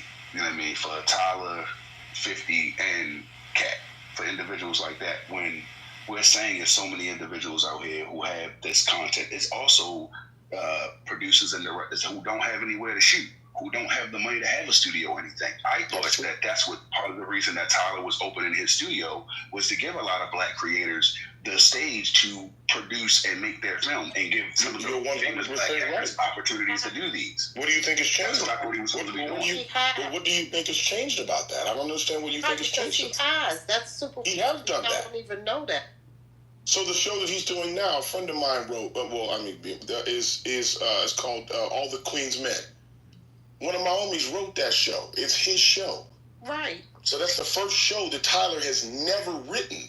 That's a part of the Tyler Perry universe. Okay, so he's done it with one. So y'all just said he has I thought y'all about to name like 15 shows he did it with. So I'm not saying that I don't know he's like, hold on, calm down, young lady, calm down. All I'm saying is, of course, people don't know he's done it because it's one show that he named. Y'all said it like it was about to be 5 or 6 shows. That's all I'm saying. I'm not blaming you for putting it down. I'm not. You're overreacting. I'm not putting it down. Yes, I'm just saying the way you express it, like, oh, he's doing that. He's doing that. Like, you were going to name 5 shows he did. He only named 1. Tyler Perry is trash, man. He's fucking trash. The point I'm trying to make to you is that it takes time to develop a show. It's not. I understand. Hold on, young lady. I'm not stupid. Please stop talking to me like I'm dumb. I understand what you're saying. I'm just saying the way you expressed it was like it was a bunch of shows that were already out and I could find them, young lady. That's all I'm saying. You always just looking to react. You don't listen to anything. I've been listening for a while. I've been quiet. No, because all you keep doing is reacting. You don't listen. No, I listen to what you say and I bring it back, and then you just don't want to stand on that, young lady. You don't add context when you first say something. So I take it for what you say, young lady. So when I said what I said, and y'all both said, "Oh, he is," and very excitedly, like y'all was about to name 5 or 6 shows. Yes, he's doing awesome. If he named 1 show, that's great. I'm not saying he's not doing it. I just said that's what my expectation was. And y'all didn't name multiple shows like he's doing it a bunch of times. All he's been producing is his own stuff. Right, but here's the thing. The problem with that's a totally different conversation, and you keep moving the goalposts. So I'm not moving the goal. I didn't say it was something wrong with him. I was just expressing an expectation that I had. You just told this woman, hang on. You just told this woman about interrupting, but you keep doing the same thing. And I don't know why you keep doing that. Either you don't see it, but you're doing the exact same thing. So you're not listening effectively. I didn't say any of that. And you keep moving the goalposts. It doesn't have to be 5. The example is that he is doing that. To what degree doesn't matter. That's a different conversation. I'm telling you that he is doing it. And it is the first time that he's done it. And then the show is 2 to 3 years old. So maybe this is the beginning of him doing that. What you don't know is that he is very proprietary about his position. You don't know what it's like to be Tyler Perry. And I'm not asking you to. I'm saying that he's extremely proprietary, he's extremely protective about what he has built. So yes, maybe he's going a bit overboard with some of the things that he's doing. But he's being protective about it because he's in a very unique position. Whether you like it or not, whether you like the content or not, it just doesn't seem like you're really trying to understand. You're just out to critique. And that is your right. But if we're being balanced in our critique, we have to understand what's going on the other side of the equation too. Okay, I'm happy for Quinn. I'm happy he's putting out positive shows, but and then slow down on that other bullshit because What other bullshit? Well, the goofy shit he put out. Okay, with the thing like the movie last night, like I said, same old stereotypes. I just started talking off the top of my head, just trying to remember the whole plot. So we got Granny who carries a gun in her purse. Going to the store, they all acting ignorant in the supermarket. Then they come out and set somebody on fire at the gas station who was trying to rob were trying to rob her.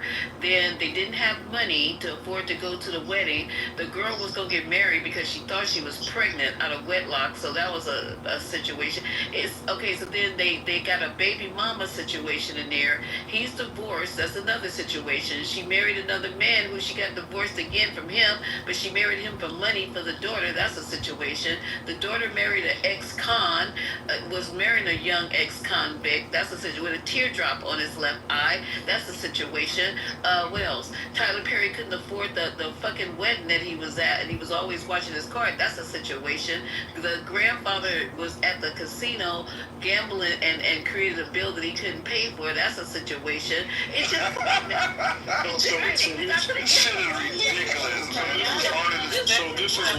this is the problem. But y'all gonna go ahead that monkey shit though. Go ahead. Stereotype after stereotype. But see, Like I ain't fucking black. You got talk over you guys. So I stay quiet. I stay on mute and be cute. And then it was my turn to talk, and I'm saying things that you don't like. You guys are just get crazy. You got to jump off the mic. Everything I said was true, and that's just off the top of my head. Closing my eyes and remembering the plot. It was every stereotype about a black you could possibly squeeze in one movie. And I'm not even done. I didn't even get to the end at the wedding part. So go ahead, y'all. I'm going to just keep listening and be quiet. But what he's doing and been doing for decades, it just needs to stop. If he has a studio, take advantage of the fact that you do have a studio. Make some quality ass movies or sitcoms or whatever the fuck. Do something good. I mean,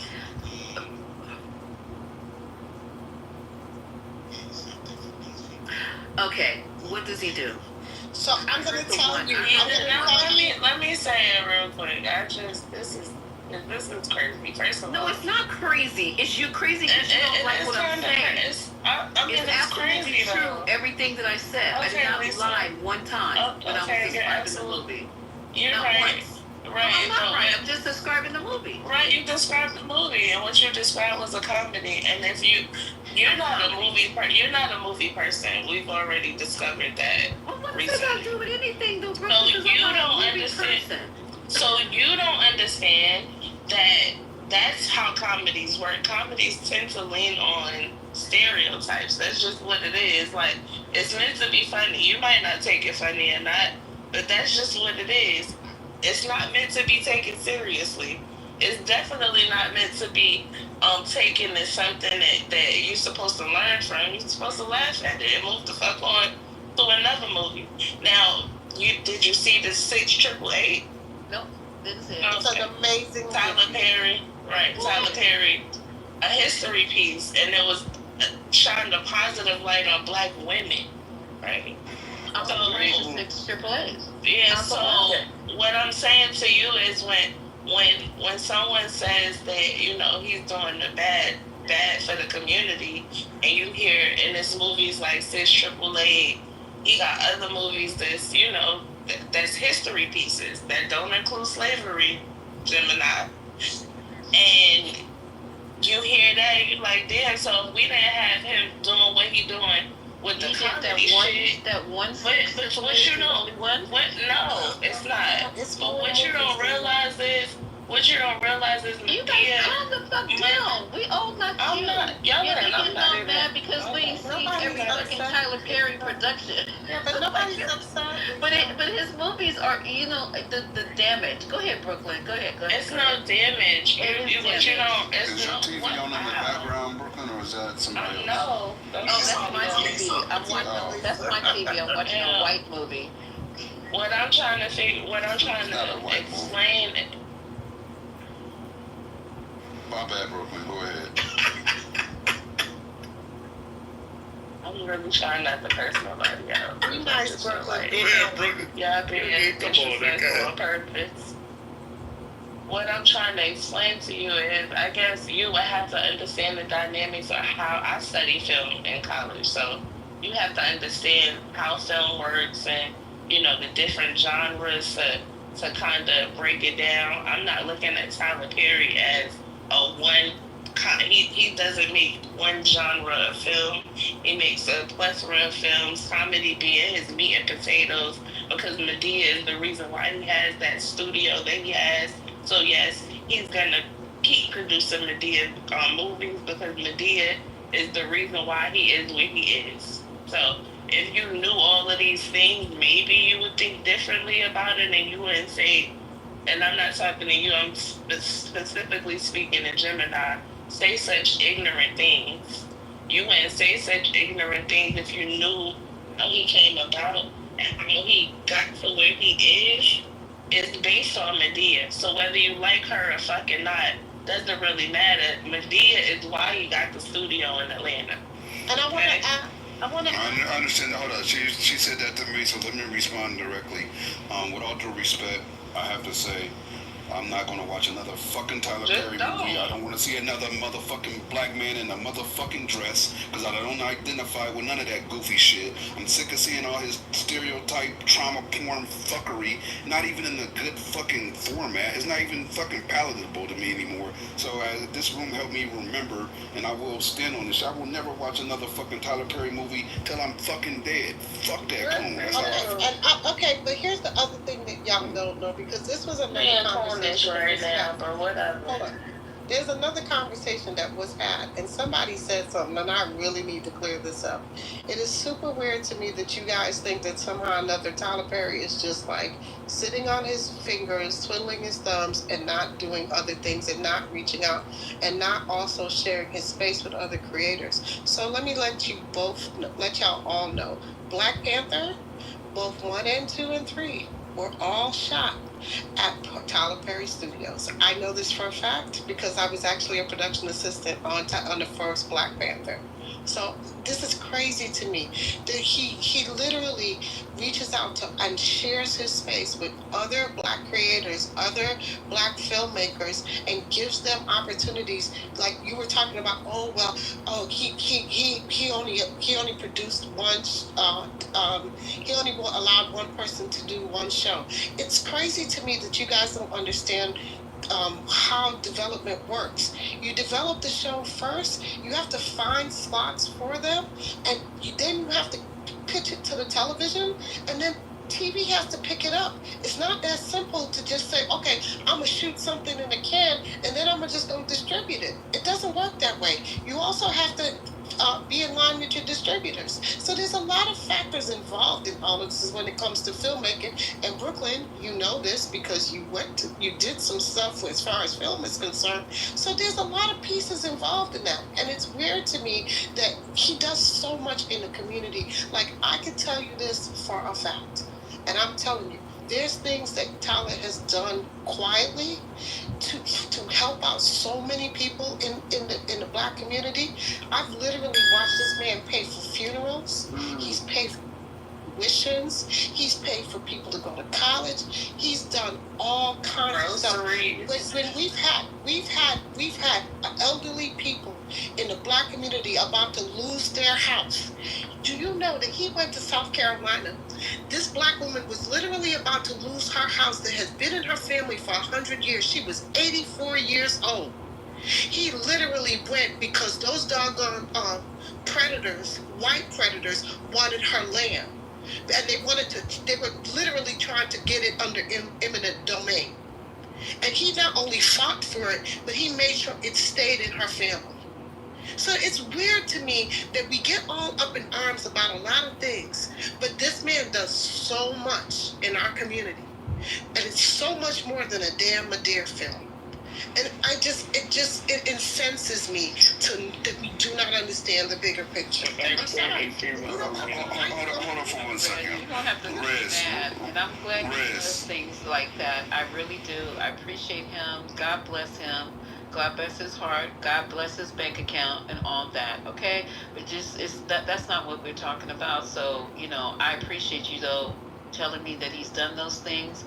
Those are great. And I wish he I wish him the money to keep doing it and do more. But, you know, like, I'm just not going to keep reiterating the same thing, because I don't just like repeating over and over my point, because that's something totally different, what he's doing for the community. We talked about this movie, but go ahead. I agree. I agree. Thank you, Tyler, for helping the community. I really, and I'm not being sarcastic about it, because I fuck with that kind of shit, but, you know. Frank Lucas may sell drugs to the community, then give away turkeys on Thanksgiving. Oh my God. Right.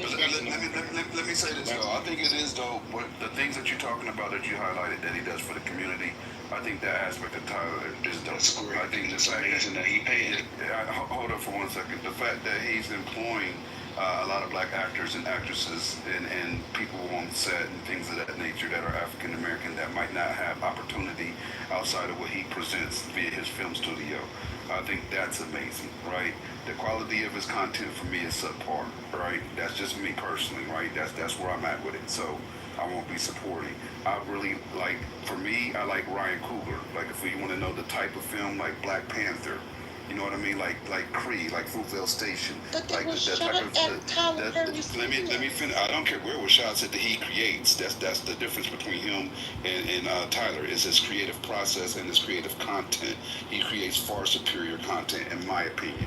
Right, and I do understand the process because I've acted as a financial broker on multiple films. I understand the one sheet, I understand the film slate, I understand the LOIs from distributors, I understand the tax credits, the tax incentives, I understand the whole nine. I've been there, done that, right? So, and I still work with some right now. I'm helping Ambitious TV go public right now. You'll hear about them in about 120 days. They just dropped a film with Nicolas Cage called Gunslinger, which goes on Netflix this summer, right, in late August. I understand the film industry from the inside, but I'm telling you this, I don't respect the fucking rhetoric that he keeps putting out. It's not for me.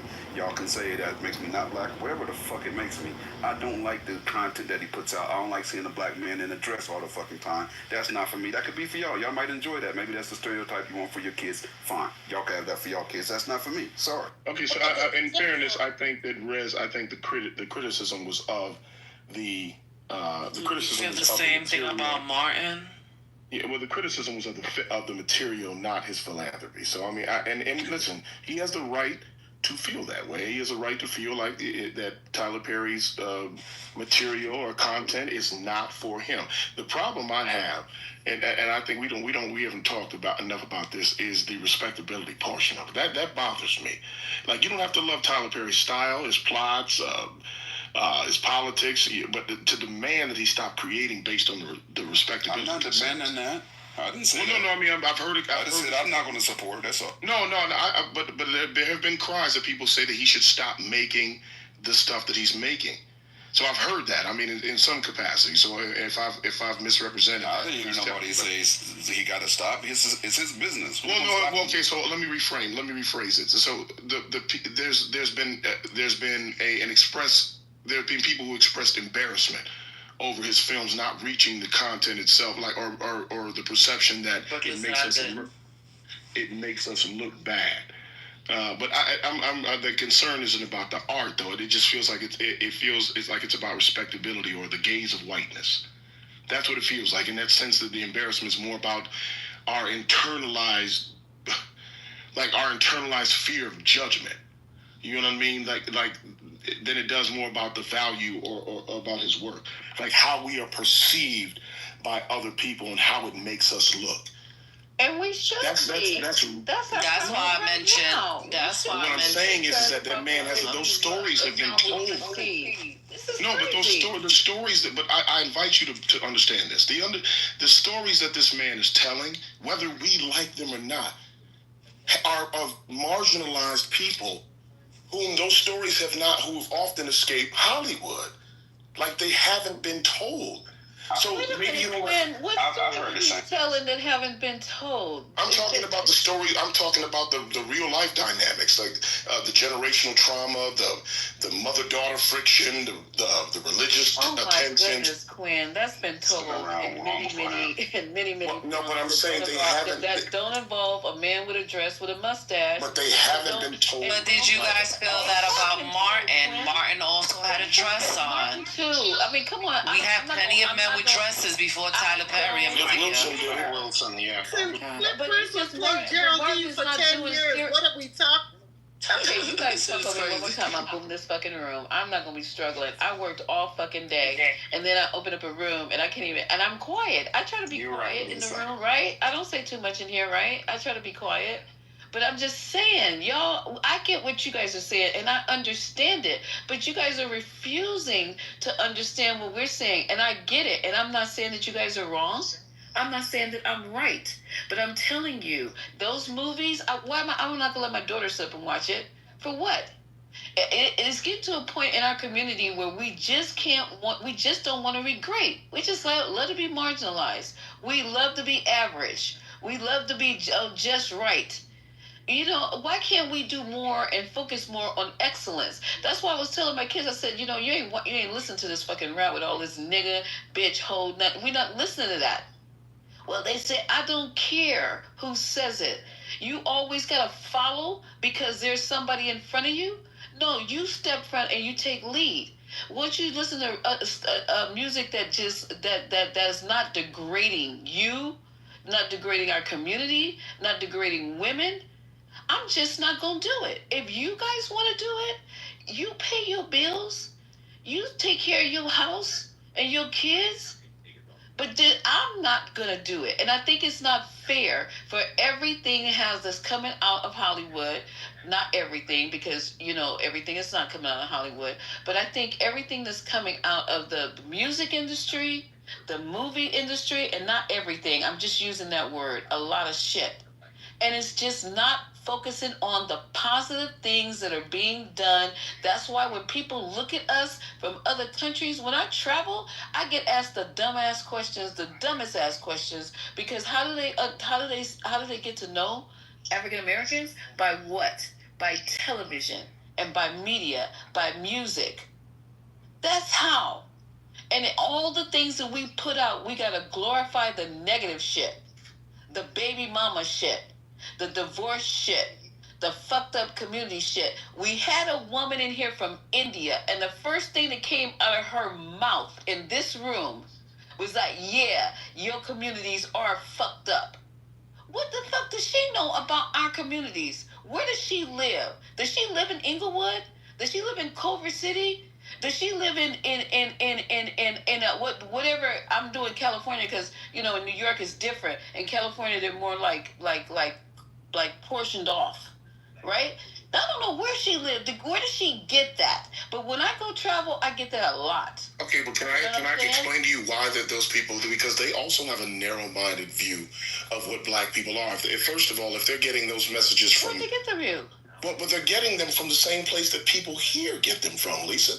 And where are we getting them from? We're getting them from the same mediums, TV, social media, the narratives that continue. Exactly. The narrow-minded directors that make narrow-minded movies again and again, same movie, fucking different title. This is still the same fearful approach that we take about being how we are perceived rather by. I'm not scared of shit. I just don't like it. You're not scared. It is. We're not scared. If I don't like something, don't mean I'm scared of it. I mean I don't like it. This is nothing to do with what you or Lisa like.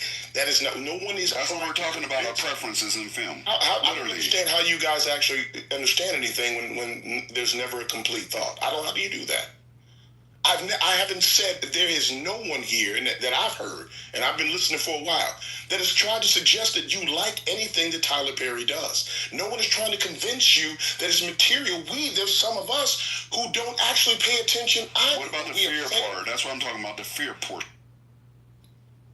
You said we're scared. We're in fear of it, right? So please explain that to me. How are we in fear? You sound like the crackers. Right, I want to hear the fear portion. Could you please explain that to me? I'm a little slow here. It's inferior content. That's the only fear part of it. Ain't nobody scared of shit. Don't even make sense. It does make sense. Subpar, redundant, stereotypical, shitty ass content. I'm sorry. You super worried about what other people I just don't like the fucking same stereotype. I think we have a lot more stories to tell. It ain't no stereotype. It's all the stories count, so it don't matter, and they're all Y'all can watch that bullshit. And when people when people decide to focus on their business, it ain't shit we could do about it. I'm gonna focus on anything but anything. It ain't nothing we can do about a bitch in India and how the fuck she look at Black Americans. That shit don't mean nothing to me. I'm just saying. She is a bitch. It ain't nothing we can do about that. That bitch come back up in here, I'll kick that bitch right back out. No, that's childish as hell. I'm not gonna show my ass like that. April, you good? I am childish, or is this new? When you guys are done, I want to say something. April, why would I want to call Dr. Albert? Please come to the stage. You didn't call her nothing, Lisa. Bitch. I called her it. I don't understand what's going on here. There's it's okay. The way she said it in the back, Lisa, she didn't say, "Well, you know, you guys, there is a."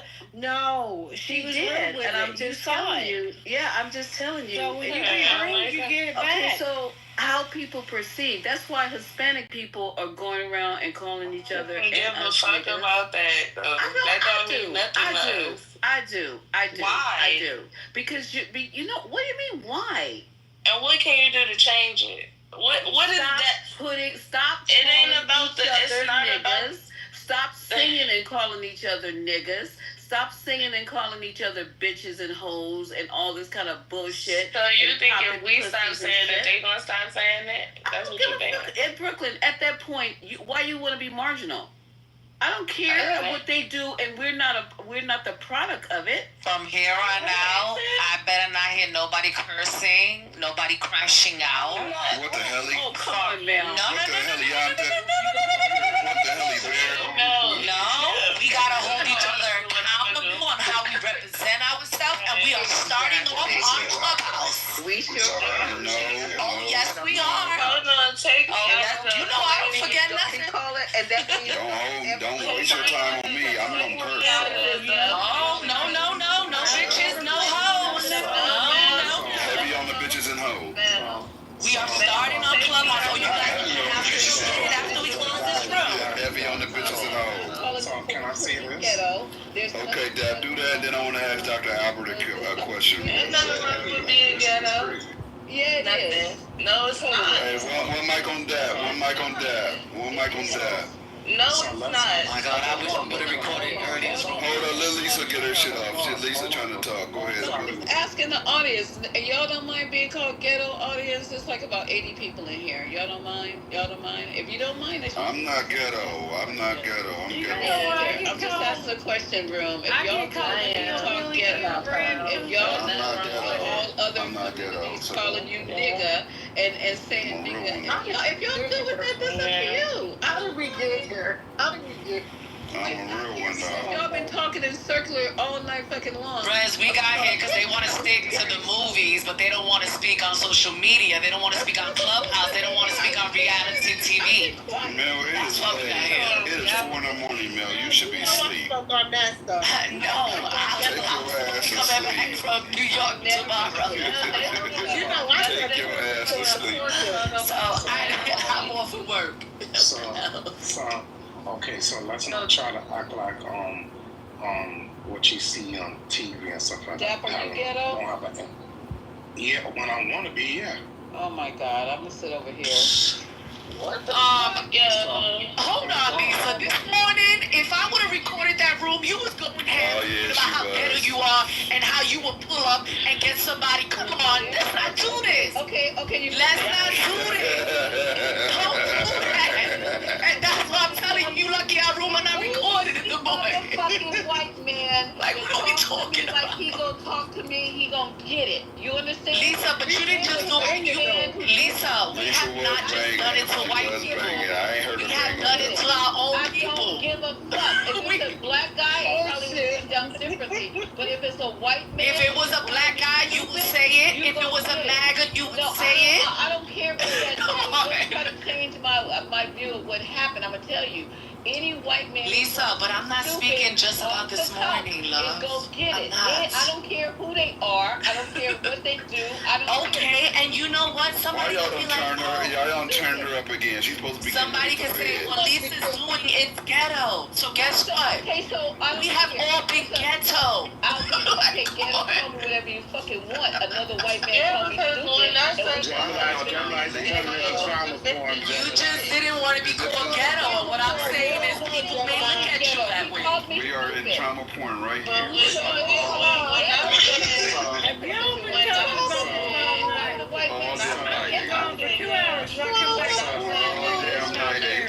We just gotta be keeping 100. Come on, we all together all day, every day. We gotta keep it 100.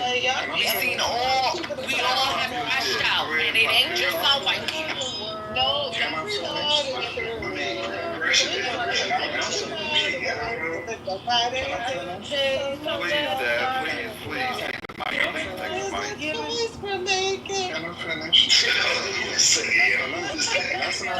Let's not try to act like, right? So that a lot of things that we see on TV. Let's even before the internet. Let's do that. And Summer, I love you. I hope you're not talking to me in the chat, Summer. I love you like I love getting a shot in my fucking gums at the dentist. I just want to know if you're talking about me, because I'm not sensitive. I don't let people call me stupid, especially with. Never mind. I don't need to quantify it. I'll qualify anything. You really don't. Bitch. Go ahead. You really don't. The judge just let him go. Very whack as fuck. I said what I said. Jimmy. Damn. You just gonna keep repeating yourself. So let's not try to act like. I feel you said no disrespect, Summer. I got you. You're right, Summer. I love you too. Let's not try to act like I'm gonna use the girl from India. Now, let's not try to act like we don't see a whole bunch of degenerate, derogatory, low-level shit down to even some of the lowest parts. Some of them even live lower than where I'm from. So let's not try to act like, we shouldn't be bothered by other people and what their outlook, because you have to understand, there's a lot of stereotypes about my peoples too. Even myself, even here at work, even to the very day, I'm a grown fucking ass man, and I still get stereotyped with a lot of negative shit day in, day out. So, to be realistic, black people, like, especially in adulthood, what the fuck do you really care about? No disrespect, April. The Cracker Jacks and others really think about us when we have progressed a lot. Like economically, yeah, a lot. I would say morally backwards, but economically and stuff like that, yes, a lot. We have progressed a lot. So why do anybody really and truly give a fuck about what people think? Because Jamaica have a lot of degenerate behavior too. Jamaica, we have a whole plethora of educated people. Every society has that. Every society, every country. The others, they have it too. Very degenerate. All over the world. Even Eastern Europe, they're very degenerate. Very. You should see what over there even look like. So it's okay for you to be. So, that's not my point, but let me entertain that. Oh yeah, when I want to be hood, I'm gonna be hood. What you talking about? When I want to be hood, that shit gonna come out. There's a place in the time. I agree. And I'm not even. I used to be on the street. Am I from the street? No, but yeah, I used to be on the street. I used to be outside, and when I get hood, I get hood. And the discussion, I even get hood here at work, and I'm do it politely and neat. I don't get irate like I'm on the street, but yeah, you fuck with me a certain way, I will be ranking you up and bringing you. We're gonna go in front of we always supposed to be doing, and I use my words as a weapon.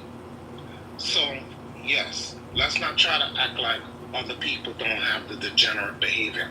I'm sick and tired of hearing all this shit though, with how black people are portrayed. Who gives a fuck? Everybody else have them degenerate behavior. Who cares? We should not. We should not.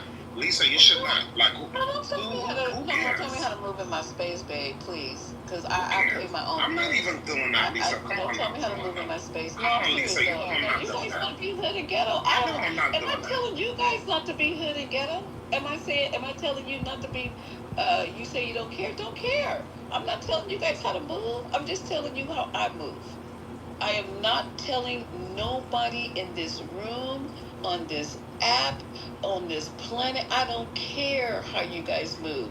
I move in excellence. That's all I do. I don't do marginalness. I'm not trying to be just average.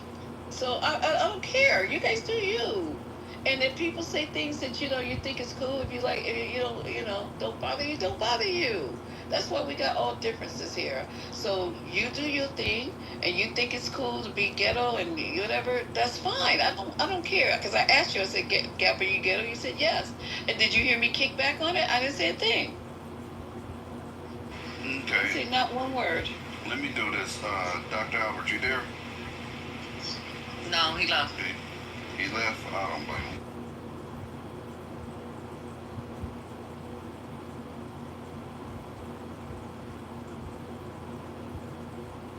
I want to ask you guys something. If we're ready to switch gears. Yeah, let's switch gears. We could do that. Here's food.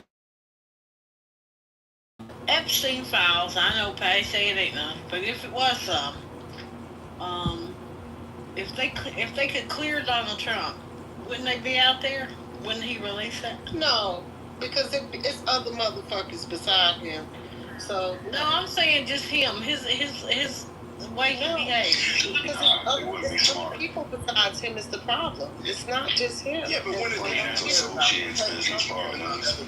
Yeah, but if you clear him, then you still got to clear everybody. No, I'm not telling you. He's a narcissist. He had to put it out. It would be out there if it could clear him right now. But since it can't clear him, there's no way he would put it. I agree with you. I don't think he would put it out because it would screw everything up. Even if it did clear him, I don't think he cares. Y'all understand he's a narcissist. He don't give a fuck about nobody else. That's it. Period. I didn't say he cared about other people. What I'm saying to you is he has people that are. There's a man behind the machine, right? And the two men behind the machine right now is Stephen Miller and Steve Bannon. Okay, they still pulling the purse strings because at the end of the day, they the ones that got they pushing up Charlie Kirk and this turning point shit and all this bullshit because all that's nothing but a big fucking grift. And at the end of the day, like I said, Steve Bannon got his own shit in his damn closet. You got Roger Stone, who's a worthless piece of shit. You still got all these motherfuckers out there, and they still got shit on these motherfuckers. And all L's for, they ain't willing to take an L the second time around. So no, I'm definitely with April on this. If Trump had no part of this, he would be releasing that shit tomorrow. The reason this shit ain't coming out is because he's participating in covering this shit up. Right? We know Epstein disappeared in his first presidency. Who knows what other shit he did, what other lengths they went during his presidency to cover this shit up. That's why I think, now, it ain't just Republicans. We all know that some shit, there's Democrats that are on that list. This just been covered up by the government, beyond Trump, but Trump at the highest level because he's the damn president. So he's definitely used his power to cover this shit up. And but like I said, if he wasn't complicit in this, that man, he don't care about throwing people under the bus. Look at all the people. He complicit in Epstein's death, and I stand on that. I think that he won't put it out there, not because he cares about anyone else, but because the people that it will affect will damage him. They have something on them, or they're business partners or something like that. They have I think it's going to come down to wait a minute. Hold on. Yeah, I don't think he cares about them people. I think he cares about what those people can do. You guys, come on. Hold on a minute. His base doesn't give a damn what anybody has on him. They want to see this shit. No, I don't. Right? And if he want, Marcos, can I finish? Because Continue, April. No, I'm too tired. I'm too tired for this shit. I'm not gonna argue with a chicken on stage. I can't. Yeah, but if Trump, like I said, I agree with April. If Trump had no part in this, I think he would. But of course, he does have a part in this. So hell no, this shit ain't coming out. You know, I would be real surprised if this shit came out. The amount of powerful people with money that's behind this, I honestly don't think it's gonna come out ever like we think it is. I don't think this is ever coming out. I think this shit is so already covered up to extents that we can't even imagine. It's not gonna come out. What we got now is all we're gonna get. You know who has the list. You know who has, and whatever the information is, and whatever format it's in. I believe wholeheartedly Elon has it.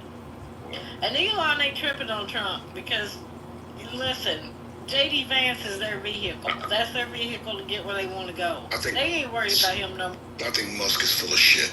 I don't think he knows anything. I think he can imply, but Musk himself hasn't seen it, and we know that because there's no reason why he would have. I think that what it is also that there is, like I said in the chat, there's other nuance. There are people who were in that manifest and who were in there because they were, contrary to popular belief, there were people who were participating or going to said island where there were romps with young women who were of age. But at this point, being on the list is just fucking taboo in general. Being mentioned is just taboo. So people are going to assume that you were doing, whatever they have concocted in their heads at this point. No matter what happened, it's going to be assumed that it was fucked up, obviously, and rightfully so because of Epstein. So at this point, it's not going to matter why you were on there. So, but there were people there that probably weren't messing with underage women and who were there just being, the other Latin peripheral stuff, infidelity, the whole nine. So they were probably just there in that capacity doing that kind of shit. But at this point, they're going to lump them all into the same category. Just being on the fucking list is going to. Yeah, I agree. And you know what I hate about this the most? You know what I hate about this whole thing the most? This just one big ass conspiracy. But when you bring up other conspiracies, people want to shut you down. Like, honestly, that guy that was on, I brought this up before, that was on, that guy they brought on from Million Marathon, that one time that produced that movie, what was the name of that movie, April? About the sex trafficking of kids. Oh, yeah, I can't remember. Oh, I remember that dude, yeah. It was in the movie theaters. He came on there. JD, I think he was full of shit too, though, but go ahead. I think he was. I believe it. You know why I believe them? You know why? Yeah, it probably, but I believe them because it does make a lot of sense. Because, there's a lot of shit out there about J. Edgar Hoover using these same tactics. Like, he literally set up politicians with underage girls, a lot of forms to blackmail. And so people can't even imagine how powerful that man was. He was blackmailing politicians and powerful people by setting them up in the first place. So he was really controlling a lot of shit. I think a level of this shit happened because, think about this. Epstein guy is a fucking, who is this guy? This guy literally came out of nowhere. You can't really... He didn't. That's not true. JD. Okay. Hold on. All right, Alex, I got you. But he, in the limelight to us, I never heard of the Epstein. Like, I heard of Trump. I knew it was Trump. I knew it was Clinton. I knew them. I've never heard of Epstein. He wasn't someone that was famous. He was probably, people's financial advisor, whatever the hell he did. But I don't know. I do think he was some kind of plan. I think he was setting these damn people up. Because look at the extent they're going to cover this. He wasn't famous, but he was definitely known. Let me give you the background on this situation, right? So I grew up in New York. Grew up working at Trump Plaza when I was a young girl, and yuck, ew, okay? So Trump used to bury a lot of stories, and I told this the other day on this stage, if I'm not mistaken. What he used to do is he was very good friends with Rupert Murdoch and that whole crew, and they owned a lot of the tabloid papers back in the day. That was before we had media where we had the internet and all this other stuff. So he used to take stories and he would plant these stories to try to make himself either look good, or he would bury stories that would try to make him look bad.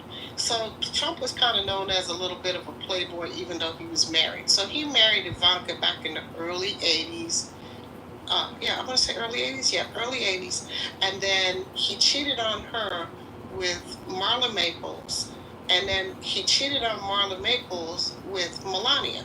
I'm very clear on that timeline. And people can say what the fuck they want, but that is the truth and nothing but the damn truth. Okay? And in between that time, he cheated on all of them with all kind of fucking floozies. Right? Let's be clear.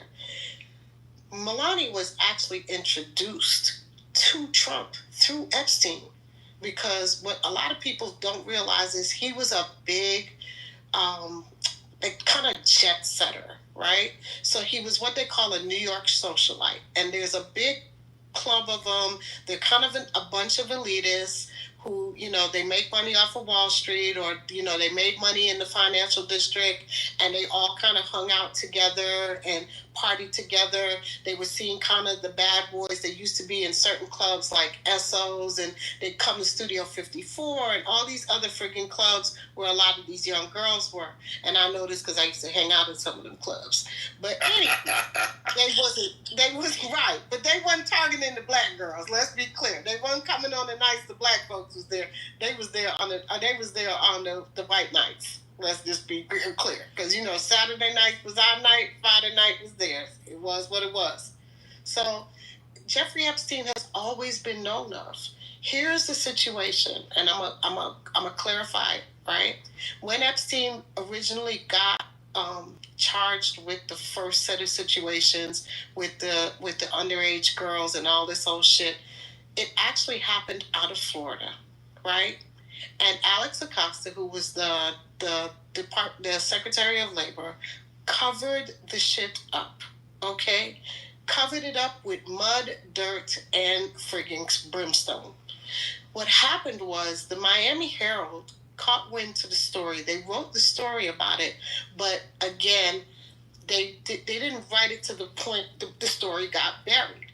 How it all came to fruition again was now it resurfaced its ass right back all over again years later, because this island had existed where there was so much shit going on, and some of these girls now were a little bit older and they were starting to talk about this shit again.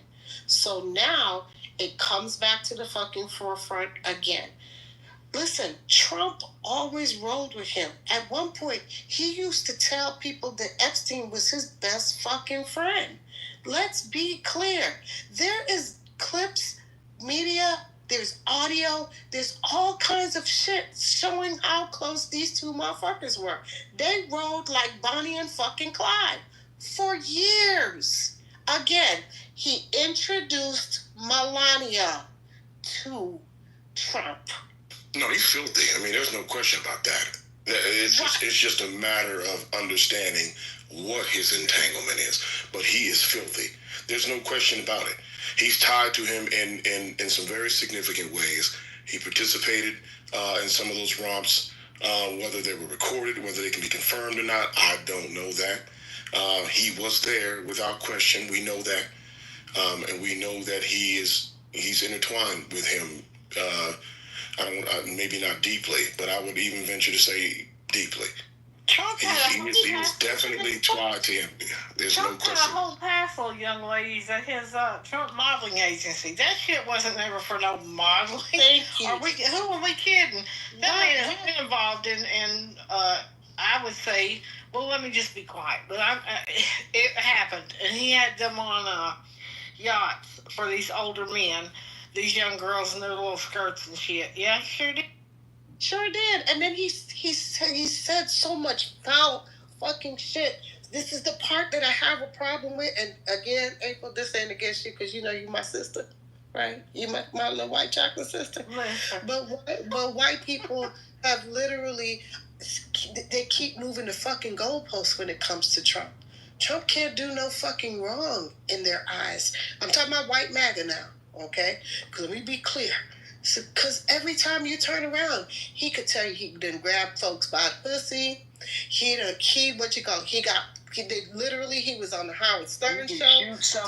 He was in the back of the dressing room watching girls in their fucking swimsuits and watching women naked because he owned the pageant. Oh, no, he's been on Howard Stern. He's been on Howard Stern a good amount of times, though. Sure did. Some back in the days. There is a whole Howard Stern. If you listen to that whole interview, it is a disgusting actual interview. You can hear just in some of the clips they just pulled out is what people really listen to, right? They listen to some of the airdrops. But if you listen to the whole interview, he's a despicable, absolutely disgusting human being. The only reason why MAGA is mad is because Epstein, of course, has been labeled as a pedophile because all this shit came out with him. So now MAGA is like, it's a bridge too far. So how the fuck everything else wasn't a bridge too far? You a fucking adulteress? You slept with porn stars? You was grabbing women by the pussy? And none of those things were a bridge too far. But the bridge too far is now you possibly are linked with a pedophile. Man, get the fuck out of here. Yeah, I mean, because that's, they again, I think we've even talked about that in here a couple of times. Their identity is tied to him. So there are things that they will justify. I don't even know how. I know that there's been some upheaval about this, about the proximity to a pedophile. But I don't even know that this is the bridge too far. If the truth be told, I don't know that this is what pushes them over there. They have to. I mean, if we're looking at this, we step to the other side for a moment. They're tied to him. They're anchored to him. If he goes down, they go down. Their identity is tied to him. There's no way they can let him fall. They have to prop him up. So it's going to seem like it's ridiculous, on their side, and that there's nothing that he can do because they've tied their wagon to him. There's nothing they can do. They have to do it, especially those who are in proximity to him via, the political realm. They have to. They have no choice at this point. That's why when people have that anticipation that, that somehow there's going to be that one thing that sinks him, I don't see that. It would have to be something that I haven't seen, because I am convinced that their wagon is tied to him inextricably, and they cannot let go. They can't let it go down. They have to. If they got to walk him across that line, they got to. Yeah. So. Yeah, it's I'm saying. I didn't. I'm not MAGA, and we heard them for years on here saying they're MAGA. Now they're trying to pretend like we all have amnesia or something. There's some of them are trying to twist loose, but backpedaling like a motherfucker. They right back on it like some crack. Yeah, just the same thing. I mean, when you say that he's going to go down, and the things that him falling or whatever like that, are we saying this during his presidency, as in impeachment or him getting out, or just the popularity is going to be gone? Or this could still affect him after the presidency. You feel what I'm saying? Will it matter if he's not the president? That's what I mean. The popularity is going to go down, and I think you got to realize Trump is 79. By the time he gets out of this presidency, he'll be in his 80s. Listen, if he ain't got dementia on the brink, shit, that dementia gonna kick fucking by then, because that motherfucker got some sense of dementia. Because if you ever really listen to this motherfucker, he will literally be sitting in a press conference and will just go fucking left, talking about nothing. He'll start ripping about shit. Go read the transcripts. Read the transcripts, the readouts. They're awful. Have y'all heard about the poop? No the poop thing? Have y'all heard about that? The poop thing, as in like he can't hold his bowels and everything, like doing the what's the show he had? What? Never found out. Yeah. Doing what's the show? The Apprentice show. That's what he had. The Apprenticeship. Apparently, during this show, he wears a diaper. So apparently, during the show, like he would poop on himself. Oh, come on, man! I'm not making this up, man. I promise, I'm not making this up, bro. I promise, I'm not.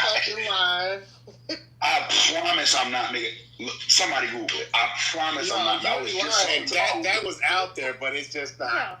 People said it, but Trump's never come out and said, "Look, I don't smell like shit." So I just I'm about to say, of course he's not going to admit incontinence. Like, of course he's not going to admit incontinence because that'll make him look weak. Out there. That's out there, sure. Okay, I thought I was just tripping because I'm like, had anybody else heard this? Like, me and my homeboy were just talking about it recently. I have heard a lot of things. I have not heard that one. Yeah, man, he was saying he couldn't hold his bowels, and it was wild. The whole story is wild. The whole situation is crazy. JD, that movie that you talked about was The Sound of Freedom. Tim Bullard, some kind of crap like that. He had 5 women accuse him of sexual assault. That was crazy.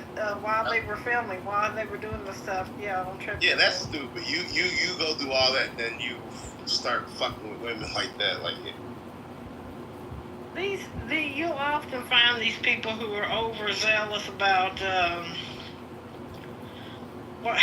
they fashion themselves to be the hero and savior, right? They fed into this QAnon stuff, and now all of a sudden they're going to lead the charge for these children. And I look at those people with a side eye, right? Because people who do good things and do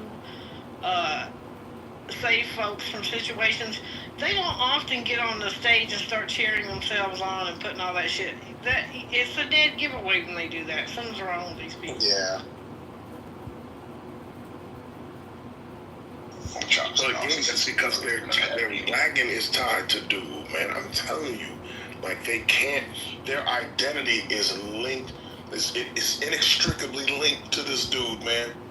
Like they have put time in. They have overlooked things that they understand are ridiculous because they have found some level of commonality with him, and and at this point their credibility would be shot. Not only that, but I also think that their belief system would crumble. They have nowhere else to go. They are people without a country at that point, without a God. I've seen a lot of content creators move away from him, though. A lot of the content creators that supported him are definitely moving far away from him.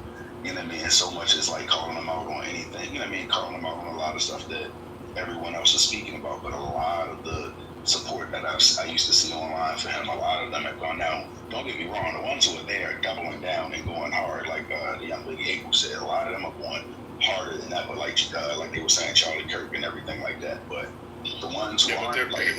Kirk's paid. Yeah, they are. The thing about MAGA, for a lot of them, and we've got to study these people up close and personal every day almost. They come in here and want some attention. They enjoy what he's doing. Cruelty is the point for them. It's the built-in. It's what they want. They've been relegated to the rocks and the stones and people put up with them at family dinners and listen to their loud mouths and all that kind of stuff, but they have a need. It's more than just their personality. They want to see the absolute worst that he can do. They enjoy it. They clap for it. Like, I don't know if you were in here earlier, Quinn. It would have been politically correct when Matt was talking about and Mother talking about, they're criminals. The ones at Alligator Alcatraz. That's a stupid ass name and place. They're criminals. They came across the border. Crossing the border is a misdemeanor, okay? I'm sure a lot of these MAGAs have more on their record than any of the people who come across the border. And a lot of the people who are there right now have they have no record of committing any crime in the United States whatsoever. They have nothing here on them. They've not done anything here. They've crossed the border. That's it. And now they're put in this place. But Mother tried to smooth it all away by saying, well, it's worse here. It's no worse than the prisons here that Americans are in. And just the most ridiculous, stupid. I'm sorry. I got really angry. I tore Mother up, and he left. He was just like that. What he said was, it's no worse than the federal penitentiaries. It's just like that. When he didn't realize there are 32 people to a cage, 3 toilets that they get for those 32 people, and they all have to drink from the sink on top of the toilet. They don't need a medical facility to treat these people. There is no dining area. And if you're comparing that to a federal facility, in a federal facility, you have your own cell, right? Which is quite plush, by the way. The quality of life in federal is higher than the state penitentiary, right? You have a lot of rehabilitatory programs. You have all kinds of different perks that you're not going to see anything even remotely close to in Alligator Alcatraz. So it was just pure ignorance. And when I confronted him with that, they're like, oh, are you sure? Oh, I didn't know that. So they speak from pure ignorance, but talk about it with conviction as if they understand exactly what's going on and justify it on some retarded ass level that nobody can understand. Yeah, it's just like, remember when, what's that, Dr. Irresponsible, when we were talking about the flood, and his first thing was, someone mentioned that little girls had died. His first mention was, well, were they American citizens? Like, he is the worst. Yeah, he definitely said that. Oh my God. He's like, someone mentioned it. He's like, oh, these little girls were killed in the floods, and his first, well, were they American citizens? That does not surprise me. I had mentioned it, and he just, it's really stupid, man. And people are still down there in heat and stuff, and it's really sad, man. And for him to say that, it's really embarrassing. Yeah, I mean, but they listen, and I've said this a million times too. They do that shit to annoy you. Like, they come in here, like a lot of them cats come in here because they get a fix from triggering you emotionally.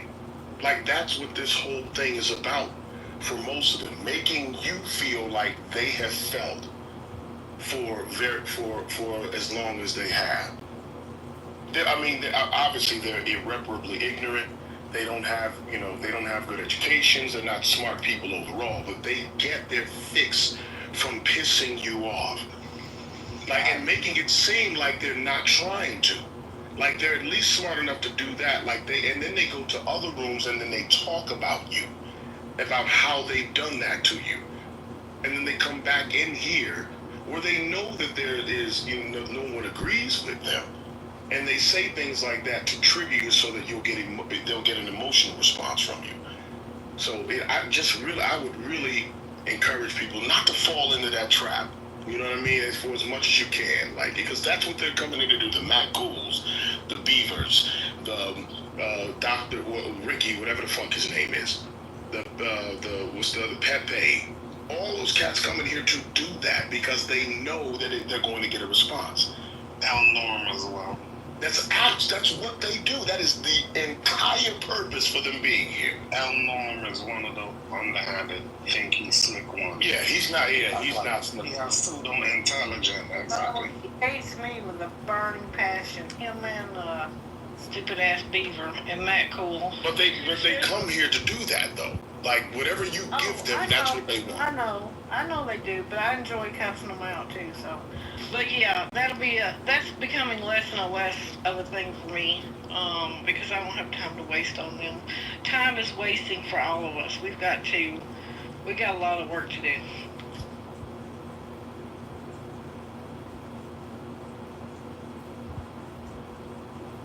Sometimes it's just good to cuss out a MAGA a day.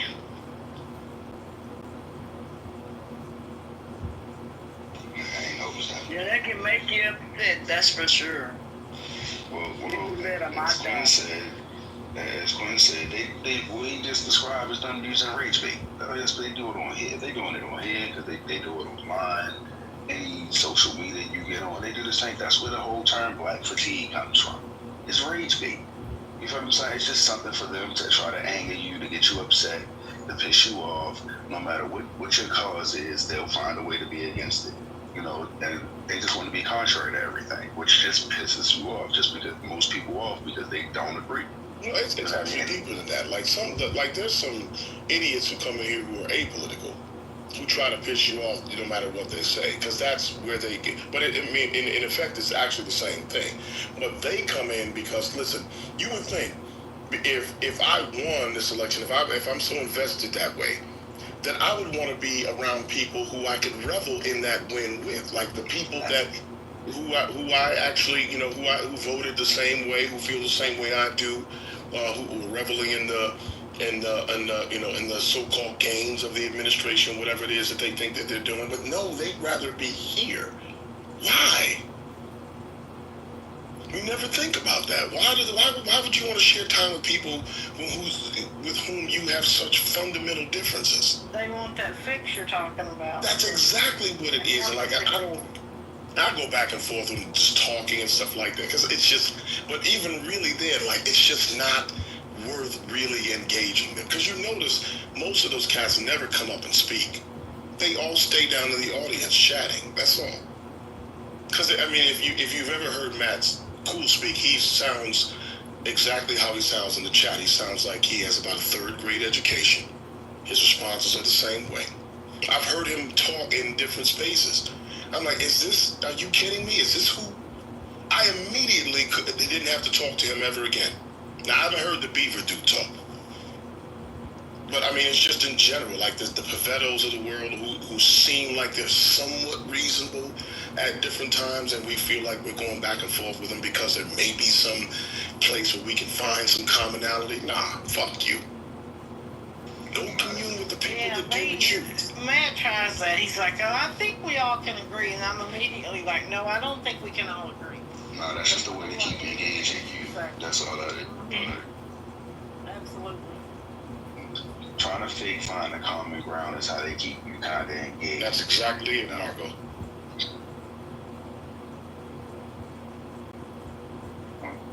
Okay, like, yeah, we kind of agree on this. No, we don't.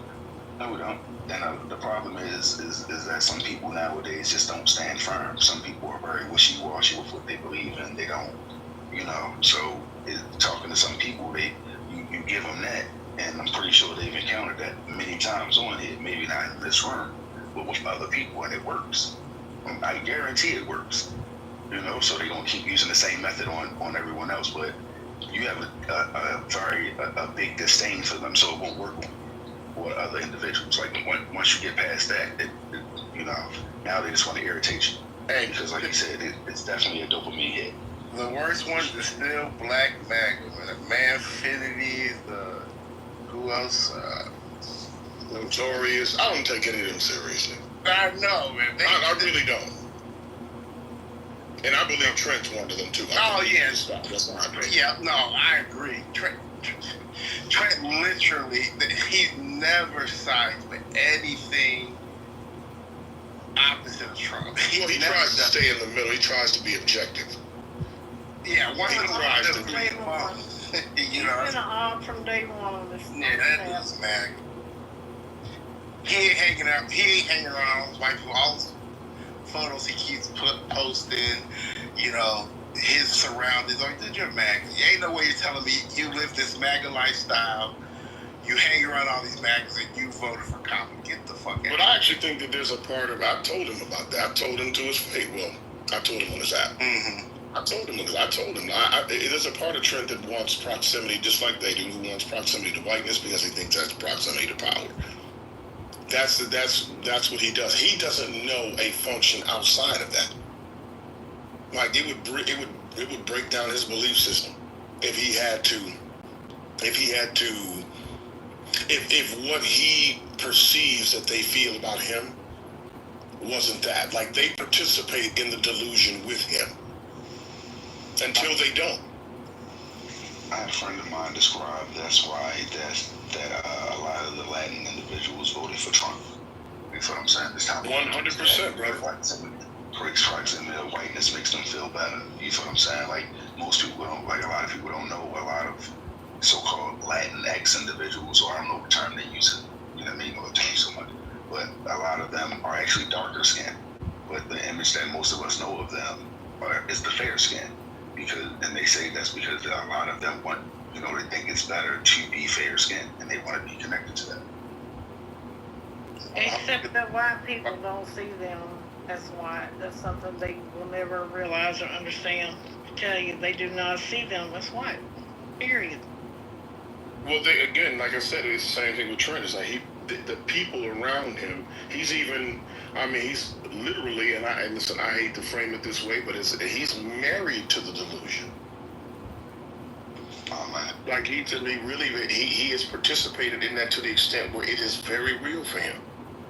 Like in the moment, like I was telling April, you can appreciate this. I was telling them that Brian Benstock was an absolute fucking racist. I remember that dude from the other room, and I didn't come in there but a few times, and I remember him, and I remember some of the things that he would say. I said, dude, he's an absolute racist. No, he's not. I've talked to him before. Dude, you're trying to convince me that he's not so that you can feel all right about your interaction with him. But I'm not confused about this. I know exactly who he is. I haven't misinterpreted anything. Hey, Trent come here and trying to tell us Pepe was a good person. Oh, that's crazy. I didn't know he did that. You know what? The first time I heard him say Brian Benstock's name, he said it with so much glee, like a little child at Christmas, and I was like, this motherfucker act like he don't have a clue. You don't have to meet Benstock in person or online but one time to know exactly what time it is with him. It's plain as day. So again, he's delusional. Yeah, and the thing is, Trent talks about black people the same way the white racist does. I mean, Trent literally has a problem with, if you really, really listen to him, he talks shit about black people all the time. He has issues with the black community. He has issues with how black hoods are. I mean, all the time. He literally, his mindset is the same as the damn white race. Yeah, I've heard. Y'all niggas still up? What's going on? Yep. Patty, where were you at? Oh, I went out to eat yesterday, and then what? Let me find out. No. I had to go to sleep. Y'all kept me up yesterday and the day before. I can't do like Lisa. Lisa ain't even doing like Lisa. She's been napping this whole time we've been talking. Yeah, today she's napping. Lisa. But she was going straight to work. And the other day I did that shit, and I was like, yeah, I got to put a time limit on this. You know what she does? She puts them people to sleep and gets up under that thing. You would have been coming for me. Yeah, she fell asleep. My sister wife had a rough day today. Yeah, Lisa she was snapping earlier. No, they had me up last night playing videos, and I was like, fuck, I need to go to sleep. They had videos? That Tasha K. Oh. And I was in the room till midnight, and I was like, who's she in it? So I fell asleep. We listened to Tasha K interviews, Marcos. Why are y'all listening to Tasha K, man? Because we want to. She is toxic as hell. Yeah, we got to have some content. I made Lisa buy a subscription. Oh, that's right. Lisa does have Tasha K. She didn't do it on purpose though. She did it on accident. I think she's hilarious and interesting though, but I just think she's toxic. But she's definitely. Listen, you know we like the drama. Now come on. She's a liar. We love the drama. I fired Brooklyn, y'all. You did what to Brooklyn? I fired her. What? She was supposed to meet me at Papa Do's yesterday. Uh-oh. She been on here with us. Where'd she go? I thought she was. Oh, Patty must be in the A again. Yeah, she was off. She left. She went off for like an hour. I'm sorry, I did just put that out there in the street. My bad. She was like, she said, not now, the traffic. I said, okay, we'll leave in an hour. Guess what? No. Motherfucker didn't come. No, bro. But it's fine, because I my cousin. Where's my son at? My son in Chicago, or is he in the A2? What's going on, Jay? God. Let me tell you something. If anything goes down with JD, you motherfuckers wouldn't know. Oh, my. Listen, I will know. A mother knows. Yeah, you might know. A mother knows these things. Look at him with that thirst trap picture. This is all jokes and games, y'all. I like the joking game. I can ship you and JD. I can do that. Huh? I can ship you too. Y'all talked about Trump about getting caught. Anybody, did y'all watch when the CEOs of Abercrombie and Fitch got caught up for their nonsense with the trafficking and pedophilia and stuff? Yeah, always having they always used to have young boys in that shit. They like Calvin Klein and girl, yeah, and the little white kids. Hey, what's really going on with all that? Why is it because what's the industry in young ass kids? What is it?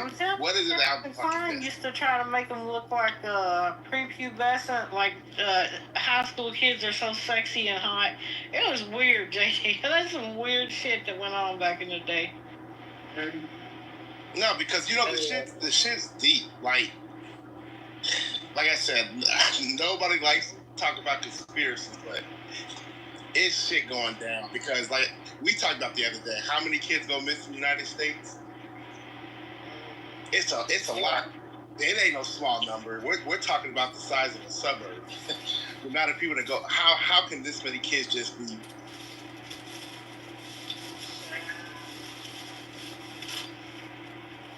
I have no idea, but you know what? I was in high school before, and I know all y'all was too. And them grown ass men, he waiting outside, hollering at little girls. So I don't know. Doing the R. Kelly. Trying to pick them up from school. You go to the mall, grown ass men be hollering at you. You don't know no better when you're a little girl. You just be like, oh, this dude got a car and he got a job. And it ain't at McDonald's. But when you get older, that shit weird. Patty, our principal in high school married a class. It was like a 30-year age difference. The grossest shit you've ever seen in your life. What? I am from the woods, okay? When I say I'm a hillbilly, I'm not playing, all right? I am from the woods. Mm-hmm.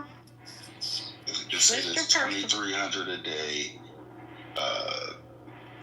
700,000. Was it 700,000? 2,300 a day go missing. 800,000 a year, and another 500,000 that don't get reported. Wow. My bad. I didn't mean to be depressing. My bad. Tell us about the hillbilly stereotypes that we get portrayed as. Has anybody ever ran away from home when they were little? Oh, hell, how many times? I did. I went down the street to my uncle's house. I lived on the 15th floor. I wasn't going nowhere. Couldn't sneak out the window, none of that shit. She said, are they bothering you again? I'm like, yeah. Come on home, I'll keep you. Yeah, my grandmother was on to them people. My grandmother lived across town. We couldn't do that. My grandma was over the train track. I remember being scared to get on the train because my mother told me I was going to get kidnapped.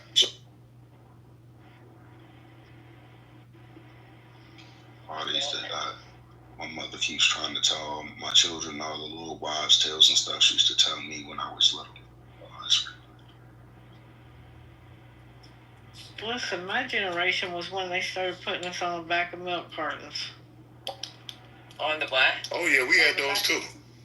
Mm-hmm. On the back of milk cartons. Yeah, April, when I came here, I remember that, in New York City, they used to have this dude driving around in a white, you remember them white Chevy vans? Yes, sir. Yeah, he used to drive around in a white van, picking up kids. You know how much kids used to go missing, I think they ended up finding that dude like 10 years later, but he kidnapped a lot of kids, a lot. People always thought they were police. What the hell? Yeah, and he used to tell them a whole bunch of bullshit. Yeah, he used to tell them all types of bullshit. A bunch of serial killers. To take the kids up. Yeah. Them serial killers, no joke. They found some, but I know it was a lot more they didn't find. Had to be, because it couldn't just be the few that they got. There's a lot more than. Oh, I thought And that lady, remember that lady that they caught? That she used to go to a lot of drugstores and she used to fuck with the Tide Mall, and then that's how they started to put that cap on the Tide Mall before you open it. Disrespecting my baby daddy. Yeah. While I've been off this app, while I was sleeping. Y'all better not been disrespecting my baby daddy. Who's that? Who's that, Patty? No, put a hand Who on. your baby daddy? No, Patty, I'm gonna lie. What are meta babies? Who on this after your baby daddy? Her clubhouse baby daddy is my clubhouse son. Okay, that's what that is. Yeah, I don't know who that is. Who's that? Yeah. Gemini. You ain't paying Gemini. attention to that. Say something. Huh? You know when Patty was warning that y'all better get off JD, she's. Oh, all right, gotcha.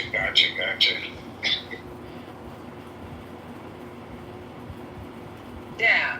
Where you been for the last couple months? Damn, ain't been listening. That's what it is. He is a mogul, okay? My son is a mogul, all right? And he is the most, what do you call it? He is unassuming. He is not he's not a prick. He's not got a big ego. He is just a little sweetheart with plenty of money. These fuckers on here ain't never gonna see. Yes, he's a sweetheart. Now he ain't hearing nothing that we say. Yeah, because he was in a bad relationship with a chick that couldn't cook. Oh. That was years back, Patty, years back.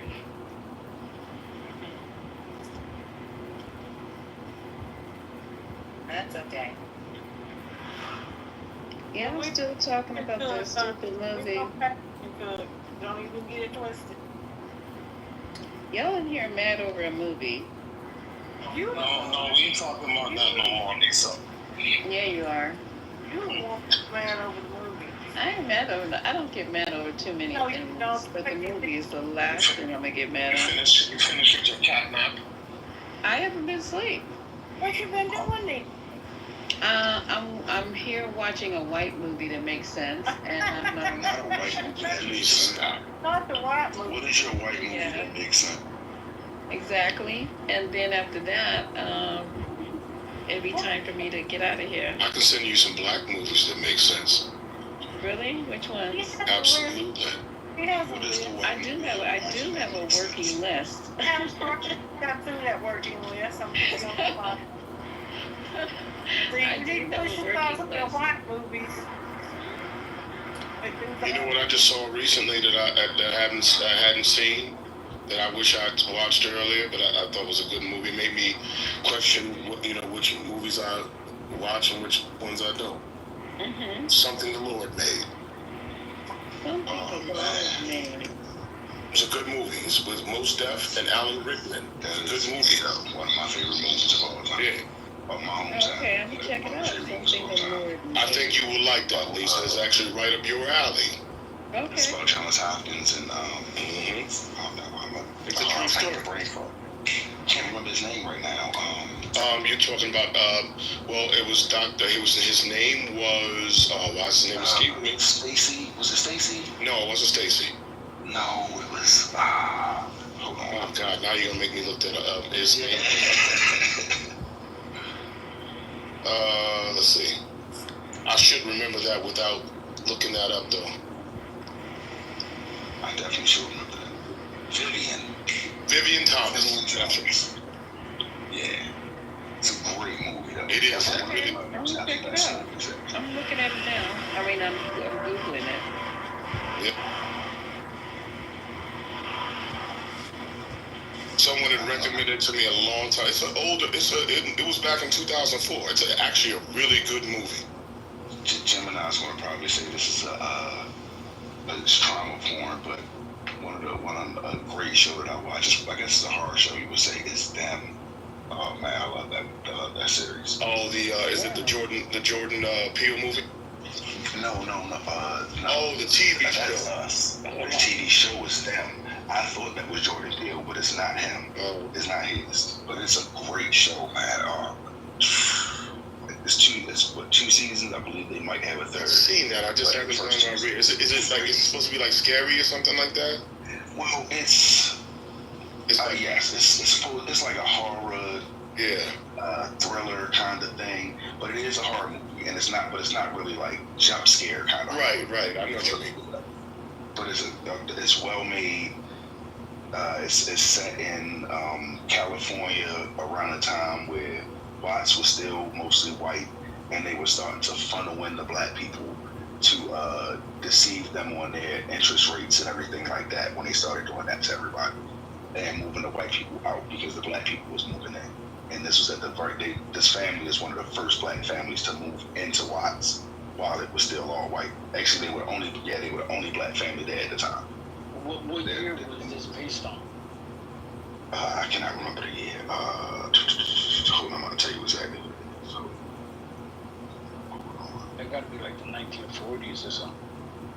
Something like that. I'm telling you right now.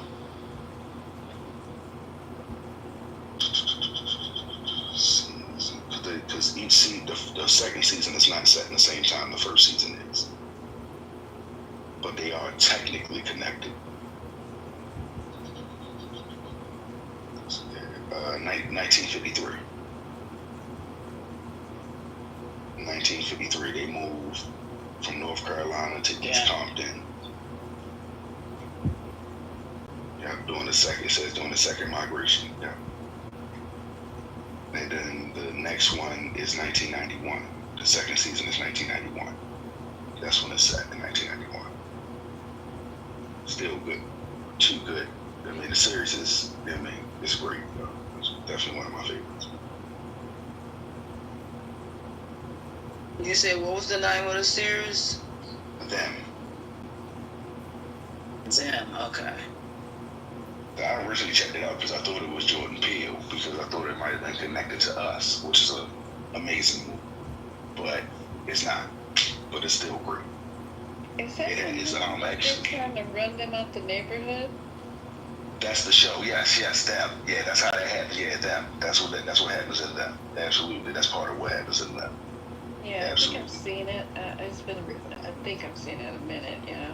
It's Angela Vance's husband. What's his name? Courtney Vance, I believe it is. Courtney B. Vance. Oh, okay. Yeah, he's one of the main characters in there. Yeah, there's another. A husband, right? Yeah. Good recommendation. So there's a movie a friend of mine produced. It's called 9 Days, with the cat who was in Black Panther. He played M'Baku in Black Panther. Winston Duke. Yeah. So that's an interesting movie. It's an art house film, but it's actually really good. He's another great. Yeah, Winston's good. It's called 9 Days. 9 days. Okay. I just put it in. I'm gonna put it in the what's in there. Can I do that? Did y'all hear about Beyonce music getting stolen? Yeah, it got stolen here. Yeah. What the hell happened? Some unreleased stuff of hers got stolen here. Oh.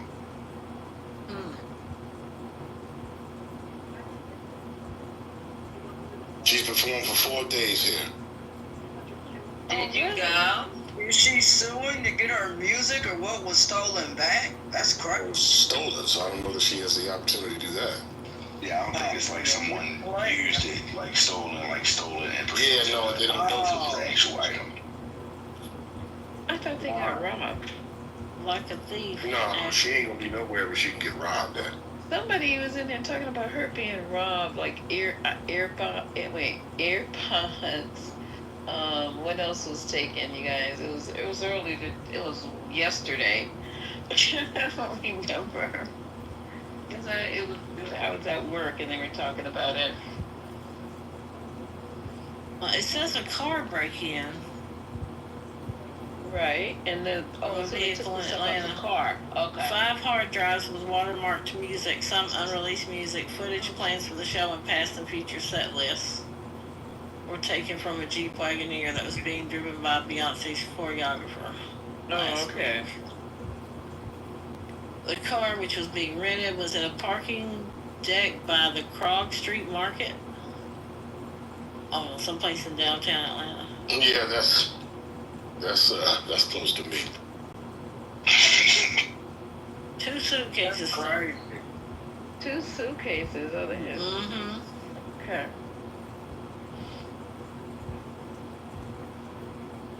And I thought they caught somebody. Well, right? we have to see if it shows up on Etsy or Mercari or.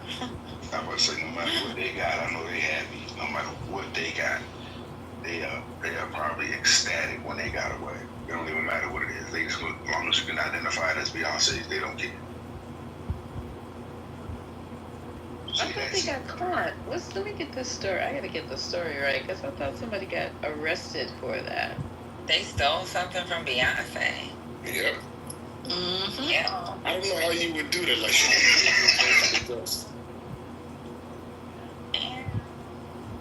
Yeah, some brave motherfucker. That's stupid. Well, Lisa, you got some black movies you can watch. I do. I have added to the list that they already gave me, Quinn. I have a list already that I'm going through, so I'm adding it to it. But yeah, I appreciate that. Something I can appreciate. Add the Emperor of Ocean Park too. How's it feel, by the way? I'm definitely gonna watch that. Has anybody watched that? I'll let you know later on today, babe. I get my things back today. Gotcha. Has anyone else seen that show? Was it a show or was it a movie? It was called Bad Hair, I believe it's called. Oh man, it's about it's like a horror movie about the hair attacking people, about this lady's hair attacking people, about this black lady's hair attacking people. What? Yeah, I want to say it's called. Hold on, I'm tell you, it's called Bad Hair, I believe it's called. I'm mad. I'm mad they had a black woman and her hair was attacking people. Yes, it's called Bad Hair. Like she had a curse on her head because of her ancestors or something like that. It's called Bad Hair. Funny. It's set in 1989. That's funny. The director is Justin. It's a black dude, Justin Simon. Yeah, that's it's so bad it's good. I would say it like that. It's like so bad it's good. Like when you watching it, you like this movie's kind of ridiculous, but then it's like a car crash. You can't stop watching it though. Like it's gonna keep you like this is. It can't get worse than this.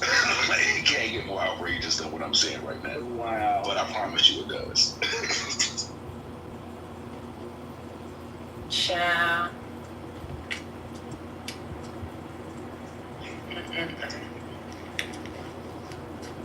Oh my goodness.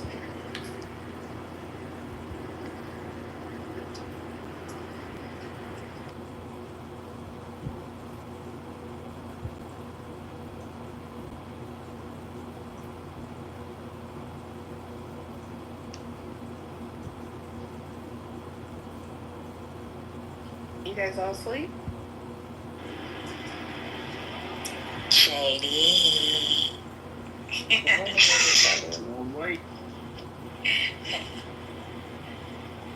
Yeah, I can't wait for this day. Well, to be over.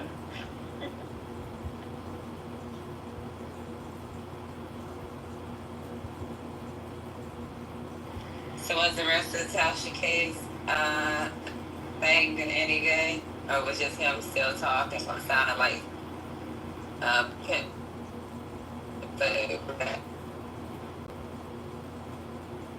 You're in the Matrix. That video was disgusting. I have no desire to even go back. I've missed some portions of it, and I don't even have a desire to go back and listen to the parts that I missed. It was horrible.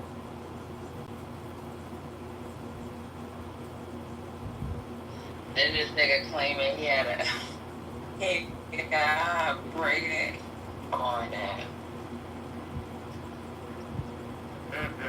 No, it's just the way he was talking about it. I mean, he called the way he talked about his child that was conceived, the way he talked about he liked her, but yet the way he talked about her, it was just too much. He's doing way too much. He needs to just go on mute. It's horrible, really bad. And then he got a book deal. Plus he's suing. It's just a lot to absorb with him. Yeah, the 44 minutes I heard, it was disgusting. Mm-hmm. It was already disgusting. Yeah, it didn't have to be that graphic. Yeah, about the menstrual blood. It was just way too much. I was like, what's the purpose of this? If you have a lawsuit, I don't know if your lawyer knows that you sit up here talking in length about, you know, the facts of the case. Your book, I don't know. He didn't want to. He says, "Oh, I don't want to talk about it." Tasha's like, "Oh, we're gonna promote it on when we put it on YouTube." And it's just, I don't know. It's everybody seems to have motives that are not too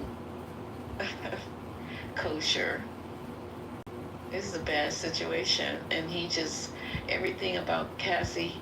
I don't know what his, and then I don't know what his motives are because he's definitely not protecting her. He talked about her being beat up, and he didn't help. What really got us to is what do you call it? A two? What do you call it? A two-pack? I don't know what he called it, but it was horrible. A two-piece. She got a two-piece, and didn't talk about how he tried to help her. It was all about money. Diddy threw a whole bunch of money at him, and he picked it up, and that was his reason for continuing to do it. It was just, I was like, boy. What's crazy is how many times I've seen black women talking about that's a good man right there. Look how he's sitting there, standing with her. Look how he's standing beside her while she's in the court talking about getting bukkakeed on and taking her in the room to rub it on Diddy. Like, it's insane the things I was hearing women say in support of this man because he stood beside Cassie doing the things she did. So I don't understand. I think he was a good man for standing by her too. He obviously knows these stories. Which man are we talking about? I'm confused. The white man that she went. Oh, her husband. Right? Yeah. Yes. Yeah. I'm happy he stood by her. She needed that. She was. I don't know how she mentally and physically was able to, and being pregnant at the same time, like already ready to deliver, and just have to recap that kind of cruelty and that kind of just monstrous shit. I don't know how she did it. I'm not talking about beside her during the trial. I mean, beside her when everything was going on because she cheated on him, she left him to go back, and a lot of other things she did. Okay. That's what I'm talking about. He stood beside her through all of that. You know what I mean? Because she had left Diddy at one point and got with him. She left him and went back to Diddy? And she had cheated on him and went back to Diddy and them and then came back. And that's what I'm saying. Like, he stood beside all of this. He knew a lot of the stuff that was going on. You know what I mean? So that's what I was saying. Like, how, you know what I mean? How was that good of him to stand? Now, after the trial, after you've accepted all of that, of course you can stand beside that the trial because by then I'm pretty sure she's told you everything. It's nothing that you don't already know. Exactly, and then to see some of the stuff that he's seen at the trial, that's a strong move for. Bro, the bukkake did it for me. I was down there at the bukkake. I don't know how he sat in the courtroom. Yeah. Well, what can he do? Where can they go? Now they have kids and stuff. I mean. How many do they have? That's his wife. I think she just, Lisa, go ahead. He asked how much she had. I think it's the last one she had is the third one, if I'm not mistaken. Oh, okay.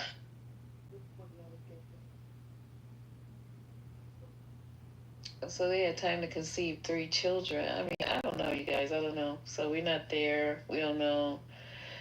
I don't like judging them. I don't know what's going on with them. She definitely needs somebody in her life that's going to be able to be there and strong.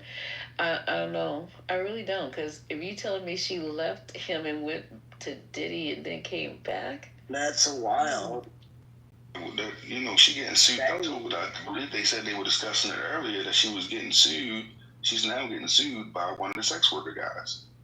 Yeah, the one we were listening to. Yeah. He's just outrageous. I don't even no need to speak about him. He's outrageous, but everything about the situation is just disgusting.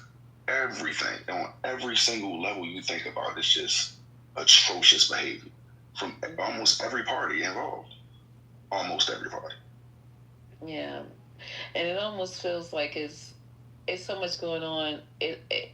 My rage is just seems like I can't spread it. It's just so much stuff going on. I don't have enough rage to spread it around. It's just too much. And now he could end up with 10 years probation, let alone 10 years in jail. He could end up with no jail time. He could. That'd be tragic. But that's literally a possibility right now. And they're not even shooting for 10 years. They're only shooting for 5, half of what the max is. The max is 10 for what he did, for what he's been convicted of. But they only shoot. The prosecutor is shooting for 5? Yeah, they asked for 5. They asked for 5 years. Wow, I don't know why they did that.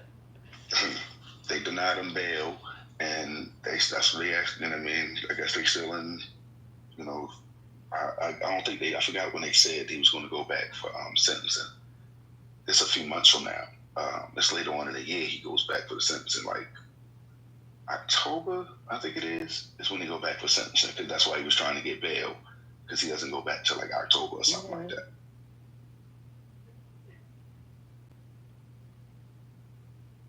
I hope he does more than that, because he deserves quite a lot of time. But the judge seems like he doesn't really. The judge seems like I don't know what he seems like, because I was wrong when it came to the judge for Trump. He ended up punching out at the last minute when I thought because the way he was handling him in court, I said, oh yeah, he's definitely gonna give him some time. He might have to wear some ankle bracelet, and he completely punked out. I was like, wow, okay. In the end, everybody's trying to save their own ass. I don't care what it is. Just save your ass. He probably was on y'all side at first until somebody walked in his office, put that flash drive on his desk, and he was like, you know what? You got it. Mm-hmm.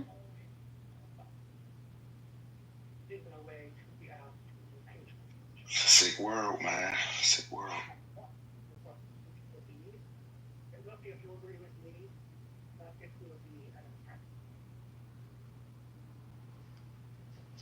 Dap, you still at work? Yeah. You work at Dap?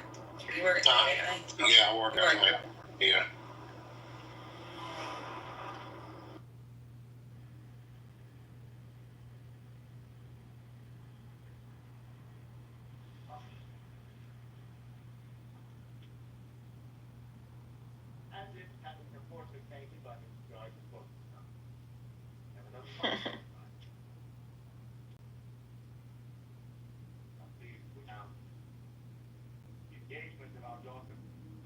Trying to see.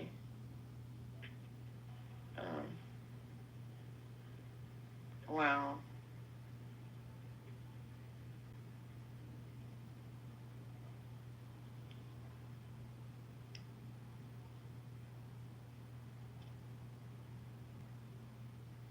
Nigga, did a police officer go on TV and say, why can't black people stop their bad kids? Is this what this nigga just said on TV?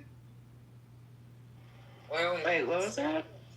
An Indianapolis cop comes on TV and says, why can't black people stop their bad kids? Everybody's tired of their kids. Step up. A kid is dead tonight. Now your job is this. It's unnecessary. Yeah, he said, why can't we stop our bad kids? Wow. Okay, so there black you go. people? Or you just said? Yeah. Oh, Lord. about 20 guns over. Jesus Christ. One of them was an assault in the government. Jesus. It's an interview. It's a whole interview. It's him being interviewed by the news. I'm trying to read the caption because I can't hear it. So that's wild. The hell getting balls. That's like the sheriff down. What's the name that pretty much told people if you fuck around, we'll kill you. Florida, yeah. Yeah, that was wild. He didn't care either. Like he meant every word of that shit too. Like with no backlash. Like nothing happened. You know what I mean? What you gonna do though? What? I ain't gonna lie though, Florida's a different world. That's true. Like outside of the city parts of Florida's a different world. I've been going to Florida since I lived in my country, man. Like Florida's just a different world. You got some parts of Florida so beautiful, and then once you start to go further inland, away from the coast, that's where majority of the hicks are. That's just a different culture, different beast of people. Some of our people too. Their mind frame, that shit is different. Florida built different, yo. They definitely shit is different. They're definitely built different. It's definitely.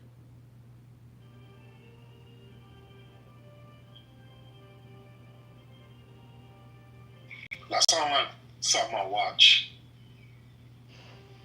Me? Yeah, that sound like something that what's that HBO, that show on HBO? Gilded Age. Yeah. I didn't even know if I was up. Yeah, I can hear it. Yeah, I watch all types. I just seen what's the name. Is it really good? Yeah, it's cool. I actually like I watch a whole variety of different stuff. Yeah, I like it. It's about the back end, the Gilded Age in New York City. Okay. It's like 4 different families, right, Lisa? 4 different Yeah, they're all these wealthy. One is portraying J.P. Morgan during that time, and then the main character is trying to. Well, he's already rich, but he's trying to come up and get richer in the railroad industry. It's just interesting the way they're doing it. And then they have a black family, but what's cool about it is the dad owns a pharmacy. And that's the kind of stuff I like seeing. It's not just like old Jim sitting on the corner, Lois me in the field.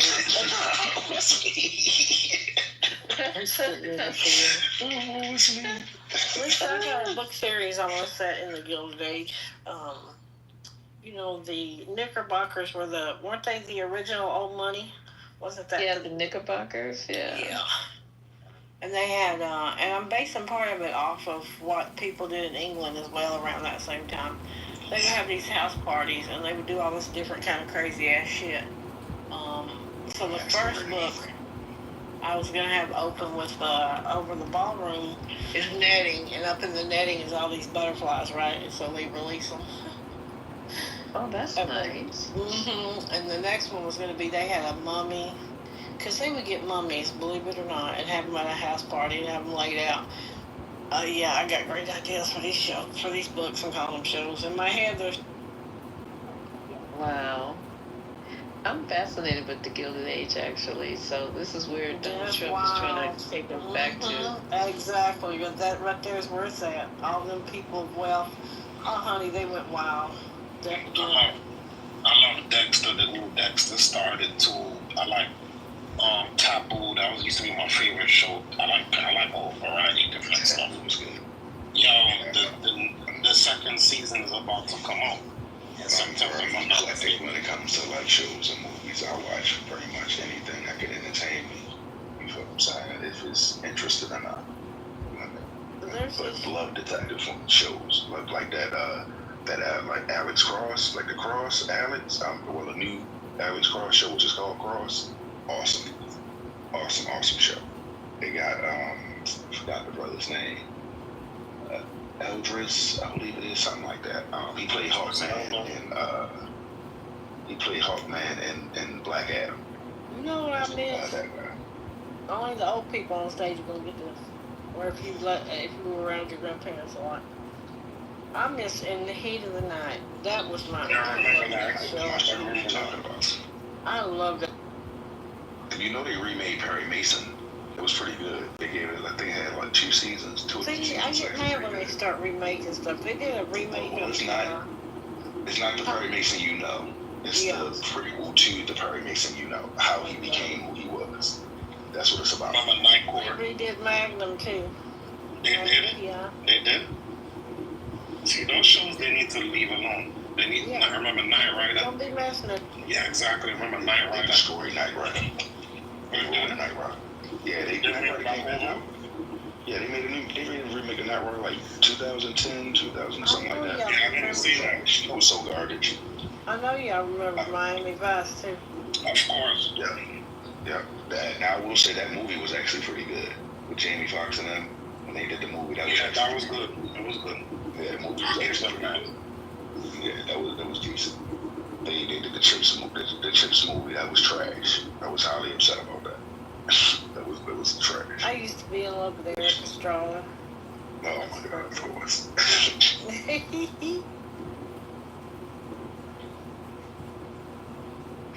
Oh yeah, Matlock was the show. Absolutely classic. I'm a Columbo guy. You know what I mean? Columbo was my guy. That was my grandma. Remington Steele. Remember Remington Steele? Remington Steele. Oh. What was that one with Bruce Willis and what's her name? The actor? I know what you're talking about. Sybil Shepherd.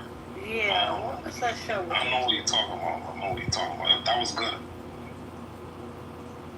Yeah, MASH. I remember MASH. And Cheers. I love the hell out of man. You know what was funny? And I never used to watch it. And I never used to watch it, but I was older. I wasn't a kid. It was dry humor. Murphy Brown. It was dry humor, but it was funny. You know, they came back out they remade Murphy Brown as well. They came back out with a new Murphy Brown as well. It only lasted like 1 season, but they came back out with Murphy Brown too. Give me Golden Girls though. Any day, any time, give me Golden Girls. I'm sorry. Oh, girl. And I need to hear the intro before I watch the show. Yeah, I love it when I hear different people sing that song. It's so good. I used to watch out with my grandmother. That show was funny. The way the guy remade the song, the chubby black guy who remade it with the soul in it. Oh my God, he killed it. Now that's the only way I can hear the song. So which one out of all of them was your favorite? For me, it was Blanche and what was the old Sophia? That's one. Sophia. That's my girl. Yeah, listen. Sophia. I love she used to play Maud. Yeah, I remember her. Beatrice Maud. Yeah, I remember her from Maud. Yeah. Mama's Family. The one with Bruce All of Willis them and used to be in Mama's Sybil Family. Shepherd. That was Moonlighting. Yeah, Moonlighting. Thank you. Yeah, only Sophia was the only one that wasn't in Sophia was hilarious. Mama's Family. Mama's Family. And Carmen, that show. That show. Mama's Family was my show. Oh, I love Betty White. I did. Her career was so good. Betty White. Mama's Family, which the Carl Burnett. That show was a spin-off from Carl Burnett show. Right, which then the spin-off from that was Archie, the Archie Bunker show, and then the spin-off from the Archie Bunker show was the Jeffersons. Yeah, man. Apparently, the guy who made the Jeffersons and all those new shows, apparently he's a Jewish guy that stole the idea from a black guy who apparently tried to sue him recently, I guess, a little while ago. He was coming out saying Meathead had a show. Did they have a spin-off that was like short-lived? I can't remember. Who you say? I couldn't hear you. From All in the Family, Gloria and Meathead. Did they call it her husband, her boyfriend, Meathead? Am I putting two things down? Let me go. I'm trying to remember too. I don't think Meathead. Yeah, Meathead wasn't in. Meathead wasn't in that. Was that Glory Days? No, was that Happy Days? I mean, no. That was Archie Bunker. That was in Archie Bunker. Yeah, Archie Bunker had me hit. Yeah, that's what he used to say. Oh, that's what he used to call her son-in-law. Yeah. Yeah, his daughter's husband with the mustache, the Tom Selleck stash, as I call it. It took me a long time to figure out.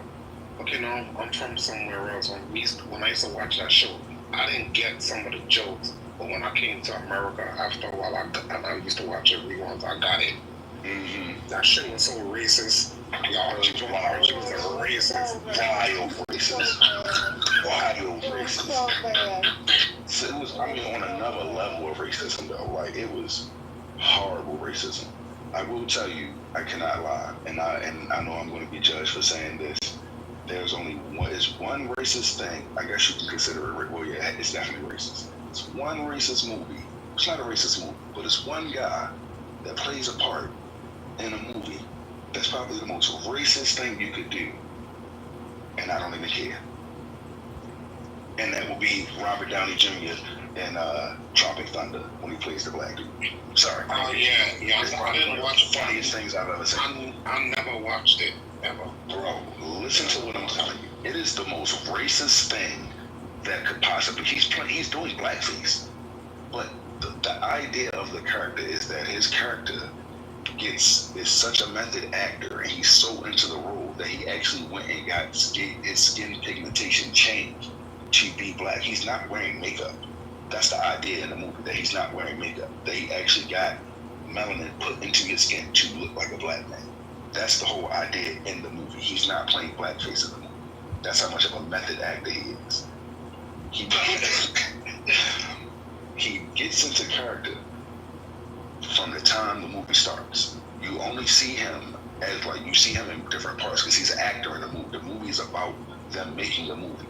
So he's an actor. So the first time you actually see him outside of the scenes they flash you when he actually talking is dressed up as the black dude. But he never talks in his regular voice. He's actually a white Australian guy. The whole time during the movie, he talks like a black dude from down south. The whole time. Like he's from where he say from? San Antonio, I think he said. Oh man, yo, you gotta see it. It's just the funniest thing ever. The character is hilarious. But I think what part of what kind of stops it from being so offensive is, one, he's wild funny, but also it's a black dude in the movie that checks him about being racist as hell, about the character being racist and everything that he's doing being racist as hell. That's a part of the movie. Like, it's a black dude in there that checks the hell out of him. And they get to going back and forth with beefing. And then, I don't want to tell you the rest because I mess it up. But check it out, please. I promise you'll laugh from beginning to the end. Gotcha. And you when you watch it, try to figure out who Tom Cruise is in the movie. Because he's in there. Just try to figure out who he is. Yeah. I'm getting sleepy. I gotta leave. I'm gonna leave in like another hour and a half. I'm gonna talk to you guys later. Lisa, Patty, everybody else on the stage who's up. I'm signing off. Marcos, be blessed, man. Good chopping it up with you.